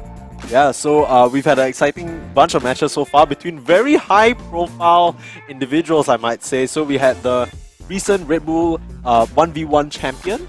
I believe he goes by the name Jackaroni. Yes. Unfortunately, defeated by an even greater power, Black. Yeah, so Black, for those of you who don't know, I'm sure you're probably not a Dota fan, to be honest with you. But yeah. But so, I know leh, so yeah, definitely. So that makes you a Dota fan, lor. Huh, really, man? No, I'm okay. just pandering to you. Right. Okay. Yeah, but anyways, Black obviously I'm not sure whether he's still trying to pursue pro play now, but he is a caster, but he was an ex-pro player. So very high profile obviously, and I mean, even though we keep talking about Black, his two teammates played phenomenally as well. Nan as well as Jay, they just did exactly what they needed to do to kind of edge out the win. It ended up being a 2-1, and I mean, they move on. So right now, I believe we're gonna get to see them again. They're playing under the team name F9 minigame, and they'll be playing against the team 3 Razeketeers. Okay, so we did manage to get a little bit of a snippet as to who the players from 3 Razeketeers are, at least for the names, right? So we have a player called Yike, right? I think that's or his Yike, name. right? I'm pretty sure that's his name. Yike. Yike. Well, sorry if we butchered your name, but we see that your in-game name is technically your real name as well, so it shouldn't be Yike. You shouldn't have said that. So it should be Yike. I'm sure people know, You just right? doxed him. You just doxed him. Actually. No, I didn't say anything about surnames or the last names. Sure. Okay, we didn't go into detail about how it's spelled as well. So we have Yiki, we have Aestheticious, that is part of the name. Aestheticious. We also have another player. As one of the best names. Can I please say this? Please do. Okay. So this guy, his name is Big, Bad, and Slightly Furry. I like how it's like slightly very like you have to be very specific that you know he's big, bad, and slightly furry. The degree to which he's big and bad is quite high. Yeah, it's but the furriness is only at a slight, a minor level. Okay, but this guy, apart from his name, obviously, very interesting little backstory. Once again, the 1v1 Red Bull tournament that happened a couple months ago. Oh no, I don't think this that is was a different. I think this is a different one. So I believe it was a Comic Con. Yep, I think it's along the line whereby One we of had the Comic Cons. Yeah, not exactly sure what was the history about it, but I believe that Thompson was involved in that. Literal Thompson. Yep, like literally the Thompson, the Thompson. Yeah. Wow. Wow, not bad. Wow, no, not bad. Quite close. That's quite like close. a bit of a JoJo post right there, right? Was it? I actually never watched JoJo. No. As long as you post that powerfully, you can. Anything is JoJo, right? Yeah, it's like JoJo. Yeah. So for Big Bad, Big Bad and Slightly Furry. The name is crazy. Yeah, Big Bad and Slightly Furry. Say that 3 times fast. Big Bad and Slightly Furry. Big Bad and Slightly Furry. Big Bad and Slightly Furry. Big Bad and Slightly Furry. Okay, there we go. Big Bad and Slightly Furry, right? So apparently he won against Thompson in 1v1. Yeah, imagine winning against Thompson in 1v1. Couldn't be me. It could only be Big Bad and Slightly Furry. Not Big Bad and Fully Furry, you know. Big Bad and Slightly. Okay, but all jokes aside, of course, that basically means Black has to go from beating one person who beat. So it's literally 2 teams with someone who didn't not necessarily beat Thompson in lane, but had to 1v1 Thompson. Because Jackaroni had that as well. But unfortunately, unfortunately, Red Bull champions and 2 weights, they are knocked out. A bit unfortunate. But I mean, I hope you all still had fun. I mean, those games were really fun to watch. And that last night, Nature's Prophet pick, bit of a head scratcher, but you know, sometimes you come up with an idea, it doesn't work, and that's just how Dota is played. Yeah, I mean, I'm not exactly sure how things are going out for them, but picking out the Nature's Prophet kind of made them backed against the wall, unable to do much in that instance. It's one of those heroes that just can't really do much. It kind of seems like they had like this eureka moment whereby they thought that, you know, with the tombstone, with the No. So the whole thing, did they have Visage? No. So the whole thing was that they had a Jakiro, they had a Visage. No, before that, right? So they had Bristleback. They had a Bristleback. They had a Undying. I think that they had a. No, okay. Now we're starting. Too, right? We're starting to get mixed up here, I believe. Is it? Yeah. Because I know for a fact in the final game there was a Jakiro and a Nature's Prophet.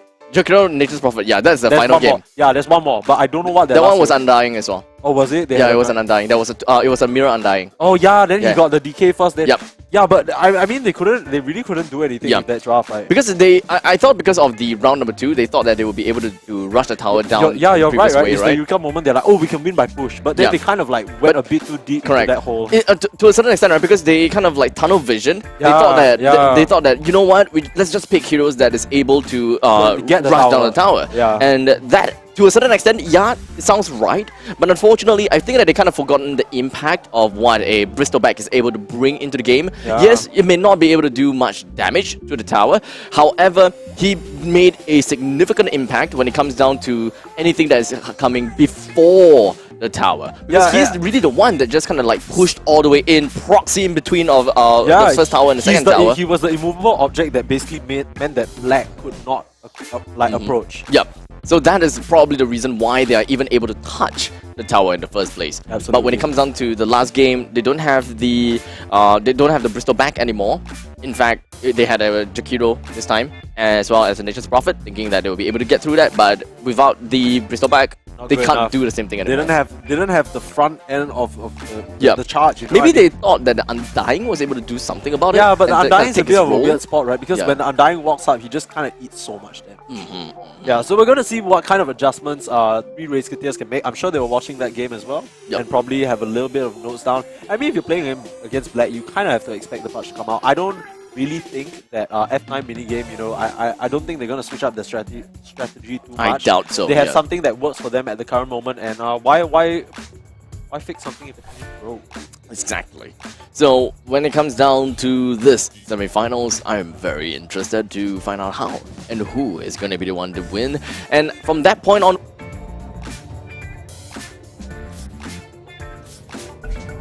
so once the 2 semi-finals games are done and dusted, we will then be moving on forward to the grand finals. We are currently at 5:30 PM, so I have a feeling that we may overrun just by a little bit. No one can... Dota players don't care one lah. Yeah, never mind one. The Dota players, they all have had that experience of 2 AM, you say, no win, no sleep, you kill your last game, there's 75 minutes. Happened to me last week. So, very standard. Very standard. Normal stuff. Oh, you actually play like the ranked games? Because I heard that a lot more people are starting to play like the faster turbo game mode? Yeah, turbo mode. Not me. So you are actually like all in the main game line. Yes. Nice. Okay. Oh, okay. So we are into the game. I didn't actually get to control this, but I guess they just slotted me into the broadcaster channel.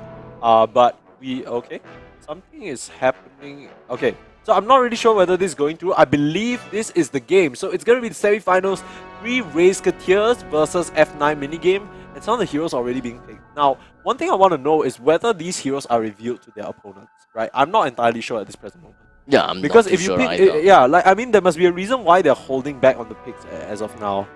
But maybe it's sort of like you need to respond to this. This time, it's weird because I can see Yiki, I can see Big Bang and Slightly Furry, but I can't see Atzeticious on the one. No, because he hasn't picked yet. I thought that we were supposed to see like a small little name. Yeah, I know, but I mean, you see F9 minigame, the other 2 players aren't showing up as well because they haven't picked. Right. Yeah, okay. So they should all be in. Like how you tell is like the right side. The right side, right? Yeah, so it should be okay. They answer back with an Undying of their own. So Undying really proving to be a big hero in this tournament. Yep. Okay, Visage and Undying answered back. Okay, so very much mirrored at this point in time. I believe that the last hero is one thing that really makes a difference. This is a big... This is... Oh! CM? Huh? Okay, nothing has changed for the F9 minigame, right? Yeah. This is basically like, I was just about to make a joke. I'm like, wow, Black, feeling adventurous today. Feeling, this is something new. This Wow, very new. Yeah, Yeah, this is I a definitely novel did pick not from, see that coming oh, at it looks all. like Black is really expanding his horizons with this one. Insane. Yeah, but the CM pick is definitely something we haven't seen at all. Like the whole CM, huh? Yeah, that's curious. Do you have any initial thoughts on it? I feel like so the main thing with CM is that her laning spells are very strong, right? The Crystal Nova, the AoE slow, and the magic damage. Is that and really that impactful? That's yeah, the it question. can do a huge bunch of damage, but the only thing I can think about is powering up the Soul Assumption yet again, right? Yeah, okay, okay. For battle. Okay, let me just get myself set up here as I try and figure out. Okay, there we go. So for those of you who don't know, I'm sure.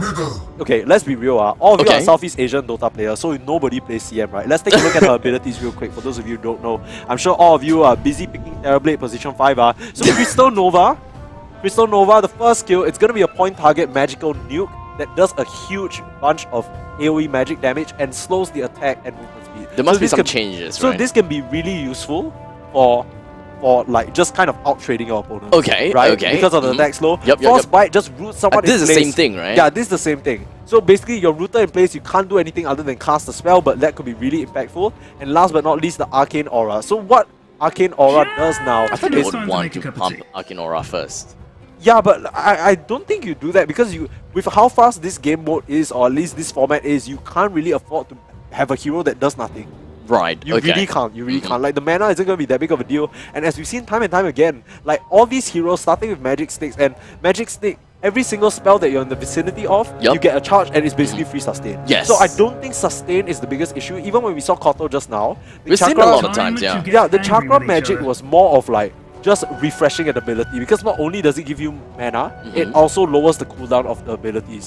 So I think that was more of what we're playing for, but with the immense amount of sustain in this format, I don't think like we haven't seen a Koto in a while, and for probably good Oh, yeah, reason. that's true. Yeah, because I don't think it's that good. I thought it was actually pretty good, right? It was okay when it was comboed like with a task, right? Where You're you can right. trap people into the blast. But that's the thing with Koto, you can't actually make anything happen. You can clear the wave, but you kind of rely on your and other teammates. it's to very set up. easily evaded too, I Yeah, suppose. yeah. It's not hard to dodge at all.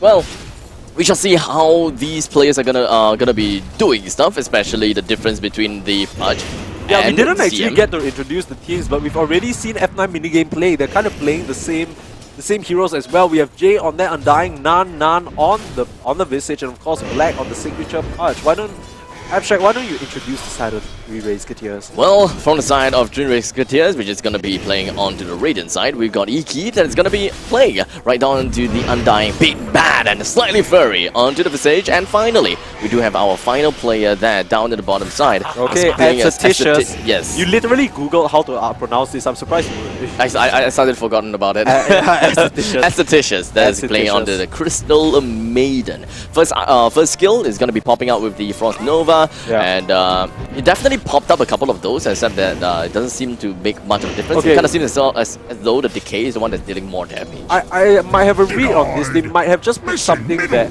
not only doubles up as good AoE and trading potential, which is the Crystal Nova, but also can kind of deal with the creep wave. Like, they don't want to get overpressured by a double wave or something like that. A swing and a miss from Black with the hook, all of them were very prepared. And I think we're starting to notice a trend with the way Black plays this part, right? He always likes to wait until the last remnants of the creep wave are just about to be cleared up. He tosses a fishing hook to try and like see whether anyone's gonna take the bait, whether they're gonna come out, try and deny that creep and get that last hit. Yeah, it kind of seems as though it's like you're gonna have to do something about it. Like It puts the onus on you. Do you Yeah. want to get hooked, or do you want to miss this creep? Yes, exactly. Like if you have a chance to evade from the hook, but unfortunately this time Okay. Iki unable to evade from Tombstone the hook. coming out. Yuki, no mana to work with, but still manages to get the Tombstone down. But they immediately focus it down. It'll be Jay who falls first, though. They turn it around. It's the CM power doing the work, but the Tombstone's still up for the side of F9 minigame, and they turn it around and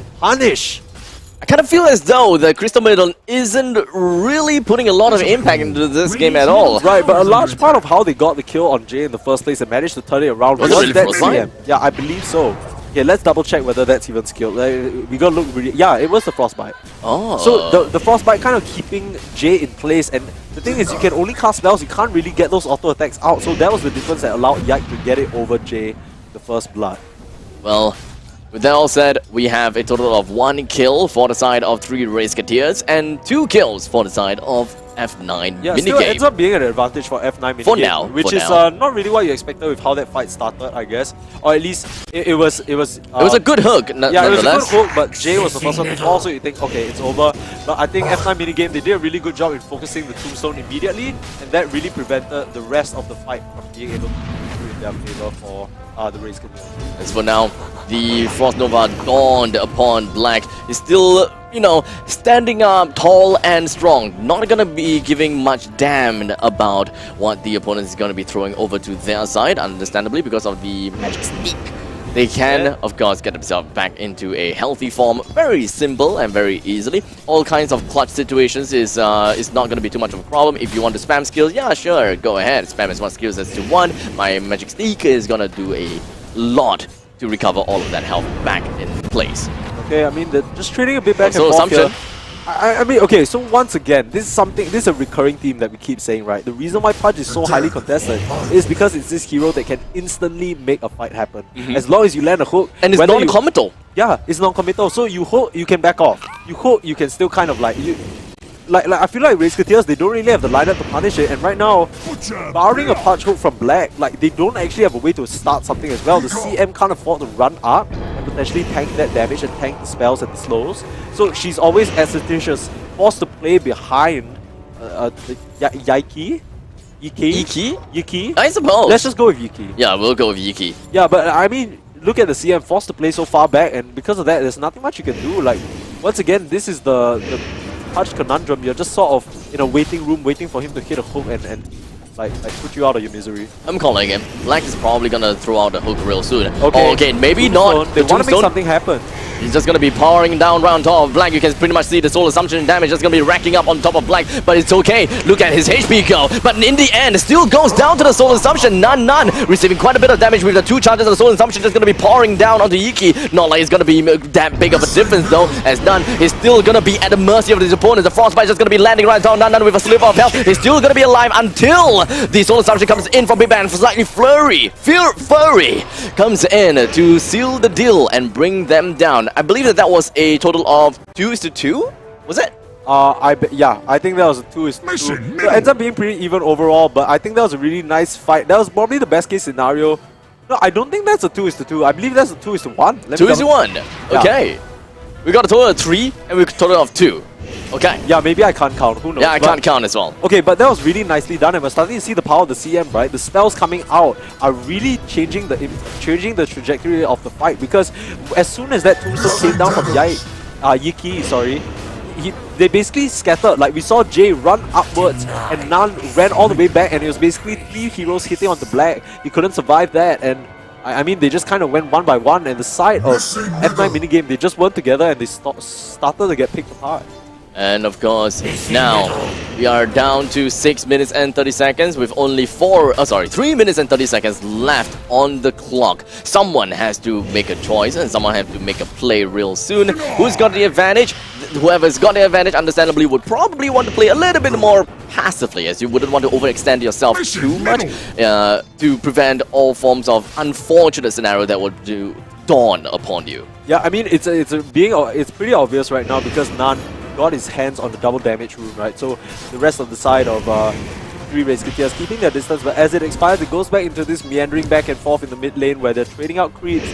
And Jay, something interesting to note is that he's really playing on this left side of the lane. I'm not really sure what the philosophy is behind it. Maybe he just doesn't want so many people caught by the spell. Double tombstone. Yeah, double tombstone. They're gonna have to race to see which one can get it, but there is the Grave Chill. They get the tombstone, and their tombstone is still standing, and now things are looking bad for the 3 Razeketeers. They're running away, the frostbite out on the Black, stopping the punch from encroaching upon them. But Jay on the other side, taking down Yiki. But Black has the hook on the big man, and Slightly Fury, he gets the kill back onto Nan, but he's more than likely gonna be run down. There's the Grave Chill keeping him alive for now. Can he get the last touch? Absolutely not. Grave Chill, the move speed is way too much, and he gets out scot-free. So it looked atrocious for the side of 3 Razeketeers because of the tombstone, but they managed to get out of dodge. Ooh, that was close. Oh, and now the score point is now tallied up neck and neck. 4-4. We are 8 minutes into the game with only 2 minutes left. Right back to what I said just now.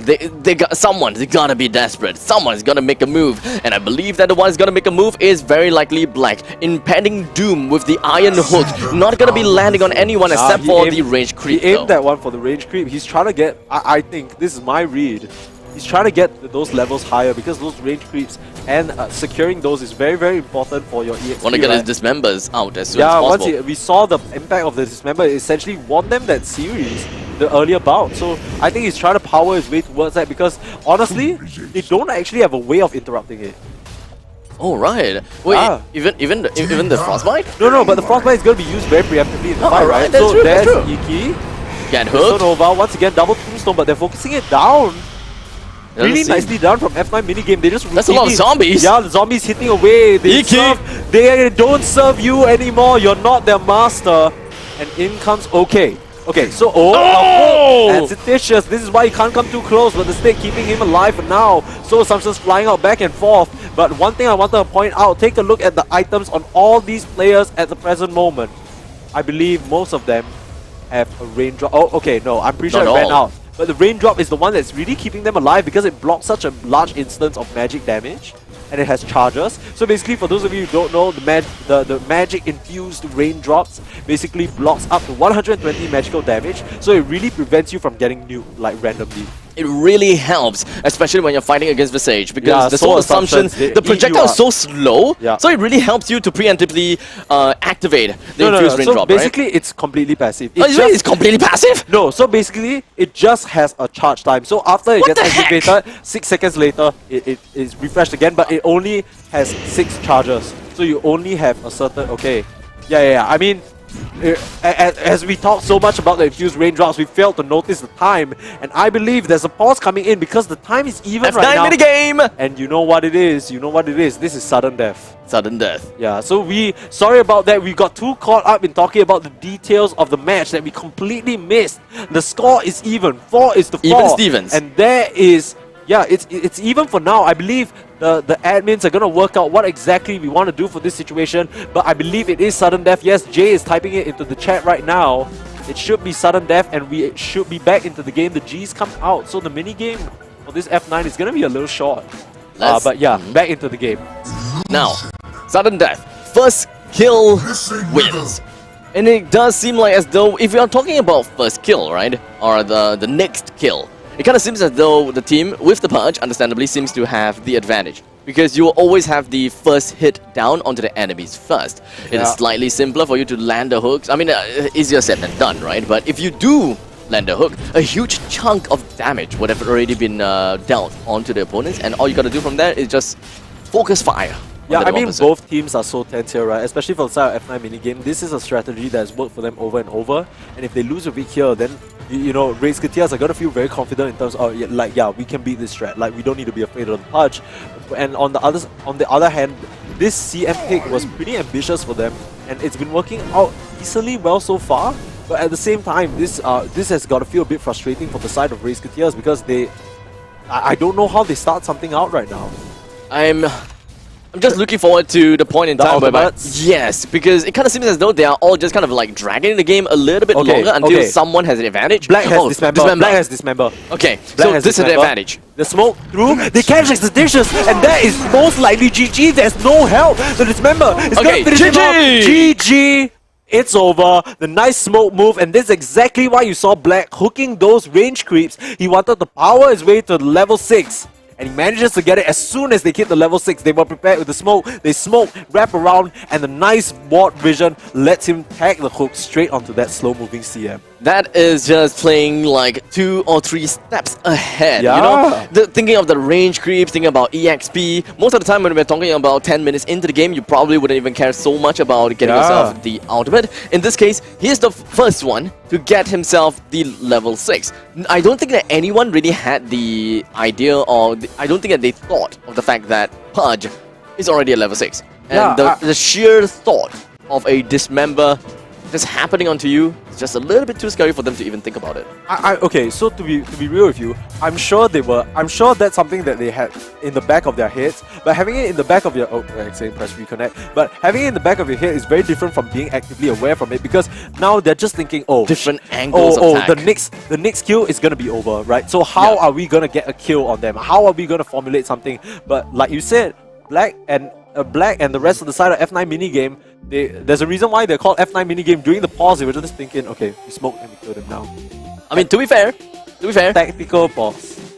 to be fair, pressing the F9 initiates the sudden death. So you know, kind of like get them shifting gears, changing the pace, and just like once we go off this pause, it means the real deal starts, kind of thing, right? And it kind of seems as though like it definitely worked. I don't think that when it comes down to for our friends here, I don't think that F9 minigame will be changing anything about the lineup. Neither do I. They're so comfortable with this. They love the hooks from the punch too much. They love the soul assumption from Visage a little bit too much. Visage is just way too strong. Yeah. Visage is just way too strong. And it kind of seems as though Undying is one of the heroes that we constantly see. Is either Undying or you see a Snapfire. I think it's more so the fact that you cannot leave an Undying unanswered. Right. And same thing for Visage, right? That's why we see those two heroes constantly locked in, and the variation being the third hero. Because if your opponent has a Tombstone and you don't, you just lack so much control in these crucial clashes. Right. If your opponent has a Visage and you don't, you're just eating soul assumption after soul assumption and you don't have anything to respond. Right. So it kind of locks them into a bit of a tight strategy where they can't really flex as much. Although I am interested to see if the three Razeketeers can pull something out of the hat. Well, maybe this time we'll see them coming out with some Bristleback action. Because honestly, I felt that Bristleback really played a very big impact against F9 Musketeer. F9 Musketeer. F9 minigame. Yeah, I think Bristleback has been one of the heroes that we've seen who can really answer the punch and really capitalize on his weakness of not having a lot of armor, right? Because in the one game that F9 minigame lost earlier on, it also was the Bristleback and the minus armor that just shredded him completely. It was the Lil Shredder from Snapfire. It was the Bristleback with the nasal goo as well. Undying. Yeah, and reduce his health. He has no armor, he just dies. No armor, no health equals to 1-hit KO. Yeah, so I just really want to see a strategy that really punishes this Pudge, because like we say time and time again, if you just kind of let him sit there and farm, as Black will very happily do, you're just waiting for him to feel strong and land a hook on you. And that's never a good position to be in. Well, we are going to be jumping in onto the third game between three Razeketeers versus F9 minigame in a short little bit, as we have came up with a 1:1 scoreline. We are now on match point. Whoever wins in this bout is going to be moving on to the grand finals, where they will meet the team that has performed the best throughout on the other entirety. side of the bracket, right? Yes, exactly. We'll have to see, but we're ready to go. We're getting into the second game. This could be the years here. And he did, after all, beat Big Bad Thompson, so I expect a little more from him at this present moment. But once again, very, very surprising picks here. I don't know whether this has caught you by surprise, but surely this is not something I expected. Smile. I mean, coming into the game again and again, like we have watched a lot of games. I am not surprised at all. I'm so surprised. Wow, Undying and Visage. Why would they even come out in this game? Insane, actually. I have never seen these heroes in my life. Like, what's Visage? What is a Visage? One of those bars at the top of his head. What? He's counting down to his death? Yeah, this is literally a 可以吃的吗 moment. Yeah, really, it's 可以吃的吗? Okay, so I mean they're taking their time to try and solidify their strategy. Like we said, I don't really predict that F9 minigame will switch it up that much. Nah, I think that so there's the third slot, right? For Exititious, I don't think that CM really... It was okay, but it's so susceptible to just being killed if it ever gets caught out. And with the amazing vision control from F9 minigame throughout the entirety of the 10 minutes, they were able to spot out the CM. So, it's, like we said, these two are basically locked in and Pudge, yeah. Oh my god, wow. A Pudge. How can this happen? Okay, Snapfire. So they picked the Tombstone counter. I think this is going to be very significant. And also, it's what we said as well. The Snapfire with the Lil Shredder is going to be able to rip up the Pudge's armor, allowing the rest of his team to eat. So in this case, who is the one that's really dealing most of the damage? Is it really just counting down to the damage coming in from the Tombstone, from Iki, and then hoping that the Soul Assumption will be able to rack up enough damage to kill anyone off after that? I actually like Razeketeer's lineup a lot more, just because of the fact that I think this Snapfire enables a lot of moves, right? With the punch, you have the variable of needing to land the hook. With the Snapfire, you can even throw the cookie onto creeps, and then the creeps will do the stunning for you. It's like what we saw earlier, right? Where we saw 420 glaze it, they had the Marcy and the Tiny, but when you have a cookie, you essentially negate an entire repositioning spell. Right. So that can really, I think this pick is really good for them here. Right, so we come to the point whereby I always forgot about the value when it comes down to the Snapfire's cookie, right? Because it's a great repositioning tool. It really helps you to get yourself out of harm's way, and of course we have a stun at the end of that. Yeah, stun's in an AoE as well, so everybody who's trying to get all down and dirty, namely the Punch and the Undying, they won't be able to do anything for a little amount of time, and that can really just kind of open the window for another Soul Assumption to come in from Big Bad and Slightly Funny. I love that name. I love that name. I That love guy that name. is so funny. Yeah. I'm just unfortunate. It's just unfortunate that I'm unable to call out the name of this player from the team Sealug. I really wanted to shout 30 seconds. like at the top of my voice, 不后退,不喊累. Yeah, like but just like imagine he's about to retreat, and I'm just like 不后退,不喊累. yeah, kind of stuff, right? The one I wanted to call out was Little X Big D. So Where do you see that? Little X Big D from Team Anything. Oh my god. Yeah, I think that's a really good name. But okay, so really significant here. I think one thing to constantly mention is the fact that like they always seem to have the advantage when it comes to finding the wards, right? So like they always have the vision advantage. That's the hook, gets the bounty for himself, very nicely done. There's a typical Punch player doing Punch things. But as you can see here, there's one last hit on Black. That means he managed to de-ward an Observer ward, and that's gonna give them pretty good lane control. Of course, just to avoid this, the side of the Razeketeers have put a lane ward right in the center of the river. Not really the river, but the dire side. So they're gonna be spotting out whatever Black tries to do here. So that is definitely going to be a very valuable ward that helps them understand what their opponents are doing the entire time. And of course, I think it's gonna be a bit quiet. it will be Right? for a while, I would suppose. They were mostly trying to be trading blows with one another, but hey, where did all of that burst damage coming out from? We are completely and solely mistaken with the amount of damage coming in! How much stack was that? I don't know, but it was enough. Clearly, takes out Yike, and I was just about to say like, oh, you know, look at that. They counterpicked it. The Snapfire, Fire Snap Cookie can just negate the hook, but it literally doesn't matter. Soul Assumption. Yeah, because Soul Assumption just doing Soul Assumption things. Yeah. I mean, really nicely done overall for Black. Because Great start though. yeah, I think great start. So one of the fallacies that you have with heroes like Punch, right, is that you always like, oh man, okay, we're going on this hero, I should click them. But you saw the understanding from Black. Instead of trying to auto-attack away onto Iki, he went all the way to the other side of the lane to get the perfect angle to land that hook. And at this point in time, it kind of seems as though the brunt force is going to be trading blows. It is pretty much going to be always happening between Yiki as well as Jay. Understandably, both sides, they don't really have a lot. Okay, at least for the side of F9 minigame, they only have a single Visage with that range auto attack. While for the side of 3 Razeketeers, we have Visage as well as Snapfire with the range auto attack. I don't think that is going to make that big of a deal, considering the fact that both Black and Jay, they give no care in the world when it comes down to going down to the lower ground and taking all those last hits. Yeah, Black literally doesn't care at all. It's sort of starting to repeat into a bit of a deja vu of all of the F9 minigames we've seen. F9 minigame matches we've seen so far. We just kind of settle into this nice spot where Nan and Jay are kind of taking up both sides of the lane, while Black is being the primary benefactor of this free EXP coming into his tower. So what exactly should we be expecting from 3 Razeketeers? Is it really just counter and then getting themselves their own advantage with the power of the Tombstones? I want to see them force the issue because they have the Lil Shredder and the ability to instantly eliminate that. So I want to see at around level 3. Yeah, okay, this is exactly what I was saying. Is the Tombstone going to come out? Absolutely not. I don't think they have it up at the present moment.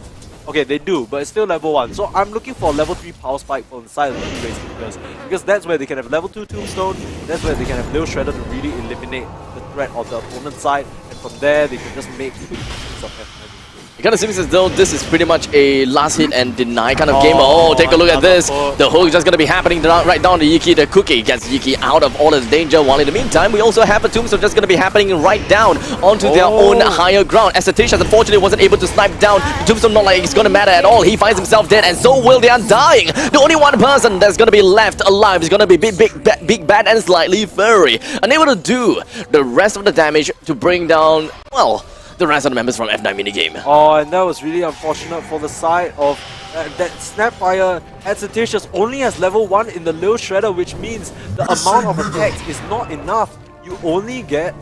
Yeah, you don't have enough, or at least maybe he just didn't channel all of them onto the... Nope. I think he used like 2 on someone else and then the rest maybe of the 3 it was the auto attack. Okay, yeah, 4. I was like, wait, I don't remember it having like a varied amount of shots. So yeah, it is a 6 shots altogether, but it is the level 2 tombstone coming out from the, oh wait, no, I'm literally just lying on my screen. It was just level 1. You just did not get the last hit off. So you needed 5 attacks to destroy. It looked like it was 2 off, and that just kind of ended up being their demise. So now an early lead for the side of F9 minigame yet again. They're in this comfortable position with their purge.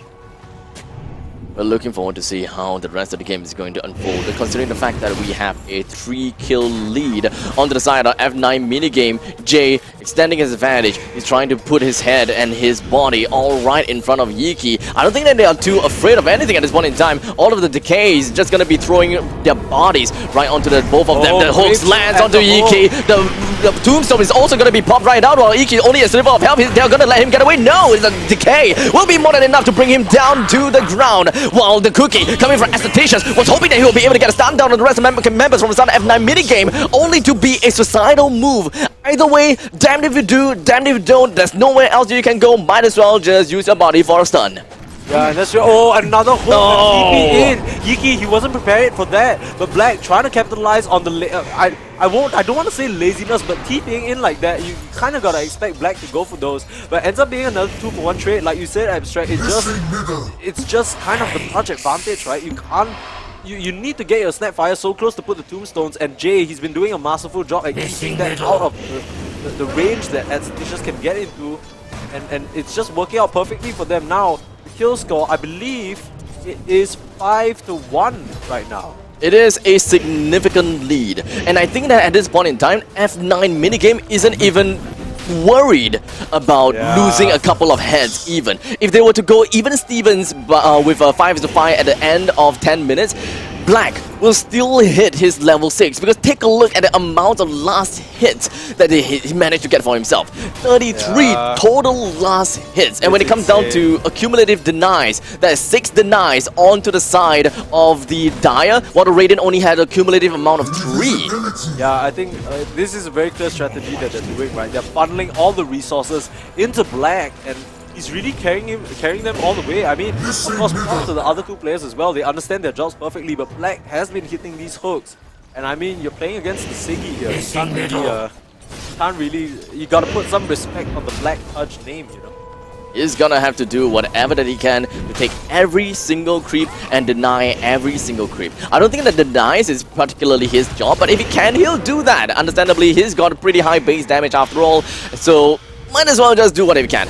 There is 2 melee heroes coming in from the side of F9 minigame, so naturally... Oh, Big Bad is Slightly Furry. The tombstone down immediately on both sides. What? But evaporates! Big Bad is Slightly Furry. Where do you go? Melted! They focus the tombstone, and now Yike is under some trouble. Being chased down by the zombies. Where is the follow-up? None is there. The TP out. Can they get him? Absolutely no problem. not. Nice little TP, oh, no. but they're gonna get the touch on the Estheticious, and this Snapfire is more than likely gonna die. The tits coming out. They know that Black is the one doing the deed for him. And well played indeed. Black really putting... I don't want to say putting the team on his back, because it's not like the rest of them aren't doing their jobs. Yeah, I think that this is really like true blue teamwork, for sure. While Black is just hyper carrying his team based on what Jay as well as his fellow friend here, Nan is doing for him. All the funneling, as you have said, is going towards Black, and with the amount of gold that they have gotten, all the last hits, the EXP advantage, gold advantage, and not to forget, he is, after all, the initiator. So a lot of the attention, understandably, will be right on top of Black's head, while the rest of his, the 2 of his other teammates, they are just being formidable supports. And one thing I want to mention is, Okay, so there's day and night cycles in Dota, and that basically affects how much vision you get. We didn't mention this at all because it didn't come into play, but it's important to note, when you're playing a Pudge, it's all about vision, and during the night time, which is basically the later half of the 10 minutes, that's where you get a real big advantage because you can start to play even closer and out of vision, and they can't really see as much, and that's where you can start landing these hooks. Haste Rune. Yeah, Haste Rune on Nan, I don't think he's gonna be able to do much other than shoot out some little bits of harass here and there. Black swing and a miss on the hook. But Yuki, he's gonna be okay with that now, but look at the level difference. I believe, what, is that a level 5 Pudge to a level 3 Undying? It does seem so, but the Visage from the opponent side is actually at level 5 as well. So that is something that I am relatively surprised at, actually. In the meantime, Jay and Yiki just gonna be going in head to head, while the Tombstone coming in from Yiki just gonna be popped right now, only for it to immediately go down. How about the opponent's Tombstone? The Dire's Tombstone is still up and running. All of the zombies just gonna be whacking his head right on the Yiki. Brings him down. Black's HP, he's not gonna be surviving for long. How about Big Bad and Slightly Fairy? He's just gonna be popping off his magic stick. He stays alive still, but Yiki bought back in the game. Very likely will be back in here. There we go. The cookie just gonna be landing right on Nan. The hook did not land at all. So this is pretty much a point in time where F9 minigame gonna have to run back. No, they're 1 kill away. Yiki just bought back to go and die That yet is all. again. That is all. Finished it. That is GG, and Black and the boys do it yet again. What a series of events there. The buybacks, it looked like they wanted to capitalize on that situation, but it ends up turning right around into the favor of F9 minigame, and once again, Black on this Pudge looking nigh unstoppable. well, definitely did not expect this dominating game coming in from F9 minigame, considering the fact that this is the 3rd game of this series itself. I thought it would be even closer than anything else, but 1:10. It does seem like F9 minigame have really gotten an idea as to how they would want to play the game. Even if it's even Stevens, when it comes down to scoreline, they can still kind of win in terms of level that is funneled over to Pudge, and then the Dismember killing it off. That is the sudden death, and that is the win con that they seem to want. I really gotta say, I feel like this draft from the side of... I think this is unstoppable draft. No, I want to say the draft from the side. I thought the Snapfire was a good answer. I really thought the Snapfire was a good answer, but I was so surprised when it felt like they were so helpless. I feel like there were a lot of points in time in the early stages where they could have tried to cookie forward and punish Black for just... Because you saw how they played on the side of F9 minigame. They always split up. They let Pudge take most of the farm. But that's where you can capitalize and try and punish him, but they just never did. I think that is also kind of like a slight oversight from their side, right? They thought that, yeah, it's just creeps. We don't really have to bother too much kind of thing. But it kind of seems like a little bit goes a long way. C-Duck. Okay. Oh, they actually went through, so I can actually shout his name! Okay, so next game we have coming, of course, this wraps up the first semi-finals. We're gonna go to the second semi-finals. Second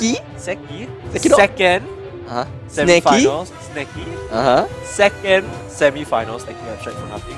Second semi-finals between C-Luck and Ligma. We're gonna see a reappearance of the Nuts Mixers team after a short 5-minute break. But once again, my name is Permasneeze and I'm joined by Abstract, and we'll see you in a short while. Back and you better. I'ma make it if I grind harder than every other brother in the drum. I'm the hip hop king. Fall for the throne, roll for the crown, die for my sound. Inhale,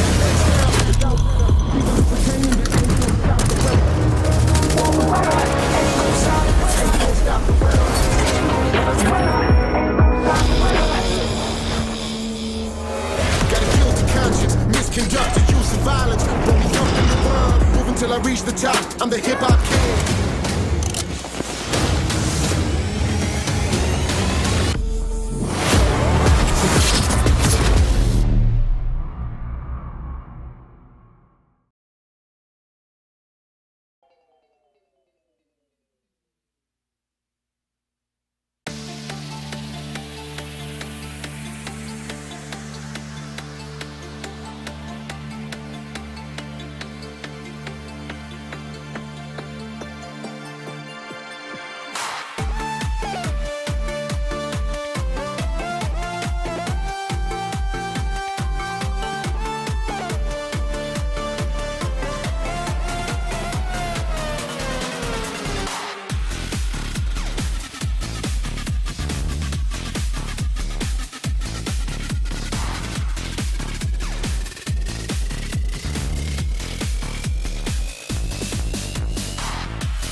making it better.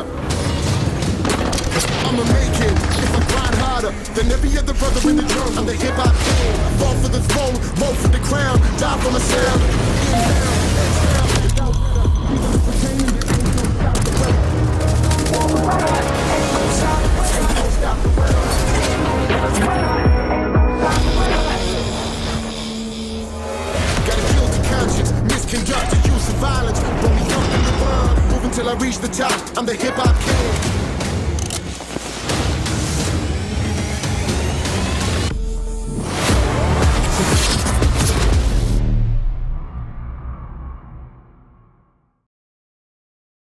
Alright, ladies and gentlemen, welcome back once again. I think that is starting to get a little bit old because... I'll do it next time. I'll do it next time. Oh, yeah, I'll sure. literally take your line and I'll say it, and we'll see who... Can we redo the stinger and then Yeah, like yeah. just go straight back to Y'all him and then he can, does alright. y'all can rate who did it better.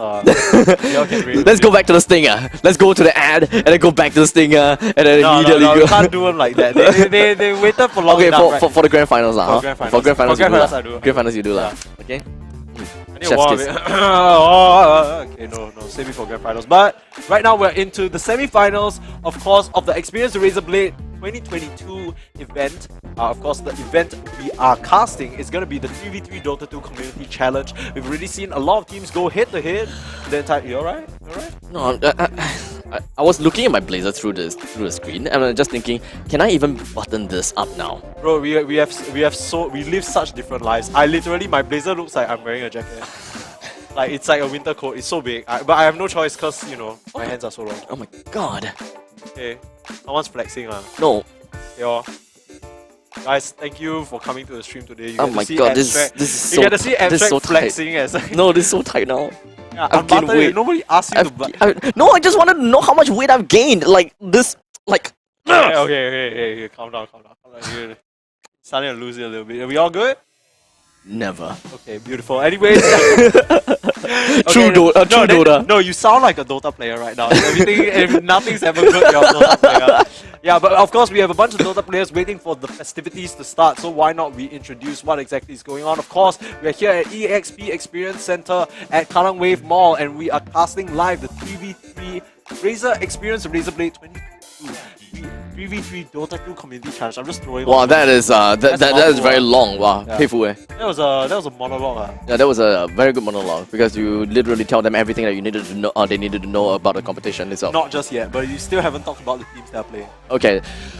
In the meantime, let us just run around through and take a look at the teams that we are going to be taking a look at for this semi-finals number 2, because we're going to be taking a look at C-Luck versus Ligma. So let us take a look at it. I keep saying the word. Okay, Let's so take a look. I'm gonna introduce Ligma because I'm a fan of the team. Of course, Okay, we have. please. I'm sure all of you, if you guys have been in the Singaporean Dota scene, you know this name for sure.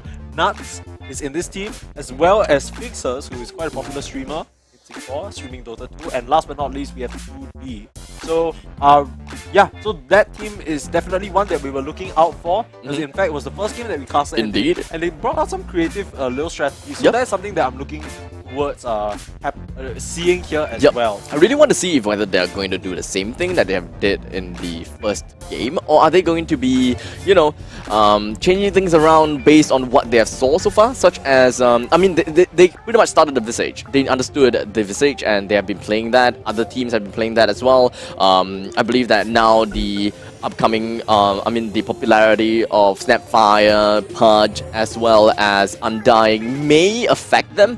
They may start to pick it up, or maybe they will find some other ways to counter against these kind of pickups. In the meantime, let us take a look at the other teams here, and that is going to be Team C. You were waiting for this the entire time, actually. Yes.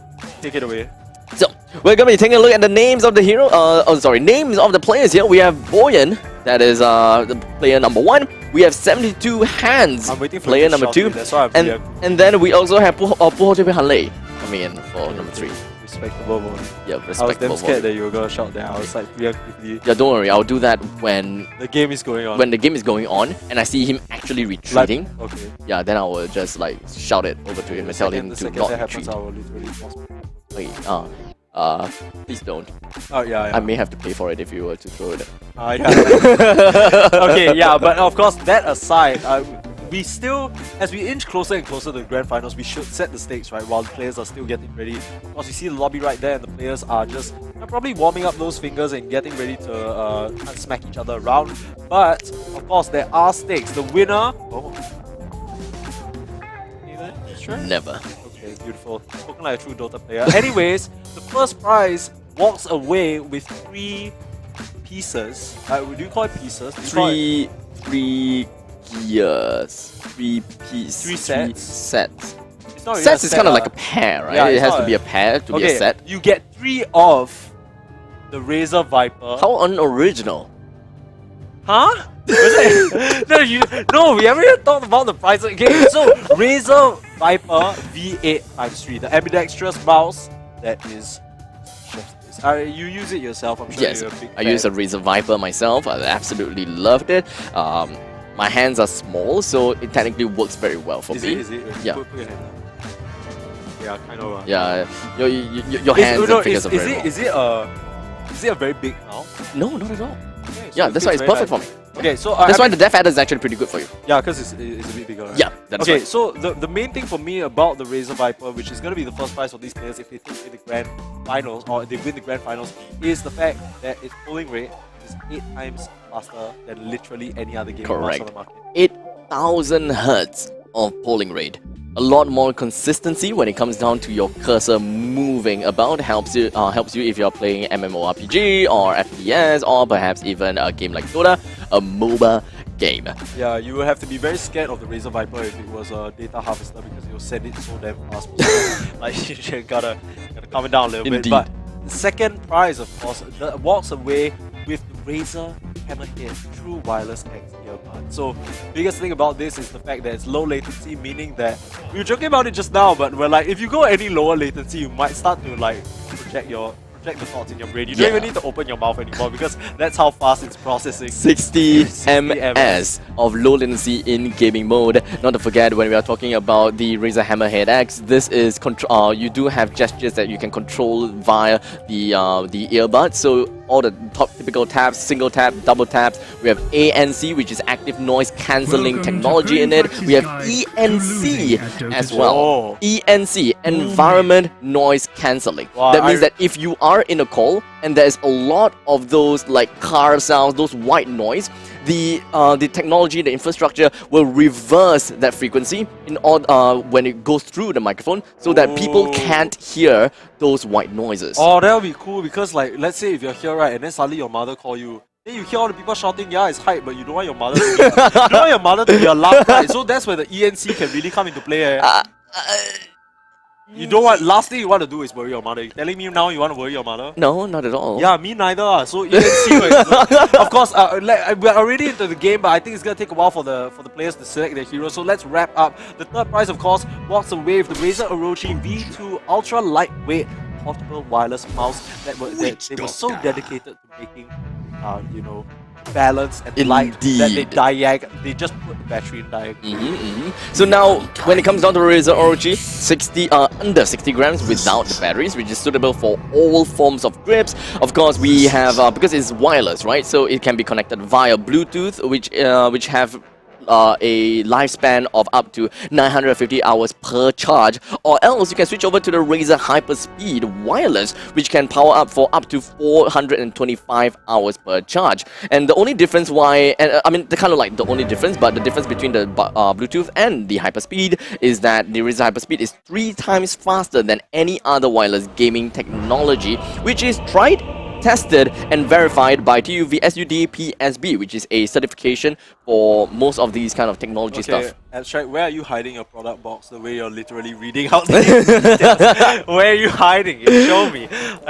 Hand it over. Okay, but I mean, that's it. We are into the game. This is the second semi-final match of the tournament, and we have C Luck versus Ligma. Of course, this is the first round, so it's going to be a while before things kick off, but we didn't get to talk a lot about the hero picks, but we're seeing the exact same lineup that they ran, or Ligma at least ran in their first match. It's the Visage, Witch Doctor and Pudge combo. This probably has been something that's working out pretty well for them, so they're going to stick with it. Meanwhile, on the side of... Okay, wait, can I get there? Yes, I can. Okay, so on the side of C Luck, for 72 hands, they've... Not 72 hands, but they've decided. No, so they've decided to still lock in the core combo of Undying and Visage, but they've locked in a Marcy as well. Interesting. So I would love to see what kind of wombo combo that this Marcy is able to do for us, and I would love to see how they would want to play for themselves and, of course, technically speaking, against the enemy's team. They do have something really interesting going on here. I'm not going to be calling that out just yet until that point eventually happens. Course. But what do you think is going to be coming up from Team Sealuck? How do you think that this Marcy is going to come into play? Right, to me it kind of looks a bit like the F9 minigame lineup. It's just that you swap out the Marcy for Arch, and essentially they do the same thing, right? Marcy has so much mobility and repositioning ability as well. It can really put people in a tough spot. And it's sort of like Arch, where once you land a hook, they basically need to fight. If they don't fight, they're taking a lot of damage as they run away. Same situation with Marcy. If she jumps in and disposes you and tosses you back into a team, what can you do? Because you're going to already take a set amount of damage. But if you fight back, you're fighting into Undying as well as a Visage, and that's never going to look. Ooh! The smoke out and the hook. Trying to get a sneaky starter one onto the side of Sealuck, but they're fast with the reactions that they dodge. Yeah, not gonna lie, that came out from absolutely nowhere. I'm definitely not someone that will be able to anticipate that. But in the meantime, a repositioning right down onto the Visage puts his health HP all the way down to his sliver of health. Only for 2D to bring double Hotei Puhanlei first! And down he goes. Boyan, HP down to his liver, and so will Nuts himself. Yeah, I mean, they're all falling a little low, but I love that recognition from 2D here. A lot of the times when you see your teammates are already falling low, you'll be sort of like, in the back of your head, you're sort of compelled to back off with them as well, because you don't want to be caught out low. If you get caught out low, 2D, you want to be disposed of right now. Boyan tanking the soul assumption damage, but 2D is the first one to fall. Boyan actually survives this time, and it's gonna end up being 1-for-1 so far. And just like that, 1-1, completely neck and neck. Boyan, I have no idea why he's coming back in here, but I believe that they do have some sort of healing salve. Yes, the salve that will be putting him back into the game, and of course, the most important thing is that they would want to have Boyan to pick up his level 2 in order to pick up that tombstone, which is proved to be very important for the upcoming team fight. In the meantime, paralyzing cast just gonna be landing on top, and that allowed 2D to land his hook down onto Boyan. But now we are looking at his amount of strength that went up, only to find himself still being sniped out with the Soul Assumption coming in from B, bringing him down, unfortunately, and down he goes. 2-1. That is not good for the Undying. He just hit level 2 there, and you saw the moment of hesitation. He's like, do I really want to level up Soul to try and keep myself alive? And he ends up doing so. So that's going to be even longer of a delay on that potential tombstone timing at level 3. He's going to have to wait a while longer for that. And that's a huge tool that they're going to be missing for like the next 1.5 minutes. Soul Rip in exchange for that. It's not really an exchange. He really tried, and I would give him for that. It was a very clutch play at that point in time. Oh, another one! Boyan, he's just attracting these like a magnet. The rod coming out. He turns around with the decay, but the dispose trying to get him to safety. But the rod is there. 2D falling a little low though. Has to be careful on this punch. The stick is there. There's the rebound, but doesn't actually get the latch. And now the Soul Assumption doing the damage, and there is enough. She's gonna get knocked out, and her courier dies as well. That is pretty significant. Another courier down, and of course we do have a 2-kill advantage in favor for Ligma. While Boyan and 72 Hands, the two of them is now having to be stuck in the middle lane. Of course, they have to hold down the fort against Ligma. They are definitely scary to see. Unfortunately, even though the paralyzing cask has been tossed out to the main bodies here. The dispose gives the power range. The creep is tanking it at the moment also. There's no Boyan is falling a little low, but there isn't the last touch. The Visage was forced to back off, and the Soul Assumption flying out. Ooh, living on a sliver of HP that gets a livering. What is it? It's a new word. That's a new one. Yeah, but narrowly manages to survive there. Really nicely done. Another. Oh, not again! Keep doing that. 2D, another kill onto 72 Hands, and now being disposed back to the high ground, but the Soul Assumption is there. Boyan trying to turn it around. Hello? But the Excuse voodoo me? restoration, Why? My friend, where are you going? Straight down under. 2D cleans him up with the last hit, and it's gonna be a double kill actually. 4 fixers instead, and the side of Ligma, I dare say they're making this look easy. Nah, I know what's going on. Okay. I can tell you very clearly why Boyan did not run away and why he continued going on. His friend's name is Hotei Puhanlei. Understand. Yeah, so he literally just right on the stand and just like Hotei Puhanlei, don't retreat. And yeah, that's kind of the thing that went on. Yeah, thank you for assassinating my eardrums. Yeah, you're welcome. That was kind of brutal. It's almost as brutal as how completely decimated the side of C-Luck have been so far. I feel like Rudy constantly just gets these insane hooks. And another dispose out on the fixers. He's in a bit of trouble with the Grave Chill. Gonna keep him alive for now. And another saving hook. 2D. It can go both ways. It can definitely go both ways. And of course, they have thought about whatever that they want to do at that point in time. Be it gonna be a assassination tool or would it be a life-saving tool? The paralyzing cast is just gonna be dropped right on top of Puho Puhan Lei, and the Soul Assumption dealt a decent amount of damage, but unfortunately not quite enough for him to bring the kill down to him. With 4 counters down on the Soul Assumption, he's not gonna be throwing any abilities just yet, only for the charges to go right down to a nil. He did not bring out the rest of the damage from this point, which is rather unfortunate. Yeah, I think the main thing is Visage, and the reason why we're seeing so many mangoes, right, is because you need to be very selective about the soul assumptions. As much as we're saying, oh, look at these soul assumptions being thrown out back and forth, it really takes a toll on the Visage's mana pool, so you really need to make the most out of it. Throw it. No, I mean, if you throw it there, Boyan just is like, okay, thank you for the stick charge. Oh yeah, I suppose so. Yeah, that's true. You kind of want to save it for a moment where it matters the most, but the moments for the side of C-Luck are limited here as they get another hook onto Boyan. I don't think it's gonna be get grave chilled out, but now there's the dispose. Okay, never mind. Okay, but a 2-man Maledict, they don't actually get the rebound off, and the coconut, it stuns them both. The psychic isn't gonna be enough. Oh, look at the goal! There is no save, and they wipe down 3 again on Ligma. They make it look so 9. easy. You dispose the Witch Doctor, he just turns around and stuns you both. This Witch Doctor coming in, and they played such a valuable plays, and now we have the teleports coming in. No, to land onto Boyan. He wants to run away. The Maledict is going to be landing on top of him. 2D is just going to be flying right across the ledge, and thus he will be unavailable to continue up to the fight. While Boyan HP is all the way down to less than half HP. He's being maledicted up. I don't think he's gonna drop from this. He's fine. He's fine. Yeah, but this is a level 3 undying. I don't think he can do much anything else in the lane. It's like what we talked about, the early kills, doing him in. Look at his EXP. It's not there. Does he even have the tombstone? He doesn't have the tombstone. He's but he's level 3. He's level 3. Did he pump a second on a soul rip? No, he pumped it on decay. I don't know about that one. I don't know, but it's not working out for them. I mean, another oh, dude, he gonna get this no retreat. Now, but no retreat. Bu Ho Tui, Bu Han Lei. Bu Ho Tui. You told you. Bu Ho Tui. Bu Han Lei. Not enough as he gets the final touch, and the GGs are called. The love touch. The love touch. It's just way too strong. It's way too strong. Yeah, they're calling GG there. What a brilliant first game to start us off, and really strong showing from the side of Ligma. They run a strategy they're comfortable with, and they make it look clean and simple. It is very clean. Ligma definitely knew what they want from the opponents and what is their condition. Looking at how 2D plays, dude, he can rival against Black no problems. In fact, it kind of seems as though 2D, his hooks are a little. You dare say a little bit better? I dare say, because you know what? We were talking about this, right? And of course, no, this is not bias or anything like that. Right. But when we were talking about it, we're like, oh man, you know, the F9 minigame team, they look so dominant. But I feel like if I just watch like the same thing happen over and over again, like if Black is just gonna make a joke out of everyone with his punch, right? It's like, oh man, okay, I mean, we've seen this before, like it's just a repeat. But it would be a nice show if we were to see Ligma versus F9 that is minigame. exact, and it's Punch Wars. Punch War? Yeah, literal Punch Wars. But the main difference is that we are seeing a Witch Doctor on one end instead. Yeah.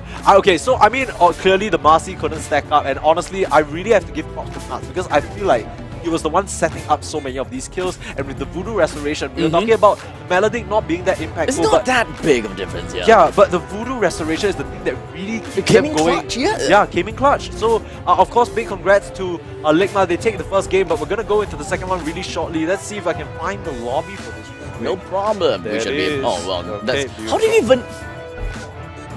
How do I even see? Yeah. I don't. I don't. I'm just Oh. yeah. Oh. Okay. I'm just low latencying it straight. Well, to be fair, it's relatively far. Okay, the range is relatively far. Okay, just to give you guys a heads up, because we're doing this in the studio, like we said, we're at the EXP Experience Center. Yep. And we have production studio here where we're broadcasting to you live from. Of course, the screen that usually when you, I'm sure you guys have spectated Dota games before if you guys are here. So what you usually do if you're even trying to cast the game by yourself, have it on your own computer. So you see everything on your own. It's just like right yeah, there. literally right here. The screen is around 4 arms lengths away from you. You do realize that your arm is really long, right? Yeah, I was going by your arm length. Oh, okay. Well, never been called out like that in my life. I guess you're doing this alone. Oh my god, no, I had to think of something. You were like, I was like, yeah, okay, actually, yeah, it looks like. But yeah, I mean, not wrong. Like, Yeah. 3.5. Yeah, 3.5. Yeah, around 3.5. Look at the difference. Dude, you know what's the funniest part? The people outside watching, right? They're like looking at us, like lift up our heads, and like, what are these guys doing? Like, Yeah. what? It literally makes no Okay, sense. okay. If I'm just gonna lift up my hand like that, you can maybe still see the palm, the bottom and palm of my Okay, hand. we're doing Then look a- at his. Why am I doing Okay. this to myself? It's okay, it's okay. Not that bad. 162 cm superiority. No, there literally is like no good use for these long limbs except for reaching things on the floor that you drop. Because okay, the only reason why you need that is if you're taller, right? Because then after is the distance from you and the ground is longer. Yes. So if you're not like ridiculously tall, right? Uh-huh. Like the short arms don't really matter that. Right, but you'll be able to reach places. Like that's- what? When will it matter? You can just use a chair. Like it's not that way. But it's so And that's what annoying, dude. ladders are created Like- for. I don't know how to tell you this. Like, It's like so annoying. Like, oh Abstract, let no, me my salt introduce you shaker to- is all the way at the top. why are you Let putting me. the salt? That's on you. That's on you. I don't know what you're all about. I don't even, dude. Why? It's kind of like, oh, I do it. I put it up there because I can. I can't even. My salt shaker's on the table, man. I'm lazy. I don't know what you're on about. Okay, my unused Tupperware. It's just like standing on top. Oh no, I can't reach it. Let me be right back for a moment. For 1 minute, let me go to the storeroom, take out a step ladder, come it over here, step up on top, take my unused Tupperware, put it on the table, take the step ladder, bring it back into the storeroom, and then come back again to use the Tupperware. In the meantime, Permas needs just be like, I mean, that's kind of, once again, I feel like these storage decisions are kind of on you. Like, if you need to reach for things you're not using, then either you haven't prepared properly or you. it's just kind of like those clutch situation. Like, oh crap, I need to pack some food with a Tupperware container. Where are your Tupperwares? Where are your Tupperwares? Like actually, this is actually actual. on top, yeah. So I, to be fair, my step ladder is like not in the storeroom, but it's all like exaggerated scenario. Yeah. Like my step Actually, two. you don't have like a stool or something like It's that. kind of like you know those IKEA one that you see in the bathroom, like the white color Razer- one. It's just like Yeah, the Razer marketing director is there. You can talk about it. Maybe he'll come out with something. with some bling A bling. Is it? stool for gamers. Stool for gamer with some bling bling. They already have the RGB with Iska. 16.4 million colors. Yeah. Is it Just now we 16.4? saw one of the Razer stuff. He literally had like like lit up shoes, right? yeah, lit up shoes. I need that. Do you? I want that. Yeah, that's what I thought. That's what I thought. I mean, if those shoes give you an extra like what 20 like inches, right? Then I think you don't have to worry about the step ladder problem again. So yeah, maybe you can ask him to kind of. you know, just discreetly put some kind of I don't know how much- platform on a shoe. What's wrong with that? I don't know. Yeah. I mean, I just want to look taller without Okay, needing to look like I need to. Because the taller. platform's too obvious, right? The platform's like Yeah, the where then platform's- people know they're like haha. Yeah, I mean to be fair, my Air But Force Ones okay, is no, but platforms. to be fair, you're not. It's not like you're short. I'm 162 cm. What are you talking about? Is that short? Yeah. So what's What? How tall are you? 180? You. Okay. How's the view above? Dude, I'm sitting this shoulder to shoulder with you right now. I don't know what you're talking. No, our shoulder is not shoulder to shoulder. Okay, Don't- okay. Okay, enough about us, of course. I'm sure all of you out there are sitting shoulder to shoulder wondering what we are talking about. Yep. Nothing important. But now we're into actually something important. It's game number 2 of C-Luck versus Ligma. And Abstract, you've been waiting to 5 call out seconds this man's remaining. name for the entirety of the day, and I Oh, don't know yes. how long it's gonna last though. Like if they pull out the same strat, yep, literally just sticking with Same. what they know. Ligma are gonna pick the strat that has worked. Oh, Oh. the Shadow Priest? Oh. What? Okay. Wait, you guys still call him Shadow Priest? No, I just said that because I didn't want to say Dazzle. Why? funny, Oh. Dazzle. So funny, sir. Okay, no, okay, so Dazzle is one of the few heroes that actually went through major changes in the recent patch. Okay. So he has a couple, basically all his abilities are like Does pretty he fine. still have Shallow Grave? He has everything. Everything Okay. is the same. It's Okay. just that everything is very fine-tuned. Like the numbers all dropped. So basically it's super buffed. And if we make it to his ultimate, he has a lot of funky stuff going on. But I don't know whether we'll make it there. They have a bit of a strange lineup here between the Bristleback Dazzle as well as the Visage. But we're going to have to see Oh my how it God, all it's pans almost out for the time. side of Sealuck in this game number 2 between Sealuck and Ligma to decide who goes to the grand finals. Boyan and the boys, they're on their tournament life here, so if they lose this, they're gonna be eliminated, while Ligma, they're one game away from securing their spot in the grand finals. So this is gonna be a nail-biter for sure. Well, this time we're not gonna be looking at any Undying in this game. Wait, do we have an Undying on the opponent side? No, not at all. No right? Undying. Okay, so we're looking at a Dazzle, Bristleback, as well as a Visage, and that would be played by Boyan, 72 Hands, and Puote Puhanle, respectively. On the other side, we do have a Witch Doctor. I believe, is that a Jakiro? No, it is not. It is not a Okay, Jakiro. let's hop on over to that side. No, it is actually... Let's see. Oh, it is a 30 Pudge seconds. with a different portrait. Yeah, he has the Arcana.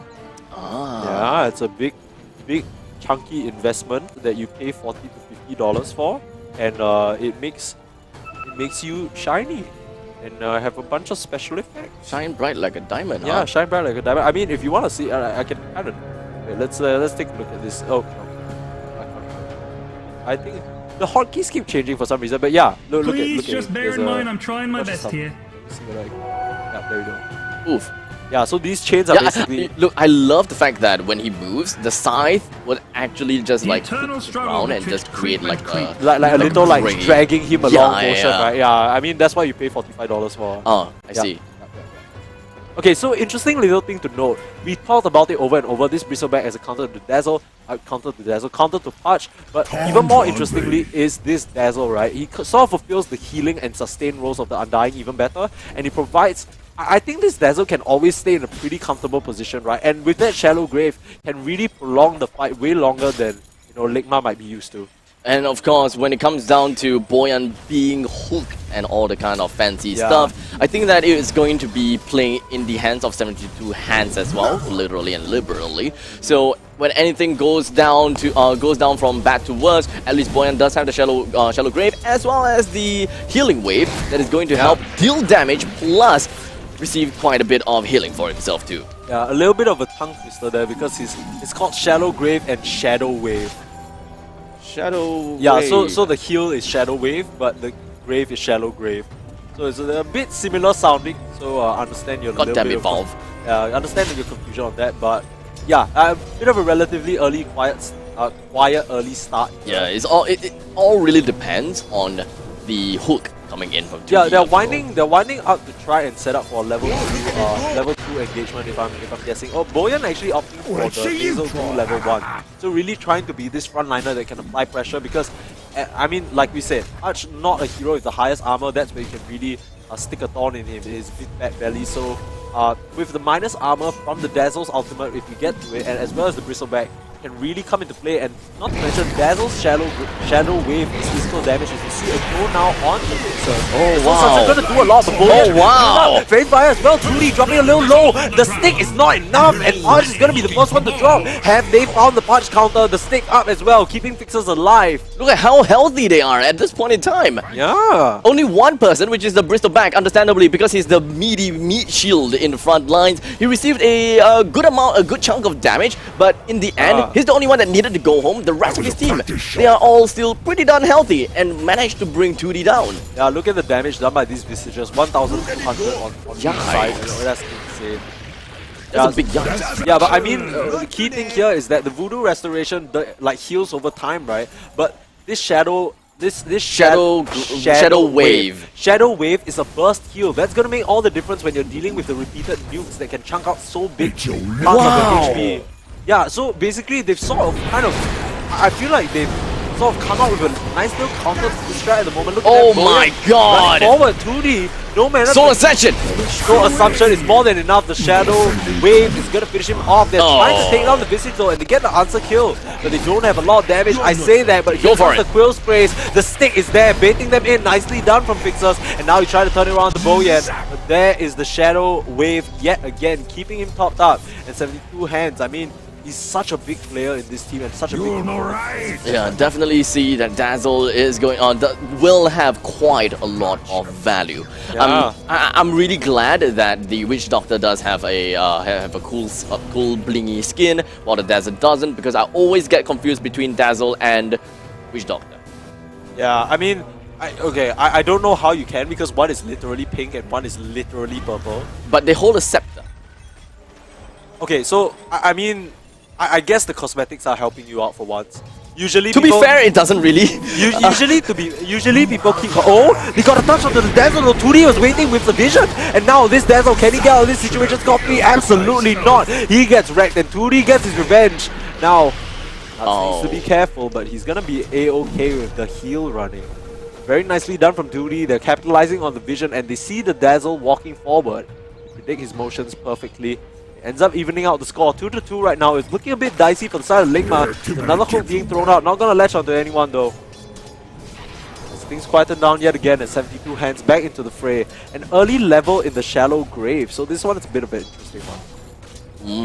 Now, one point into each skill, we can definitely start to see a little bit more diversity when it comes down to skills, and of course the different kind of abilities are going to be thrown out at them. 2D unfortunately missed the hook. It was either going for Boyan or could go for 72 hands. Shallow Grave casted right down onto the Bristol back at this point in time, and it's going to be safe and sound for now. I do want to digress a little bit. Okay. Whenever you hear me like pause in between of names, whenever I try to call out the Bristol bag or the Witch Doctor, there's a very good reason about that. I'll tell you guys in a short bit, because we are going to be taking a look at 2D, just going to go straight for the hook down onto Boyan. Bring him down almost instantaneously. After that, Ligma immediately retreats. Yeah, they don't really have a good way of kind of dealing with... It's kind of awkward, because after they finish chasing, that's kind of the end of the line for them. I feel like Boyan walked a bit too far forward with not a lot of HP to work with, and ends up paying the price for it. Now the lead firmly in the side of Ligma once again, and yeah, I think see that they're gonna try and push the issue right now. Alright, so of course, let me just talk a little bit more about that interesting fact. Point that you were gonna bring up. Yeah, I keep on... I always wanted to say Bristleback is Armadon, and I always want to say... Armadon? Yeah, and I always wanted to say Witch Doctor is Voodoo Jester. I don't even know what you're talking about. Am I Heroes too of young? New Earth. Yes. Oh, okay. I was a hardcore Heroes of Are New you Earth person. a Hon fan? Yes, I was. Okay. I started my journey in Heroes of New Earth, actually. Okay, Yeah. interesting. So That's you how are a mobile player after all. Yeah, I started from there, and that that's kind explains of... a lot actually. Yeah. I mean, we're going on this tangent while some action's happening, but really nothing's really happening at all about their trading skills. This could be the move though. Here comes the Shallow Grave, keeping Boyan alive for now, but he knows he is more than likely dead. Still trying to get the trade. 23 hands, running a bit far forward to try and make it happen, but so is Fixers, walking a bit too far out, a bit too big for his britches, and Fu Han Lei has to run away, has to do a bit of the whole thing he's saying he's vouching against, but I mean, it ends up once again going in the favor of Ligma. They are really getting the edge over Sea Luck in these engagements. Once again, Boyan, you know, they put him on the Bristleback because he's a bit of a hook magnet, but it's kind of working out for them half and half, right? I don't really... I kind of feel like 23 hands... is it 23 hands? 72 hands. 72? Let's check how many hands he has. Yeah, 72, that's right. But I kind of feel like 72 hands, you know, he played a bit too far forward on that Dazzle. You don't really have a reason to be running under tower, and they punish him just like that. Well, at this point in time, the main important thing is that I believe that we're looking at a 3-3 scoreline, right? No, I believe Or it's 4 actually... to 3. Yeah, it's 4 to 3, and another hook out of the Boyan. Once again, we talked about it time and time again. This Bristleback is a hook magnet. He has the Maledict on him, so he more than likely is going to take out really shortly. The stun is there to confirm it as well. But Fu Kote and Fu Han Lei, the heals are going to keep them propped up for now, but there is the Soul Assumption, and the Maledict not going to do enough. It's still low level. Another There's one. the hook! 2D from max range gets it, and 72 Hands now stunned up as well. They have another Assumption to work with. 72 Hands has the stick as well, but 2D not gonna let him walk away. What is the cooldown on the hook? Let's check it real quick. I can't see it because they literally assign themselves to different slots, but it's not gonna matter as 72 Hands eats it as he walks around the corner. Oh, hello? 2D, but you're TPing in Hello? alone, my friend. Buhate Buhanle, you might just have had to retreat right there. They're just No arming you retreat. up at this point. No retreat! And 2D is gonna drop, but in response is the Visage yet again. And Fixers and Nuts are the real winners of that engagement. Unfortunately, that wasn't the best kind of TP Yeah, at that point in time. absolutely not. It is really unfortunate. So, what's the scoreline now? 4-9? Okay, let's pull it up again. It is actually 4-7. So Ligma with a firm lead ahead of the pack right here. I really have to say, I feel like the Parch, this is not something you can kind of like discount. Okay, another hole. Oh, that is so disgusting! And 2D lands a hook down onto 72 Hands. The Shallow Grave just gonna be landing down on top of him, only to extend his lifespan just by a little bit. Not like it's gonna be mattering at all. It's GG, and I was just about to say, look at this beast of a Witch Doctor already hitting the level 6. That beautiful Death Ward, the frog, just drumming the beat of Sea Luck's demise. And they're able to take that game in commanding fashion. They make it look easy. And we might be going to a Parch Wars finals here. Oh yeah, it will be. Now this is where the question beckons, right? Is it a black Parch superiority or is it a 2D Parch superiority? Because I think more than anything, it's whether it's Witch Doctor or Undying Supremacy, right? Because we were, and literally during the break, we were talking about it. We're like, it kind of seems like this Witch Doctor is phased out, right? Ligma, they had success with it in the first stage, but then other than that, it was just kind of like, you know, it's kind of meh. It's kind of meh, and then Nuts just puts on a masterclass. I mean, he is one of the best POS 5 players in Singapore, period. So it's like, oh, of course, what else do you expect? This is probably something he's very familiar with, and he puts on a show with it. 4-11, they put in the extra point just to make it hurt a little bit. Yeah, and yeah. I feel that when it comes down to Witch Doctor, it really boils down to the different kind of utility value that Witch Doctor is able to bring in. Like you talked about it, the Voodoo Restoration is one thing that really helps people in terms of clutch, especially if you're fighting against a Parch on the opponent's side. The Rod is definitely one thing that you should be afraid of. And if you do have the Voodoo Restoration, it's not something that you should be too afraid of, and you can just slowly retreat back into your tower lines, and that by that point in time, you are not nearly close enough to death. The only problem there is that you are just dragging the fight long enough for another Soul Assumption to come out. Exactly. And I mean, drag the fight was something that 2D did to perfection. I just want to say, even though we were like, oh, this Dazzle Bristleback combination is really cool, they had one major weakness, and though that's the fact that apart from the Soul Assumptions, they were not doing any magic damage. Everyone else was just doing physical. Correct. So I don't know if you guys caught that in the post-game screen. I tried to show it with the items, but 2D actually bought a Bracer, which gives him a bit of strength and HP, a Chainmail, and literally 3 Rings of Protection. So he's just from his items alone, this is 6 armor, this is 5 armor. Or 4 armor, sorry. I can't even see. I think it's 5. Yeah, can't math. Can't really but see that's very well. yeah, okay. That's 4 armor. So Okay. that's literally 10 armor from items alone. Like he's reducing such a large percentage of the physical damage coming out.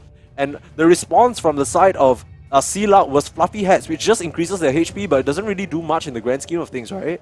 I would say so, yeah. The only thing that you can do is just improve your health pool. That's pretty much all. Yeah, right? I don't think that was really the right item build, but I mean, the draft alone, they just kind of got outplayed on all fronts, in my opinion. Yeah, unfortunately, it does seem like the Dazzle Bristleback is not exactly the right answer here to a certain extent. Or perhaps it is a pretty decent answer, perhaps.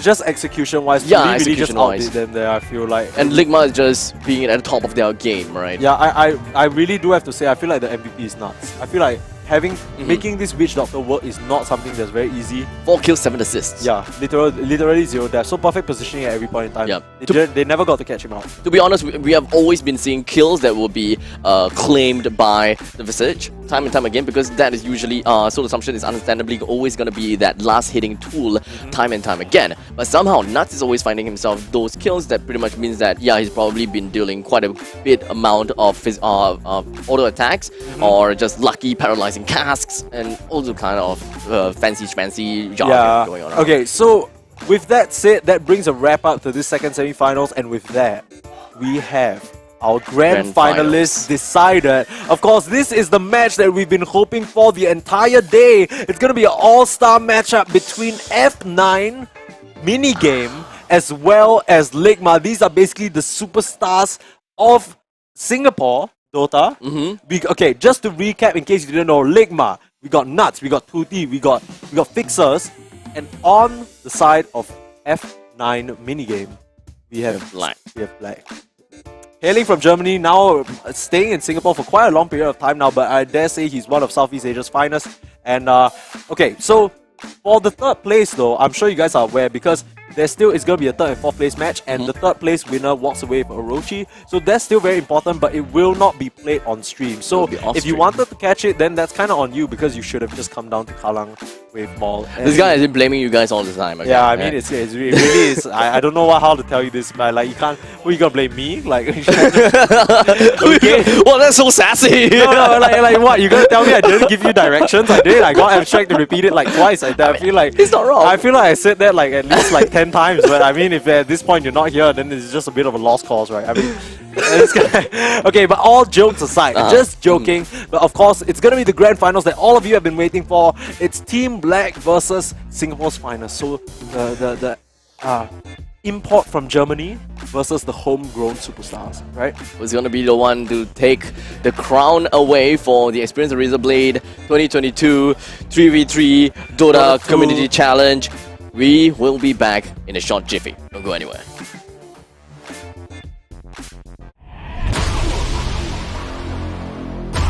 I take the whole city down with this.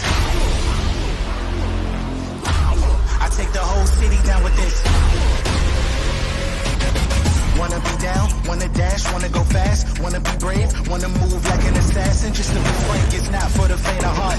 And the only question left is where do we start? Power is everything. The voice inside your head said that you can do anything. You start to feel the power building up in your ears ring. It's not over. You can see it, it's right there, it's getting closer. Your energy means enemies are getting colder. Take a minute to power up, then it's over.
making you better. I'ma make it if I grind harder than every other brother in the drum. I'm the hip-hop king. Fall for the throne, roll for the crown, die for my sound. Inhale, exhale, without pretending that ain't no stop the way. Ain't no stop the way. Gotta kill the conscience, misconduct the use of violence. Roll me up in the world, moving till I reach the top. I'm the hip-hop king.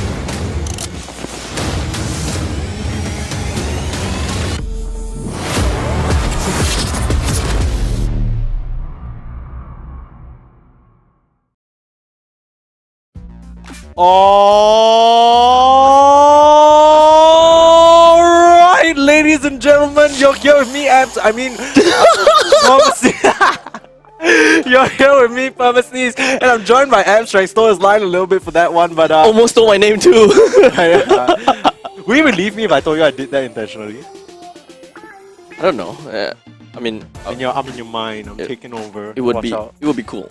Be Not cool. gonna lie, it would be cool. Okay. Yeah, people actually want to. Okay, wait. want What? to beat me. Okay, hang on. What? So what do you think about that one? Was that good? Would you rate that out of 10? I would rate that a 7 out of 10. You know, I deduct 1 point for going a little bit too long. A little bit too A long. little bit too A little long. bit too long, Okay. okay.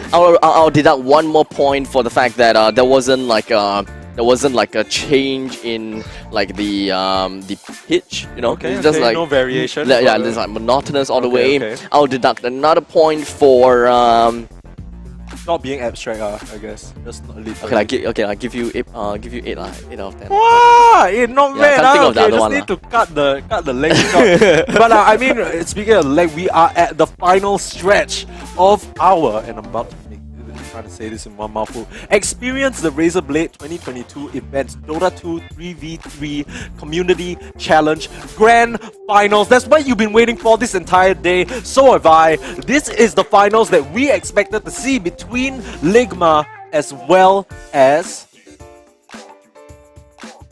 You remember? F9 minigame.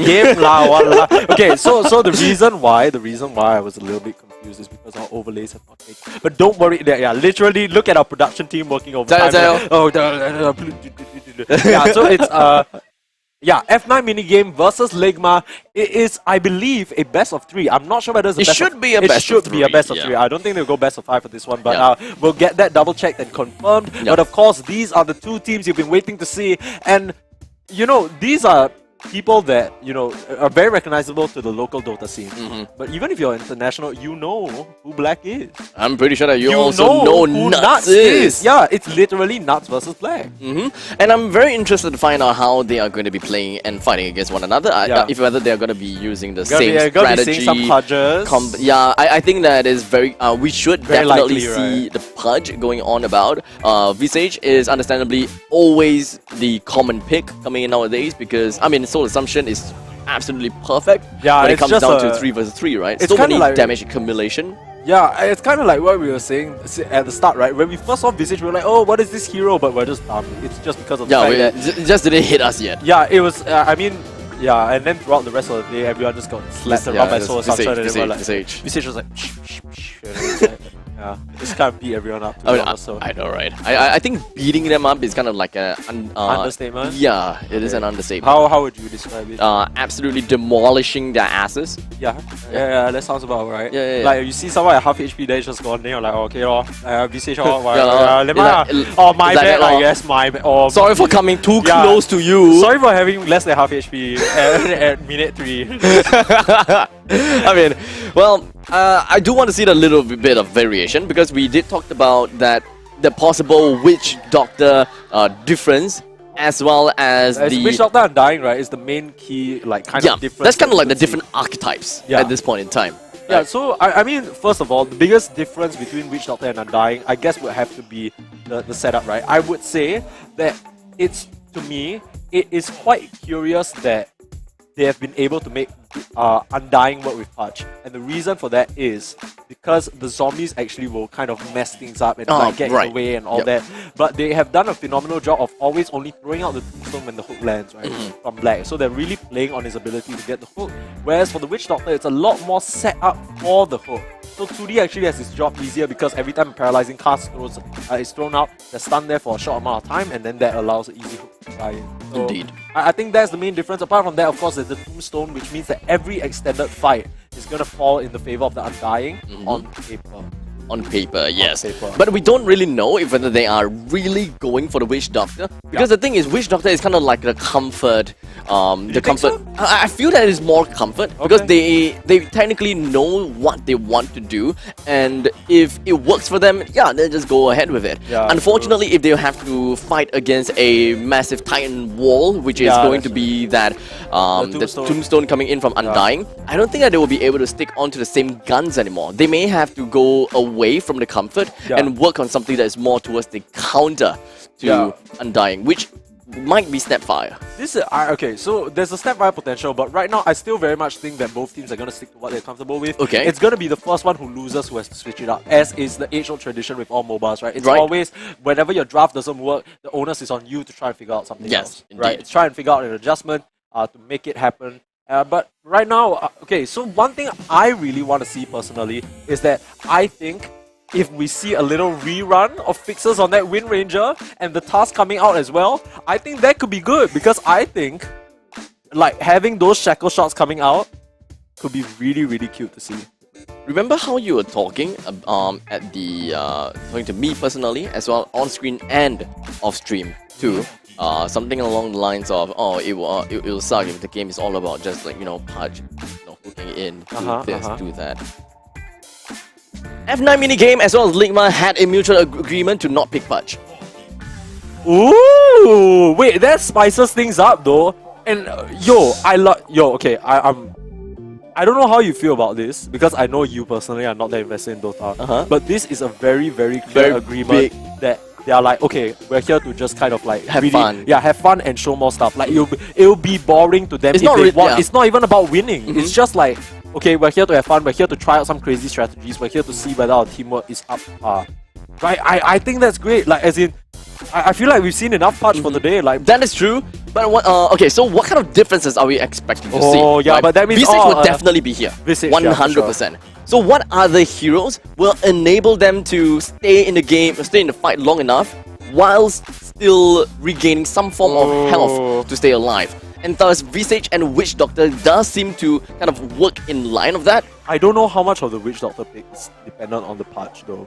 Because if you think about the Witch Doctor and Visage kind of synergy, it's not really there. Visage doesn't have, or at least Witch Doctor doesn't provide a lot of burst. Okay. And Visage already has its own damage reduction. It's the potato with skin that I was telling you about, right? Yep. So with that, he doesn't, the heal over time isn't something that's like super crazy important for Visage.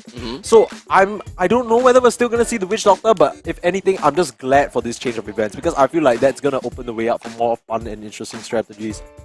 Like Takis. Alright, you hear the dead silence on that one. I mean, hey, one day, or maybe this game. Okay, I'm just lying to myself. Okay, yeah, we're doing a little callback here. I might be doing a little callback, but I do want to give a shout out to the Red Bull champion team, because I feel like they brought out some interesting strategies. Like the Red Bull champion team? Okay. Yeah, even though in the end it ended up being their downfall, like stuff like the Nature's Prophet Jakiro lineup and the Undying. Okay. That's unique. That's interesting. True. Nobody else did really that. did that. Yeah, they did Zeus Primal Beast as well. All right. Yeah, yes, okay. which is like obviously how about the Marcy Tiny kind of thing? Oh yeah, the Marcy Tiny was I thought cute. that was really interesting. Really yeah, I like that a lot. The Marcy Tiny Snapfire. So it's really just like they toss you, they throw you, they slow you, then you die. Yeah. Yes, like no escape. Yeah, like no really. escape. Like where are you going, brother? Like, like it was only like the final parts of that game whereby we actually see the opponent's relentless retreat, and of course, unfortunate that he couldn't even able to get away from the grasp of the enemies. You know what? Honestly, right? I don't know how. I mean, having this event is already a blessing, right? Shout out to Razer for making this happen, and then of course, the Esports Experience Center for putting this all together. But you know, if I don't want to get too wishful here, but if there is another iteration of this kind of event, I think like stuff like the bands could be cool. The bans? Bans, Oh. yeah. Like if you could ban a hero, like right now, we're probably having a lot of switch ups in what we can assume to be the strategy. Yes, Just because yes. of the fact of like, It's just like meta. yeah, that literally has become the meta for this particular event. But if you can like have 1 or 2 bans coming in or I something think that like would that. be pretty cool. Yeah, that would be kind of That would be spicy. pretty cool. Yeah. One ban per team. Oh, you know what would be cool? No, you know what? no mirror? No. I don't know whether no mirror. Mirror is kind of cute. Okay. But because it shows like, okay, I'm better than you at this strategy. Okay, So you need okay. to adapt. What would be cool is if you can't repeat bans across games. Oh, those kind. Yeah, so the like first repeat game- bans in the same round. Yeah, rather. yeah. So basically, Okay. let's say in game 1, right now, This they is want very familiar. right. This is, I feel like this could really switch things up because like a lot of times, or at least I'm not complaining, but Ligma, they run the same strategy over and over and they're successful with it. But that just means that they are good at that strategy. Right? I think one of the funnest parts about seeing it in this creative format is the different solutions that people come up with. If you sort of have a strong strategy and no one has any counterplay against it, then you're just sort of like, okay, you found the winning strategy. What are you gonna do? Speaking of game modes, there is also another kind of pick that I've been exposed before, and I believe Okay. that it is on a mobile game as well. So what happened is that whenever you pick a specific hero, you cannot pick it again for Oh, the next yeah. game. Yeah, but yeah, the next yeah. series is all resetted again. Yeah. That's super cool. Yeah. Also. I think there's a lot of interesting things that could come into this. I think for this particular tournament, honestly speaking, for myself as a Dota player, I would sign up because it's a LAN. Right? I would sign up Right. because it's a LAN. But Okay. I'm not like, oh like man, the, 3v3. like the joy of playing with your friends next to you. Yeah. If you guys win, and just like, Yeah, unfortunately, I have no friends. okay, I know how I feel. Yeah, so it's the vibes. You got Naraka Files? Actually, play alone. So Yeah, cute. it's quite sad, right? Mhm. Yeah. I also Yeah. Dota. All my friends like They said already. all move on already. Yeah, they now playing Elden Ring. I don't think it's fun lah. Yeah, Elden Yeah. Ring is fine. So Elden yeah, Ring I is fun. forgive I you. level, I level 48 already. Okay, I don't know Only what lah, that means. only. That doesn't tell me anything. Oh, I'm not I see. an Elden Ring player. Okay, I'm a Dota player. I only play Dota. you should play lah. I'll think about it. Okay, maybe We you see think how lah. ah. Yeah, okay lah, Yeah. okay lah. You can just sacrifice one Arcana for that 5 one game lah. seconds remaining. Maybe see how. Maybe. They're really taking their times on the picks here. But okay, Marcy. Marcy, okay. It's not okay. something we've seen them play, but definitely Wind picked up by. Ranger at your Ooh, service. is this the task Wind Ranger? Oh, I think so. I think so. Oh, that would be sick. I think Wait, so. SF? Wait, this is a 1v1? This isn't a 1v1, my friend. You pick SF? What are you gonna do with that? And Lina as well. Lina! Okay. And CK Witch Doctor. So we were worried. Wait, what? What is going on? No, okay. So Chaos we've seen this. Bolt, Shackle, and Paralyzing Cast. Yeah, three-man stuns. No, but okay. So there's also the LSA, Light Strike Array from the Lina, the one that Okay. stuns in Yup, yup, AOE, yup, as well as the Marcy's Dispose. Because Right. if you get Dispose stuns the person they're throwing, but if you throw them onto their allies, it stuns them as well. So double stuns. So the landing area stuns as Okay, well. Yeah. okay, yes, So yes. this could be really interesting to see how this works out. But I don't really know about this Lina and SF pick. It's kind of curious to me. Caster Flaming. Go find him. No, we are not. Wait, can I all chat? Am I That is allowed two to- allies. That is like two allies. So you gotta have to type all right. Wait, you can just do that. No one hears you. No, Oh, I no cannot. one hears you. Oh, so sad. Caster's flaming. Why are we flaming? Smile. Yeah. No one's flaming. Hey, come on. Wait, with me, who's Later we flame together. what is Fixer playing as? Fixers is playing Wind Fixer Ranger. playing Wind Ranger. Okay, and then Nuts is playing as the Witch Doctor. Yeah. Hey, Witch Doctor again The only thing I flame is flame you. Hey, you don't know how to pick another hero. Yeah, is it? You originality lah. Cannot move your mouse. You need a Razer Viper. Then you can. But I do want to see what this Chaos Knight has got in store for us though. Is this Yeah, okay? for sure. I think it's pretty interesting. I also want to see what this SF has in store for us. SF. Honestly, Is what the- this okay? So here's the thing, right? We have seen this before in DPC, whereby you pump nothing into Shadow Rays. You go full. No, look, it's already Shadow Race because Oh, when walao, you like that lor. the thing you know why you Uh-huh. try to flex your DPC knowledge, right? Yeah You try lah, to flex- yeah, okay, you yeah. want to talk a bit more before I pretend to cut. I don't. Okay. So I mean, you're absolutely right. There was a meta where SF carry was the thing, but now it's a lot different. SF is a really squishy hero, so I like this bracer choice from him. As you see a stun out onto Jay, the power shot's gonna be a swing and a miss though. As Jay gonna tank a bit of damage from the paralyzing cask as well. They're hitting. Oh, onto- CK hits like a truck though. Ooh, the fairy fire. That was the fairy fire Fairy animation. fire, okay. Yeah. So Jay gonna be alive, but only has the headdress to work with. Not a lot of regen. I think they're gonna salve him. Yeah. So Yep, Nan definitely. has the salve available for his teammate, so very nicely done. But I think the way you play this SF in this mid lane, especially in such a volatile format, Just is raise. by pumping that Shadow Raze, because each Shadow Raze that lands adds more damage to the ones in succession. Raise for days. Yeah, raise for days, and Black Is that gonna- like legit saying? I have no idea. Like, Okay. what are you raising for days? I mean, like a child? I like mean- a child? Like great R-A-Z-E? R-A-Z-E. What are you raising? Like what? Like opponents? Okay. Yeah, because it's accumulative, right? So you raise for days because you want to Okay. keep raising the opponent so they So get more the damage. unit of measurement for how much you're raising is the amount of days. Days, yes. Okay. We're getting a bit too He's blaming me now. We're getting a bit too technical, and of course, once again, a reminder that this is the grand finals. We've all been waiting for this, and the players, they're sort of punking on us for making comments at the moment. So, I mean, I hope you all hear. Actually, I don't know. Do you think they can hear us? They definitely can hear us. And it's live? Yeah, just Okay, that, just that maybe we had like a 30 seconds delay. Right, something because along the lines. the last thing I want to, I mean, I guess it wouldn't be like giving away any competitive integrity, because it's not like anything we say is gonna, okay, a dispose out. Directly a affected. stun. Okay, Oh, nice strike okay. array. Unfortunately, it doesn't seem like 2D is going to go down anytime soon just yet, but he's still hitting like a truck right down to Jay. They're just continuously going up onto Jay as much as they can. But 2D needs to be so careful here, because the amount of damage that SF can deal is actually pretty immense. I think I'm starting to see the draft come to fruition for the side of F9 minigame here, because you start off with the dispose and you chain it into the LSA, right? The light strike array. Yep. And then it just lines up a perfect path for SF to land every single one of his Razors. So that is the game idea that they're going for. Now, I'm not really sure about the Wind Ranger pick, because it made a lot more sense with the Tusk keeping them in. Okay. Here comes the paralyzing cast. They're on to Nanan. Oh, how but about the jump Jay? out, Jay. Jumping on 2D instead. That's the toss back over the cliff. Oh! And the LSA lands as well. Black, can he get the last hit with the Raze? 2D still hitting away, no fear whatsoever. I think he knows he's gonna die, so Raze he's trying to coming make the in. most of it. There is the Raze is soon? there a Raze? Yep, no. coming in soon. Nan actually There we go. survives, and Black gets first blood on 2D. So very nicely, I think there was an uphill miss on Nan, and ends up keeping him alive. So very overall pretty clean play, but just unfortunate for the side of Ligma.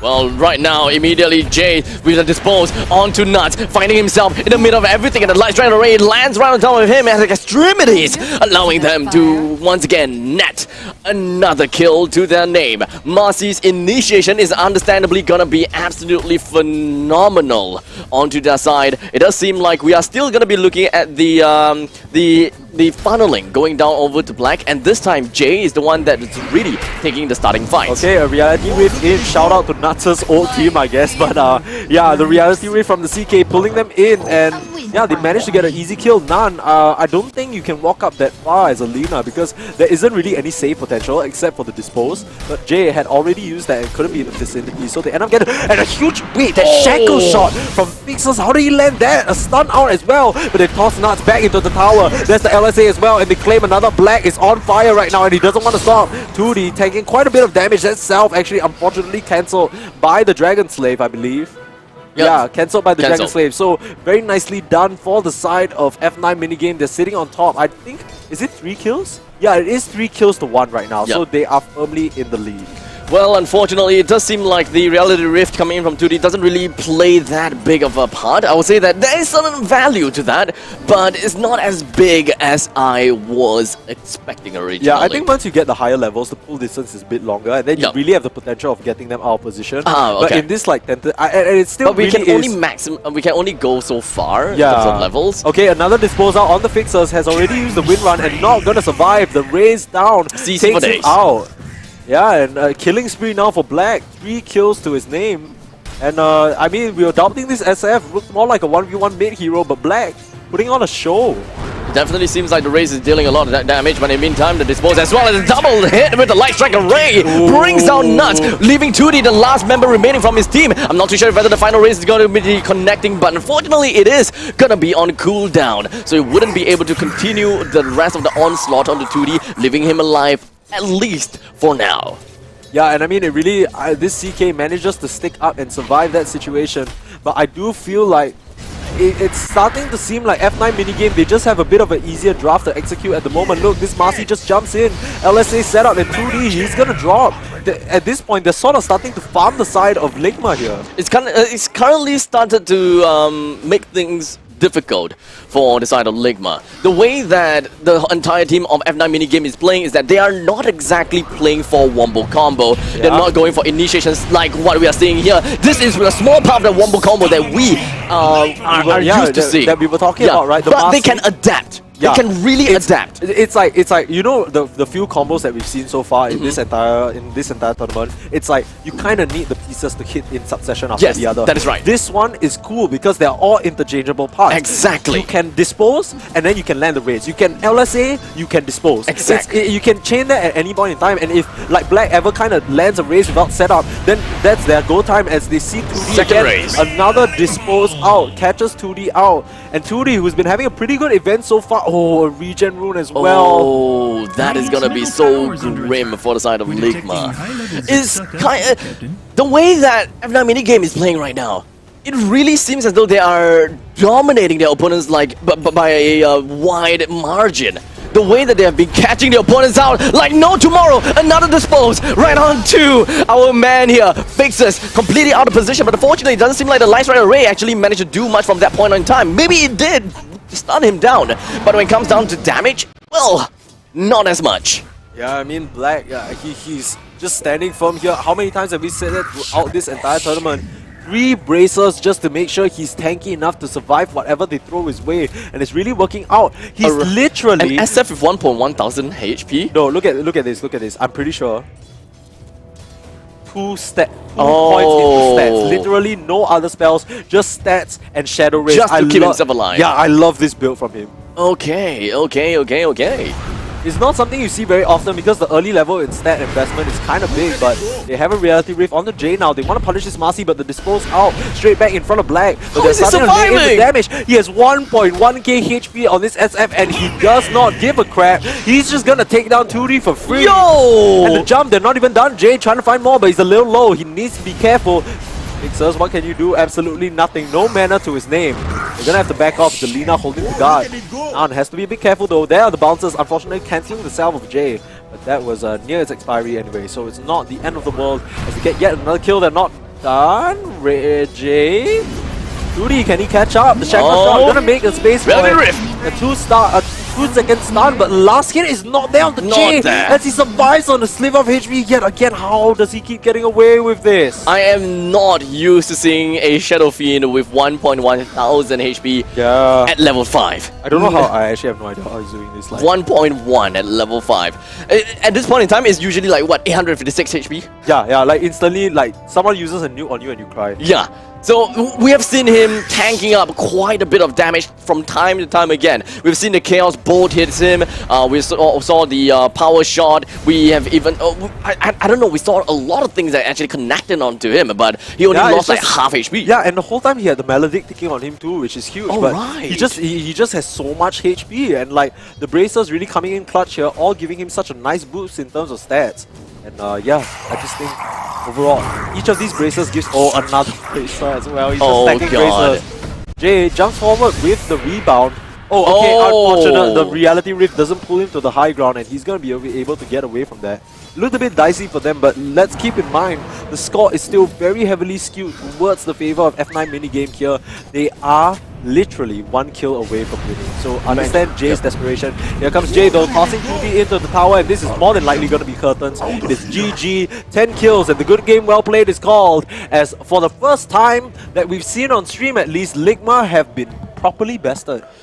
That is a very magical-oriented team from the side of from the side of F9 minigame. Yeah. It kind of seems as though there's just way too much magical damage for them to deal with. Absolutely. And can we actually see? Okay, so what do you want to see? infused raindrop. Okay. Does Ligma have like a bunch of them? Okay. Because that's kind of like what it felt like, right? What they should be getting, right? Especially since they're dealing with a bunch of magical damage dealers at this point in time. Yeah, so they do have 2 infused raindrops, but it's just not enough. It's just really not enough. Like, I think the amount of magic damage just way too much burst. Just too insane. Yeah. And you have to keep in mind, every single race can proc the raindrop, and after the raindrop is proc, it goes on cooldown for like a 5-6 seconds. So 6 seconds, once you're taking so much magic damage in succession, the raindrop is good for when you're getting chipped away at occasionally, but yes. every single moment But if that it's just being initiated by Mars, yeah, like over and over and Yes. over again, you don't even have time to breathe, and that was what we saw from F9 minigame. They really choked out the side of Ligma and didn't let them do anything. Every single time they wanted to try and think, Jay was there with the dispose and made it look easy. I think that this is the point in time whereby they're just looking for us for an apology, right? It's like, oh, you judge my SF, huh? Yeah, you judge my that's Lina. That's our bad. We should That's go our down bad. and kowtow, I think. I think I wouldn't mind doing that to the legends on stage. Yeah, Yeah, I wouldn't mind. that's okay. Yeah, you go do it now. I mean, they're still setting up the lobby. We can also be like, oh, sorry for upsetting you, and also can you faster set up the lobby faster? People are watching. Seriously. Okay, I think I need to make this clear. Okay. We're joking.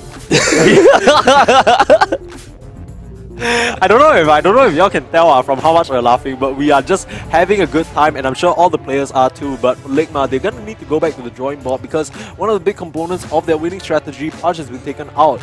This adjustment that they've made, tried to make with the Wind Ranger and the CK is not really hitting the same way. I really want to know if whether their picking process is being able to be seen from one right. another. I feel like that's important. Yeah, because if we are actually able to allow the opponents to kind of like pick early, Yeah. and then you can counter against them based on their win conditions, Yeah. and that would be great. Yeah. But looking at how things has been so far, it kind of seems as though they actually can't see each other's picks. Yeah. And I think I don't so know too. how that works. Yeah, as in it's just blind pick, like you just pick basically your own heroes as to what you think will work in a combo. So I kind of like this a lot more. In Okay. fact, this is what I was hoping for because I feel like if you can see You your can kind of opponent- mind game against one another. You'll be thinking like, yeah, you know what? If it worked just now, they're going to do the same composition. So let us now yeah, play there's a bit of a tanky. there's a bit of a unknown element to it which I like, but I do see what you're saying in terms of the value. But I think that would kind of require its own sort of picking phase, right? Because right now, in current competitive Dota, there is a set pick and ban phase, right? So there is a set kind of like, oh, if you're first pick, then you're gonna ban at this point in time, you're gonna pick at this point in time. But since we're playing a bit of a off-the-grid game mode, all these rules are just kind of like bounded up, and like we literally just put this together, right? So it's like it's not really fully regulated, and it's not 100% sure whether like if we kind of make the pick order this way, who is it favoring, who is it fair, is there an unfair advantage? So I think this is the best solution. Of course, once again, if you want to see more events like this, if you want to see the further development of this insane game mode that we kind of just pulled out of the hat, let Razer know. Let Razer know you want to see more Dota 2 Shout it events. out. Yeah, shout it out. Tell people about the event. Come down to Kallang. I know it's just about over, but you know, like well, like I said, like coming down to the event and showing up, shows support. People, shows people that Dota 2 It's still alive. Yeah, I mean, Prove me wrong. I know for a fact, as someone who's part of the Dota scene is very much alive. You can make all the jokes. No, you can make all the jokes that you want. That like, oh, okay, there's no events, but there still is a community of people. There's still people that there's plays still a Dota. scene. I mean, competitive scene. Here, Okay. Maybe not in terms of events and competitive viability. But we most definitely have very, very passionate Dota fans here.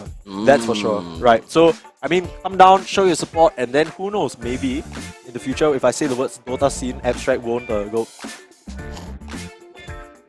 Yeah, I mean, even at this point, I'm kind of also like. You're kind of like laughing at it. That's true. I just like, I copium me. Okay. Like Mount copium. Mild copium? Yeah. Okay. Let's give it another like few I'm moments. malt copiuming on the malt copium. it's a copium cake. There's many layers to it. Oh jeez. Yeah, it's unfortunate. Ah well. Oh well.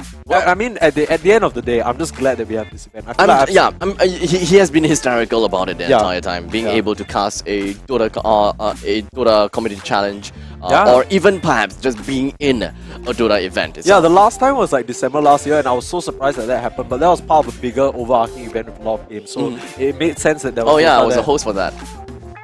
Not that one. Oh, not that one. Yeah, not that one. Oh, okay. No, but that one I didn't get to cast. Oh, you were casting for that one. I was casting for another one. Oh, I see. Okay. Which is pretty big. And in fact, we saw some of the same players here as well. Fixers was there. Oh. Yeah, Fixers. I think he ended up. Okay.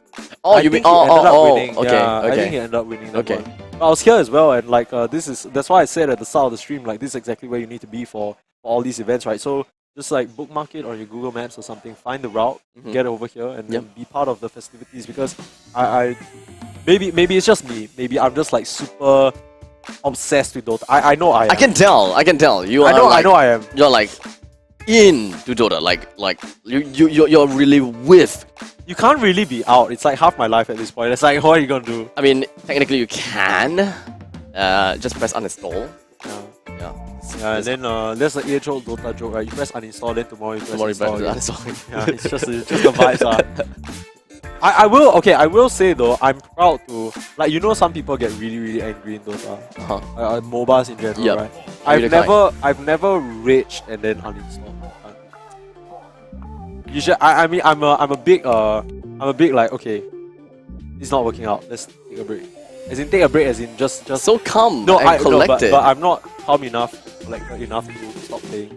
So I'll take a break, but then I'll go back to it. You know, that kind of thing. I'll be like after 10 minutes in, okay, screw it. yeah, I know. I don't have peace in my heart. You know, sometimes you lose a game. You can't end the game with a loss, No, and then you sometimes- can't end the day with a win. No, okay. Here's the funny part about Dota for me. Okay. I feel like there's some people with that philosophy, right? Okay, we lost the game.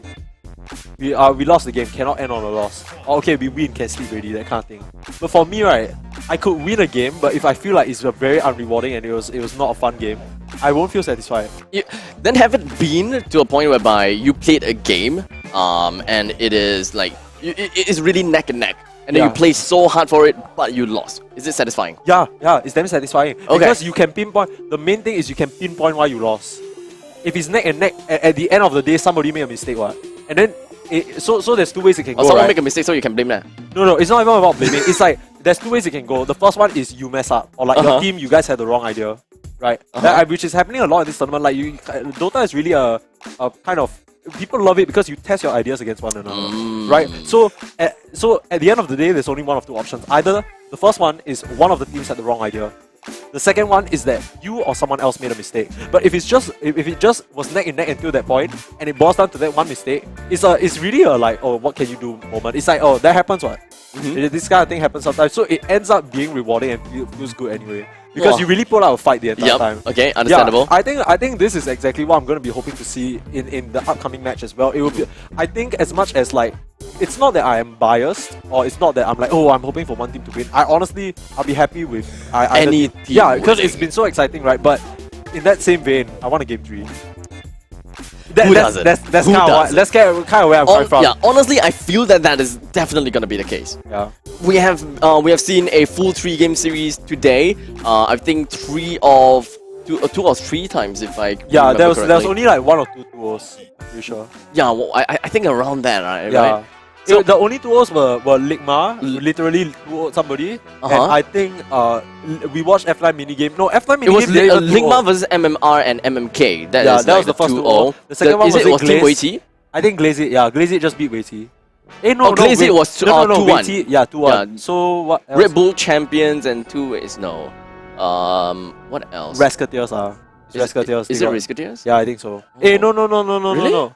Okay, I mean, that doesn't matter anymore, Yeah, because we're never mind into lah. the second game of the grand finals of the Dota 2 3v3 Community Challenge as part of the Experience the Razer Blade 2022 event. Of course, in case you forgot our names for some reason, my name is Peng Sneeze and I'm joined by Abstract. Hey. Hello. Hey, what's up? Hello. What's up? Okay, so we're getting into the hero picks right now. I don't think these guys actually have vision of what they are. Okay, guys, if you can hear me right, can you type in all chat as to whether you can see your opponent's picks or not? Because We really want to know. yeah, we really want to know. I don't know if you guys can. We will only get an answer like 30 seconds in. Okay, 5 also, seconds I don't remaining. know if you guys can hear me, but if you guys can hear me, and in the spirit of just fun, Lena. tell me what your favorite fruit is in the all Wait, chat. fruit of Yeah, all fruit. things. I don't know. Do you have a better option? Witch doctor. You're the professional interviewer here. Come on with something. If you don't have fruit, I don't know. okay, thank you very much, professional interviewer. okay. They're going Oh, for it's the same. thing. It's the same. But okay, so we're starting. We were scratching our heads about the Lina, right? Because Lina, in this day and age, has evolved to become like a right-clicking mid. Believe it or not, because of the Fiery Soul. So you just Okay. kind of wind up the stacks with your spells, and then you just auto attack from range. Lina, Oh, I thought, yeah, I thought I saw Ice like going ham on a neutral camp. yeah. Ice off lane Lina is a thing. Yeah, but for Ice off lane any hero is a It's thing. a thing. Yeah, so we're starting to see the value of this Lina, right? As just kind of a support and like not really a support per se, but like kind of a follow-up stun to the initial initiation. So I think that could be where it comes into play here. Of course, they have this Tiny that is something you were mentioning that you wanted to see, right? The Tiny on the side of, I believe, let's double check. It's gonna be on the side of Ligma. Okay, so nobody all chatting their favorite fruit, so maybe they can't So hear maybe us. they can't hear Yeah, us. maybe they can't hear us after all. Or maybe they just literally just want to win. Or they just got too lazy. Yeah, they don't care. Like, they don't care about like, us. These guys, shut up. Okay, but let's introduce the players on each side. Of course, we have... Wait, am I seeing this wrongly? His name is now changed to Storm. Yeah. I'm pretty sure that's Nan, no? Was it? Yeah, it's Nan. It was Nan, Jay, and Black. But he's now stunned. Yeah, it should be. I think he actually. Oh, is that actually you, 2D? No, WTF. I mean, local Dota scene just kind of knows each other, right? So it's unsurprising, but yeah, some XDs coming out, some laughs as well. Good to see the pals are having time. My bad. What's going on? 2D is not actually 2D. I actually have no idea. It might be. They might just be trolling. I don't know. Yeah. Yeah, so sometimes it's really hard to detect sarcasm in this kind of mediums. Yeah. But it kind of seems as though they're not joking about it. Yeah, I think they're friends. I really think they are probably like they probably know each other. Yeah, I wouldn't be Probably. surprised. I wouldn't be surprised as well. I mean, Yeah. we're talking about Dota. Decade-long community, perhaps? Yeah, probably some OGs as well. Like, Yeah, I yeah. know Nuts for sure. And Nuts and Black. have I been thought around 2D for- was a very familiar name, but I never Yeah, really... I know. I feel like I've heard that name also before, but it's just like he's not like a public personality. He's just Right, like if you have okay. you have to be in the scene to probably know him. I think. see, okay. I okay. that's what I'm assuming. Okay, understandable. Yeah. Now, I believe we gonna have to go through the game and go through the names. Here in the Radiant side, we're gonna be looking at F9 minigame with Black, Jay, and Stone playing with the... You forgot the hero name? Is it Souls. okay? Wait, tell me, is it hero name or hero name. Hero name. I wanted to say Soul Stealer, but that's Heroes of New Worth. Okay. It's Shadow Fiend, yes, Fiend, okay, yes. Shadow Fiend, yeah, perfect. So we got Shadow Fiend, we got, okay, hold on a second, Jay is gonna go down real Dropping very soon. low. The Fairy Fire isn't gonna help Yep, him out there. unfortunate. And they're able to turn it around. It honestly looked like it would favor the side of F9 minigame at first, but ending up in the favor of Ligma. So maybe they found themselves a bit of a combo here. One thing I'm concerned about is the fact that this Tiny, he's gonna be very mana intensive in this mid lane, and he doesn't necessarily have the best way to go about dealing with that. He does have the stick, so that should be not too bad. But like, Tiny doesn't have the best mana pool, right? Yeah, indeed. The only thing that you can do is like one combo, and that's all of your mana pool gone. In fact, actually, you can't even do your entire combo Yeah. unless you have some item. I think. I can't remember.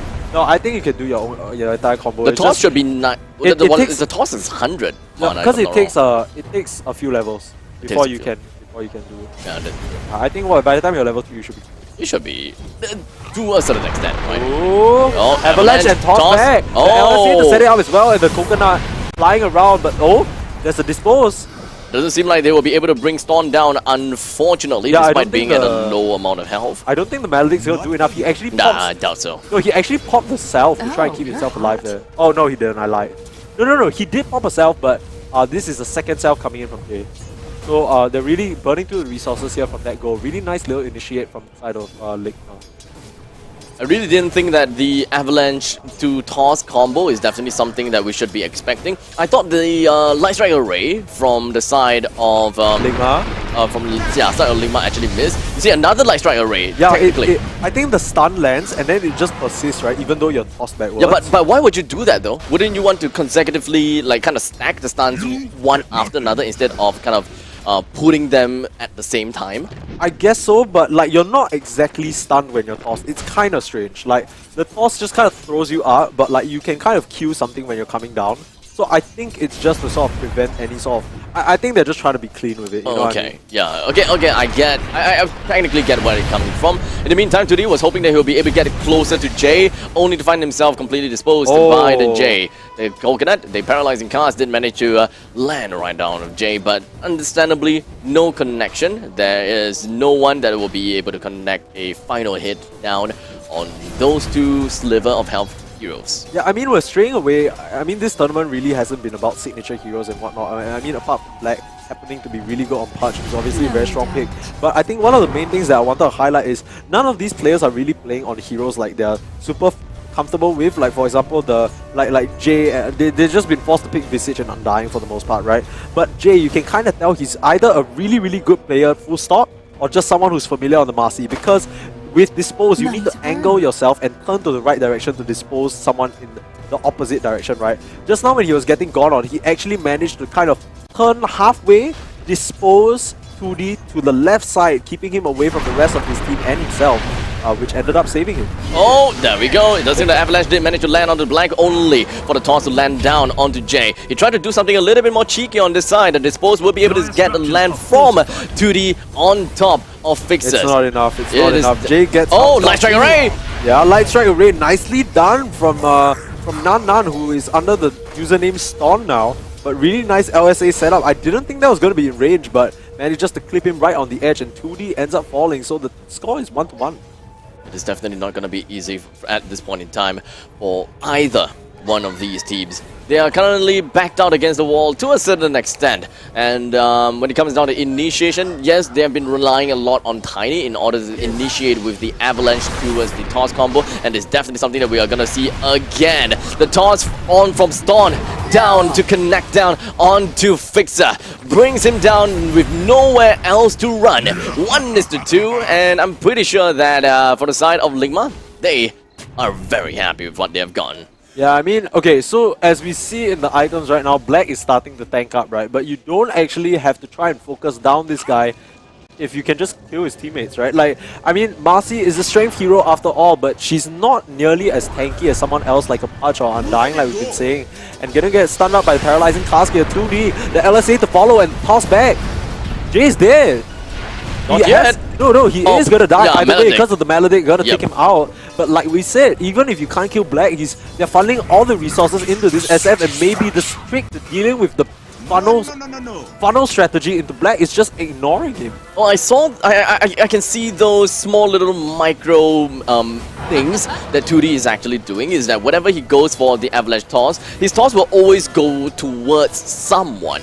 And in order for that someone to know where the toss to go within their own teammates, he will always toss and ping the exact spot. Oh, okay, so it allows for the perfect LSA setup if there is. Yes. Okay, so really nice communication. I mean, these players are playing side by side, but of course, there are some things that are better indicated visually, right? So when you can pinpoint the exact spot your opponents are going to land, that's going to allow your teammates to follow up in a meaningful or like in a quick fashion. That's right. Now, Black, he's starting to tank up, but like we said, the advantage is clearly on the side of Ligma right now. Another toss back, Yep. the ping as well. But Jay, he got the jump away, the rebound is there, and Turi, he's the one falling low. He's going to drop, and now it's back to even. So what looks like another nice initiation for Ligma ends up being 2D's demise, and they need to be so careful. And this is exactly why we were saying the LSA has to come out, because the Marcy can just rebound out of it and turn the situation around. It really is boils down to Marcy.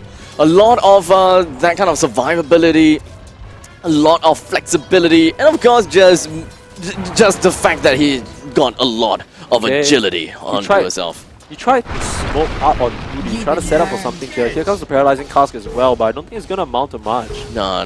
They tried to go for something, a little bit of a communication error, I would suppose. The Paralyzing Cast wasn't exactly needed because 2D was just not in the right position to continue any form of initiation at that point in time. I think it's just a bit awkward as well, right? Because I feel like they don't really have clean way of going up. They sort of need 2D to run up and toss you back. That is right. And whenever 2D runs out like that, he really opens the LSA himself. will happen. Yeah, not even just the LSA, but it kind of opens him up to being gone on by Jay as well. Look, Jay is gonna... Oh, Jay tried for the dispose, but Black caught under the tower. This is the tanky SF we're talking about, the 1.2k HP. But is that enough? The dispose, God. the rebound move speed actually gonna keep him out of harm's way, and he crucially has that range drop as well to block some of the Maledict damage. And that's gonna keep him popped off. Marcy is just an annoying hero to deal with. Way too much utility, Yeah, honestly. you can't aim the Marcy because he's just going to hop away. you can't aim his friends because just dispose them away. Or unless he starts it off. He starts to dispose as Oh, well. no. He tried to get the Lina, but accidentally clicked on a creep instead, and Jay started to take a bit of damage. Storm, he's falling a little low because the Malik takes low 2D, just running as around well. trying to do what he can. The last punch out onto the Lina. Can they get anything else? There is the stun, catches them in, it bounces back. Jay falling a little low. The Razors, can they do enough? There is the Marcy, she gets the damage off and the slow, and now Black, it's his time to clean up. It's a big 2 bad seconds. SF One. versus the Witch Doctor, but the Witch Doctor is going to run into the trees, and it's going to be A-OK, not staying alive, but it's 2 for 2 as things boil down, bringing the score to a total of 4 to 4. Yeah, so it's dead even in this Wow. game number 2. Completely dead even Stevens. Now, both sides definitely doesn't seem like they had either advantages nor disadvantages. Absolutely. I thought that the two of them, both these two teams are performing extremely well, and it really boils down to Jay making the right moves. Yeah, I feel think so that too. I feel the F9 minigame, they are untouchable as long as Jay does the right Yeah, things. it's really just about Jay and his maneuvering, right? Like, if he can get out of those sticky situations, put himself in a good spot and land those disposals, that's where he can get scary. But here comes... Okay. They're trying to do something. I don't know whether Black has Black. I believe he's level 6 on this SF. Oh yeah, he is. Okay, level no, six. he didn't go for the Requiem. He Yep, went no, for no. a third point instead. I mean, he doesn't have any souls. They're trying to find them. Here's the pings, but where have they gone? They've scattered. They're running away. Wait, what's Can going they on? do that? I don't know if this is allowed, but oh, okay. No. They're dodging because they know in 10 seconds it's gonna be sudden death, so they're trying to get themselves into a better angle. Maybe one of their vision. Okay, GG is called. No, it's gonna be a sudden death, right? Or is it? Sudden no, wait. No. No. We can see something. 4:5, right? At the top of the trying to screen. make a move now onto Storm, but it is GG after all, and they call it. I believe we must have miscalculated, and I think that Ligma, did they even it out here? I think they did. Okay, we're gonna have to go to the post-game screen to double confirm this, but we're gonna get that confirmation very shortly. As Yeah, it's technically it is 4:5, but Yeah. when it comes down to kill is 4. That means someone committed suicide, and No, it still technically counts. yeah, I think it's more of a matter of somebody probably died to Or creeps creeps. on a tower, Right, so it didn't register. So right. it's kind of hard for us to tell, but very big congrats to Ligma as they even it up, which means game 3 on the horizon, baby.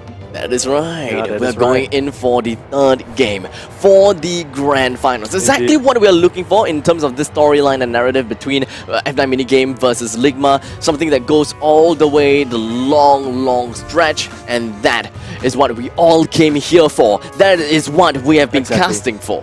Yeah, and I just want to say what a perfect grand finals, because in the first, like right before everything started, the ban of the patch, right? So that's already out of the question. Then suddenly both teams come with the next second best strategy. We got the Wind Ranger coming out, but that got broken by the SF. Just so tanky, they can't touch him. And then they try the SF Lina Marcy build again, and it gets broken by Nuts. On that, he still goes for that Witch Doctor because he believes in it, but the switch up with the Tiny and the Lina ending up doing the deed for them. So both their best strategies as well as their second best have been broken. What else do you have in the tank? Well, it kind of feels as though... Okay, now, when it comes down to game number 2, right?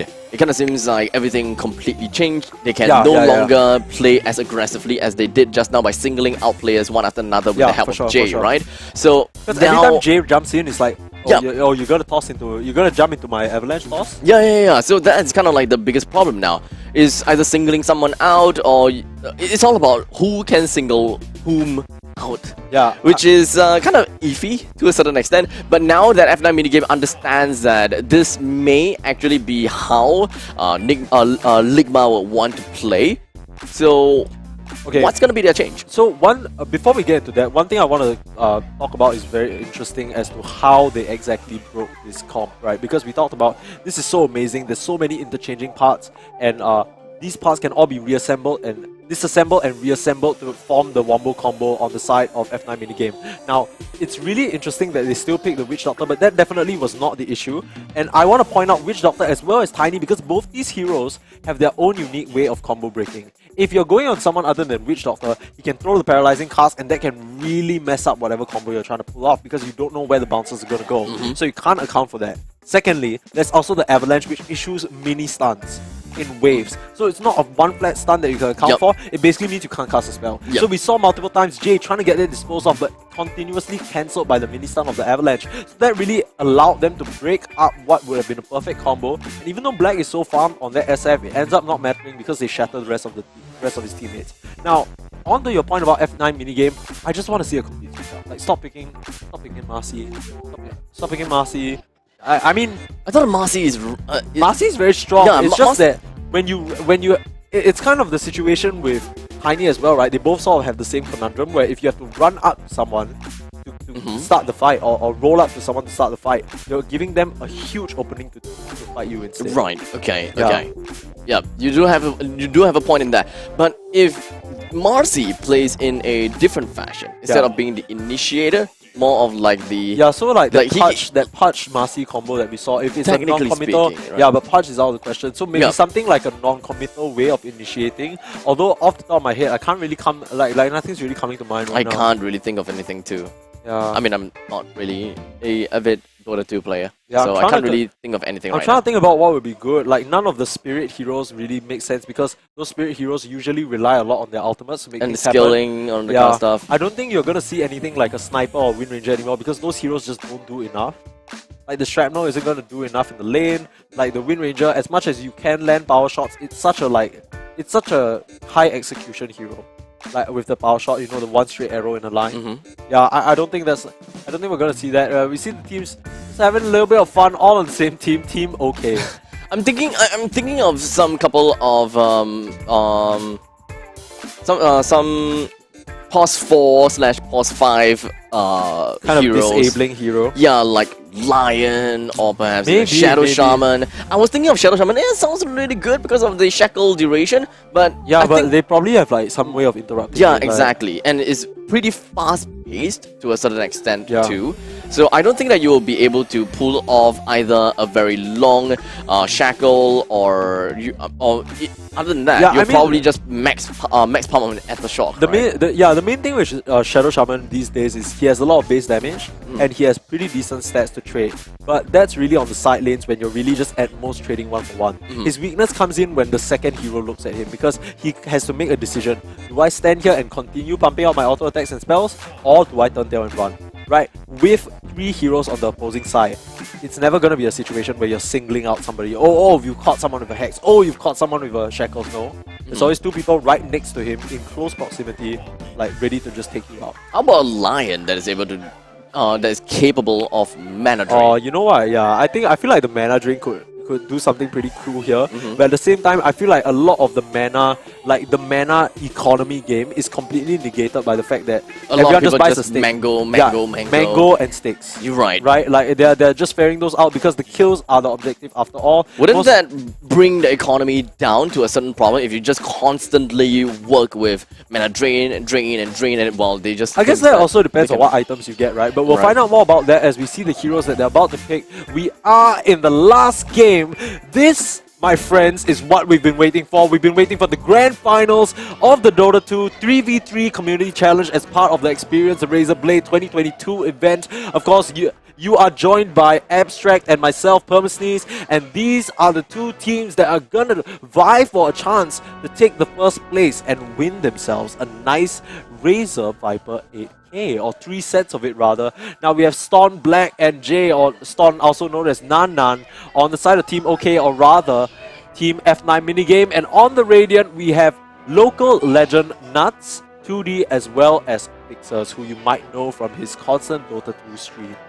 Let us just jump right in and look at the drafting phase. Not exactly drafting, if I may, but you pretty much get the idea that they're going to be picking. So yeah, let's just theorize. Let's do a bit of theory crafting here. I believe that Ligma is going to stick to the same guns. With the 5 seconds Lina and the Tiny. I don't know about that. You don't know about that. Because I feel like, okay, they're definitely They definitely want with Witch the Witch Doctor. Yep. And the pick is going to be SF again. So I was wondering whether Black was going to switch things up. No, he feels comfortable on this SF and the full Bracer build. They're picking Tiny up again, and here comes the picks. Another Lina to join the ranks of the SF. And the last pick, they're going with what has worked for them. And same thing for Literally the same guns. So this is cool Because what this tells me is both teams think They're confident. exactly. They're confident in their strategy. They just think, and the side of particularly F9 minigame, they're like, okay, we just mis-executed that. Which means they're gonna come in with a new philosophy and a new playstyle. Oh, Which so is something not that- really too much about Marcy taking the initiative all. Yeah, I mean, I'm sure that she's still going to be the main one initiating, but I'm sure they have different ideas as to like, okay, this time we need to do this differently. Okay. Right? Which is the main thing that I'm going to be looking out for and trying to figure out. But this is the grand finals. GLHFs coming out from both sides as we have For back. local superstars basically. Nuts, War Nuts, the literal one of the legends of Singapore Dota.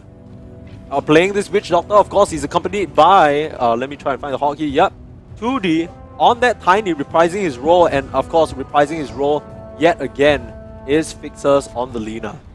And just like this, let us just jump right in and see who is going to be the one to walk away as the champion. Because now on the other side, wait, did we introduce them here? No, not that's yet, not right? you, homie. Okay, perfect. So now let us take a look at the players here in the Dire, and that is going to be Team F9 minigame, introducing Stone that's playing onto the Lina. We're going to be looking at Marcy, that is going to be 30 played by seconds. Jay, and finally on the side of Shadow Fiend, we have Black. I keep on wanting to say the heroes and new of okay.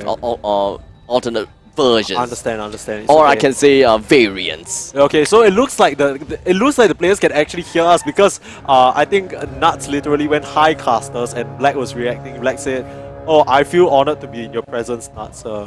Says, "I'm Time to get Fixers. Thank angry you with for each watching, other." everyone." Yes, thank you, Fixers. Avalanche to start off. Storm needs to be a bit careful, but there's the LSA follow up. They're gonna Oh, Just body slam in a lot of blocking. damage. Could be the Oh. first blood actually if they get the last hit off. Oh, Sliver. that is unfortunate. If Literally only 40 HP. Yeah. If only 2D went for a damage instead of trying to go for the body block. Yeah, no, I mean I respect it, right? Yeah. I think that is also kind of like it's kind of like a mistake, a small little mistake. Didn't really quite expect the LSA to actually land or rather hit 2D. Yeah. I suppose, because I think that he's playing more on the to a certain extent of like psychology. If there are mind games. 2 and 1, you would definitely want to stun the 2. Oh, instead of a stunning the two-man 1. LSA? What the heck, Fixers? He's a madman. How did he just randomly land that in the middle of the lane? Usually you need a setup for that stuff, but it just makes it look easy. And I think this is going to be a bit scary because, like we said, in the early stages, Storm was forced out and forced to use some resources early to get that HP back out. That kind of allowed the entire side of Ligma to get the full EXP of the lane. Meanwhile, they're still doing the funneling Black strategy where they're ferrying a lot of resources on their sports to keep themselves topped up. But the bulk of the last hits and the resources are still being given to Black. Oh, speaking of a 2-hit with a LSA, Storm himself did manage to get a 2-hit. Yeah, not to as be well. outdone. He hurt Yeah, us and then he's like, hey, okay, hey. and then now we are gonna be looking at a Fixer to go, okay, I'm gonna stun 3%. Yeah. Make it 3 Fixers. Make it 3 or you're not the superior Lina actually. That is gonna be a lot of pressure on him, isn't it? I'm sure he's fine. Nah, This is just the grand finals. Yeah, no big deal. easy. The deciding Nah, game. no easy problem, flat. no problem. Avalanche coming out. The toss back onto Jay as well, and they've not managed to chain the Oh. LSA. Here's the dispose onto 2D. I'm faking. Okay, that's exactly what we talked about. Do you see that? Black was trying to throw out a raise, but the paralyzing cast actually throws off his combo. And the thing about the razors is that they are such a specific range, so you need to be able to measure them out. Usually SF players have a really good feel of when to throw each one out. But when you have something like the cast interrupting your combo, that can really mess you up. Yeah, it's really all about the timing and the aga-aga feel you have to like play. you got few one, you play enough games. like you confirm go in front enough and it's just like, okay, yeah, that's definitely 50 meters or something like that. I think more like there's a bit of a rhythm to it that you get used to with SF when someone's Right. running away or being a certain. Oh yeah, distance. especially if someone is running away close to you and then trying to get away. Yeah, it's there's a a rhythm simple that you hit. QWE. Yeah, correct. But the timing is what's important. But that's being disrupted, like we said, and it's still kind of looking pretty even so far. They didn't actually. Did anyone even get a kill yet? Absolutely not. So No. there's been some trading back and forth, some little friendly tickles and whatnot, but nothing to write home about at present moment. It'd be pretty funny if this game is just 0-0 all the way until please. sudden death. That'd be pretty funny. Yeah, then they have like some mutual agreement to like, okay, we can only play at when everyone is level 6. Yeah. And then okay, another toss back though. The agreement's not being honored as Jay able to rebound out, and now 2D being tossed back. The Razers coming out. They're trying to do the damage on the Jay. The last hit, the Fairy Fire though. Storm, the last auto attack, manages to get it, and Storm will be the one to claim the first blood in this final deciding round. That it could be crucial, especially if the sort of lack of proper kills secured that we've seen so far. It looked like 2D almost got out of that one, but Storm able to get that last hit with that ridiculous auto attack range on him. You know, it's funny how we have seen Visage the entire Yeah, and now it's like, I'm dying as well. Yeah, and just like suddenly gone, out of the way. In the meantime, LSA stands on top, runs the stun. He's still holding down his doesn't really care about anything at all. While the Dragon Slave is going to be tossed out by Fixers, gets himself a single kill, but unfortunately Shadow Raze from Black manages to get himself the kill onto Fixers on that point in time. That is 2-2. Still entirely neck and neck, and I am genuinely surprised to see this game coming up like this. Yeah, and I mean, I feel like it's so much more even than I would have expected. I'm surprised that Black is still having such a phenomenal time, but I guess it goes to show, like, even in that previous game, they couldn't really touch him, right? So I think it's really going to be on Black's shoulders to try and make the difference here and land those razors where it matters.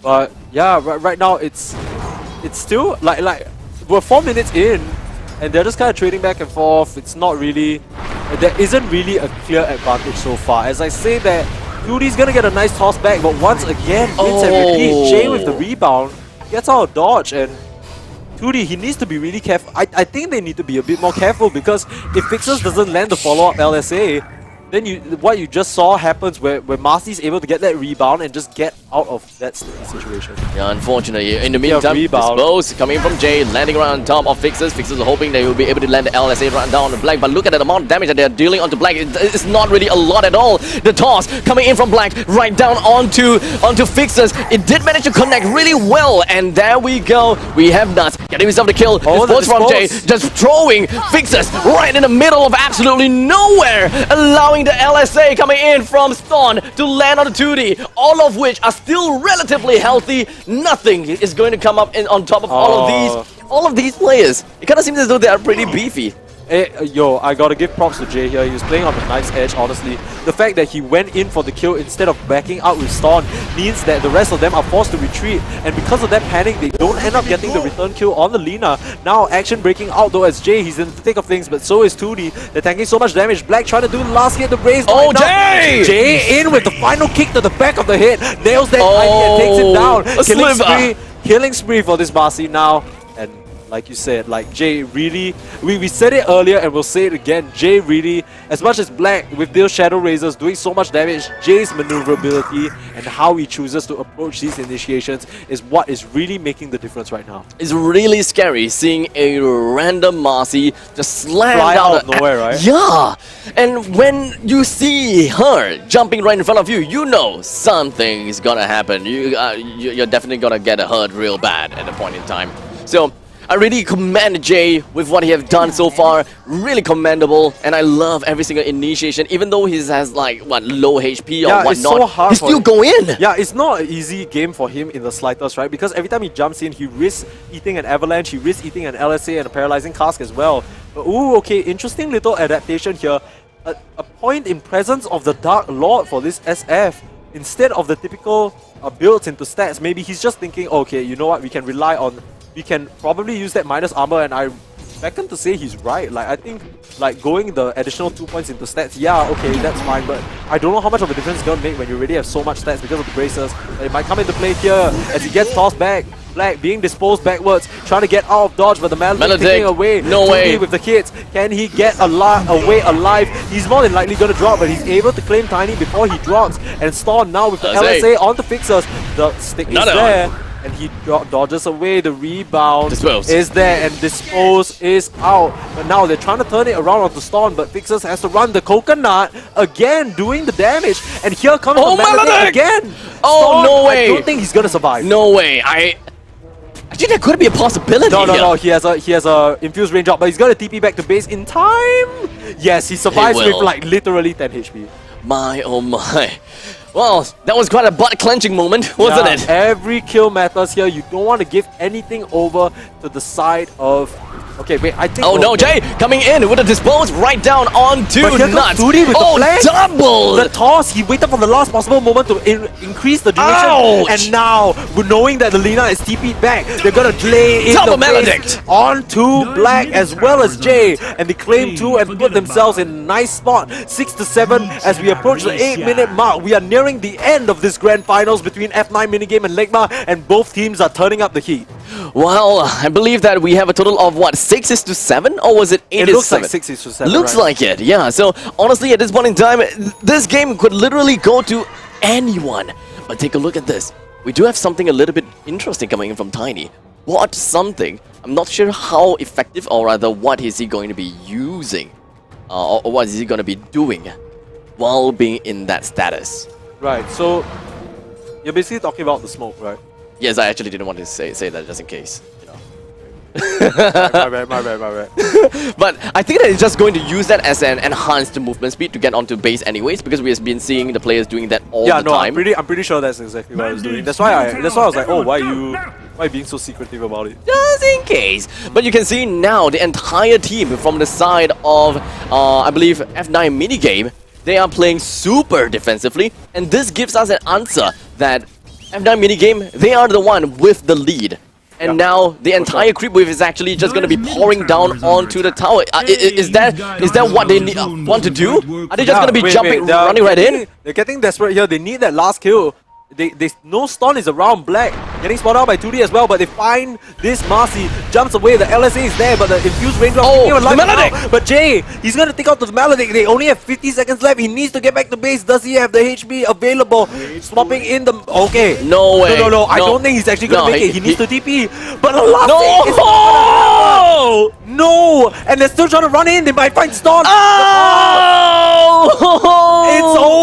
It's over!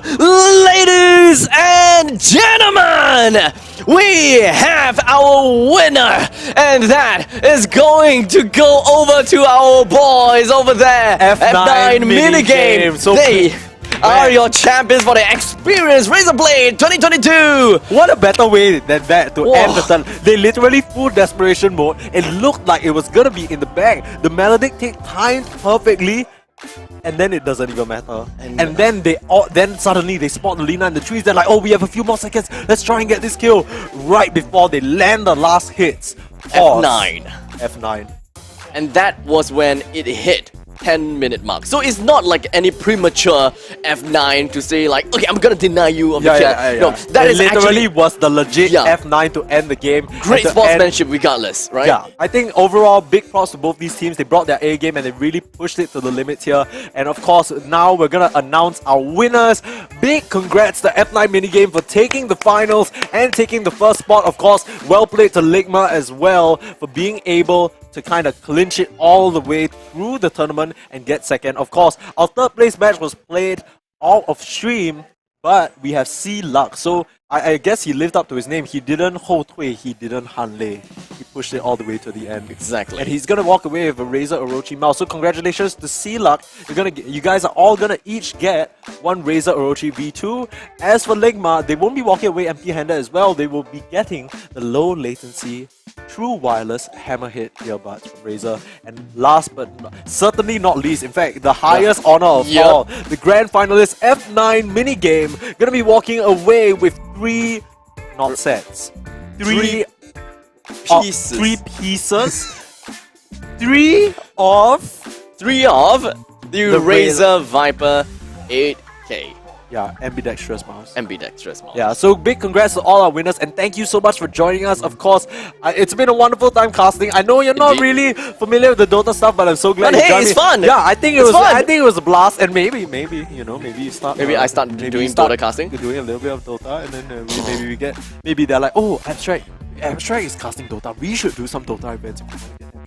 Oh, suddenly things start to happen, but we don't know that for sure. But for now, definitely a lot has happened throughout the day, and we've had an absolute wonderful day. An absolute banger if I may. Yeah, that was very strong, right? Yeah, I know, right? It's just a wonderful day. I love it. I wish that we have more of these, and if there is more, why not, right? I'll do it. I'll do it. Okay, but once again, big congrats to all winners. Big congrats to everyone who won the giveaway. Thank you for coming down and experiencing this with us at the Esports Experience Center at Kallang Wave Mall. And of course, big shout out to Razer for putting this all together and basically being the sponsor and being the primary runner of the show. I mean, huge shout out. I mean, everything is green. There's a reason for that. Yeah, but I just need my toaster. Yeah. Okay, we'll get you your toaster eventually. We'll speak to the marketing director. But for now, that is all for us. Thank you so much for joining us on this lovely Sunday, and we hope you had an enjoyable time for the last time. My name is Permasneeze, and this is Abstract, and we will see you next time.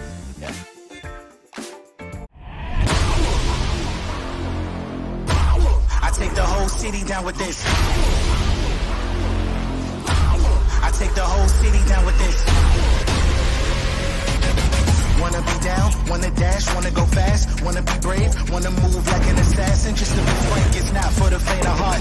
And the only question left is where do we start? Power is everything. The voice inside your head said that you can do anything. You start to feel the power building up in your ears ring. It's not over. You can see it, it's right there, it's getting closer. Your energy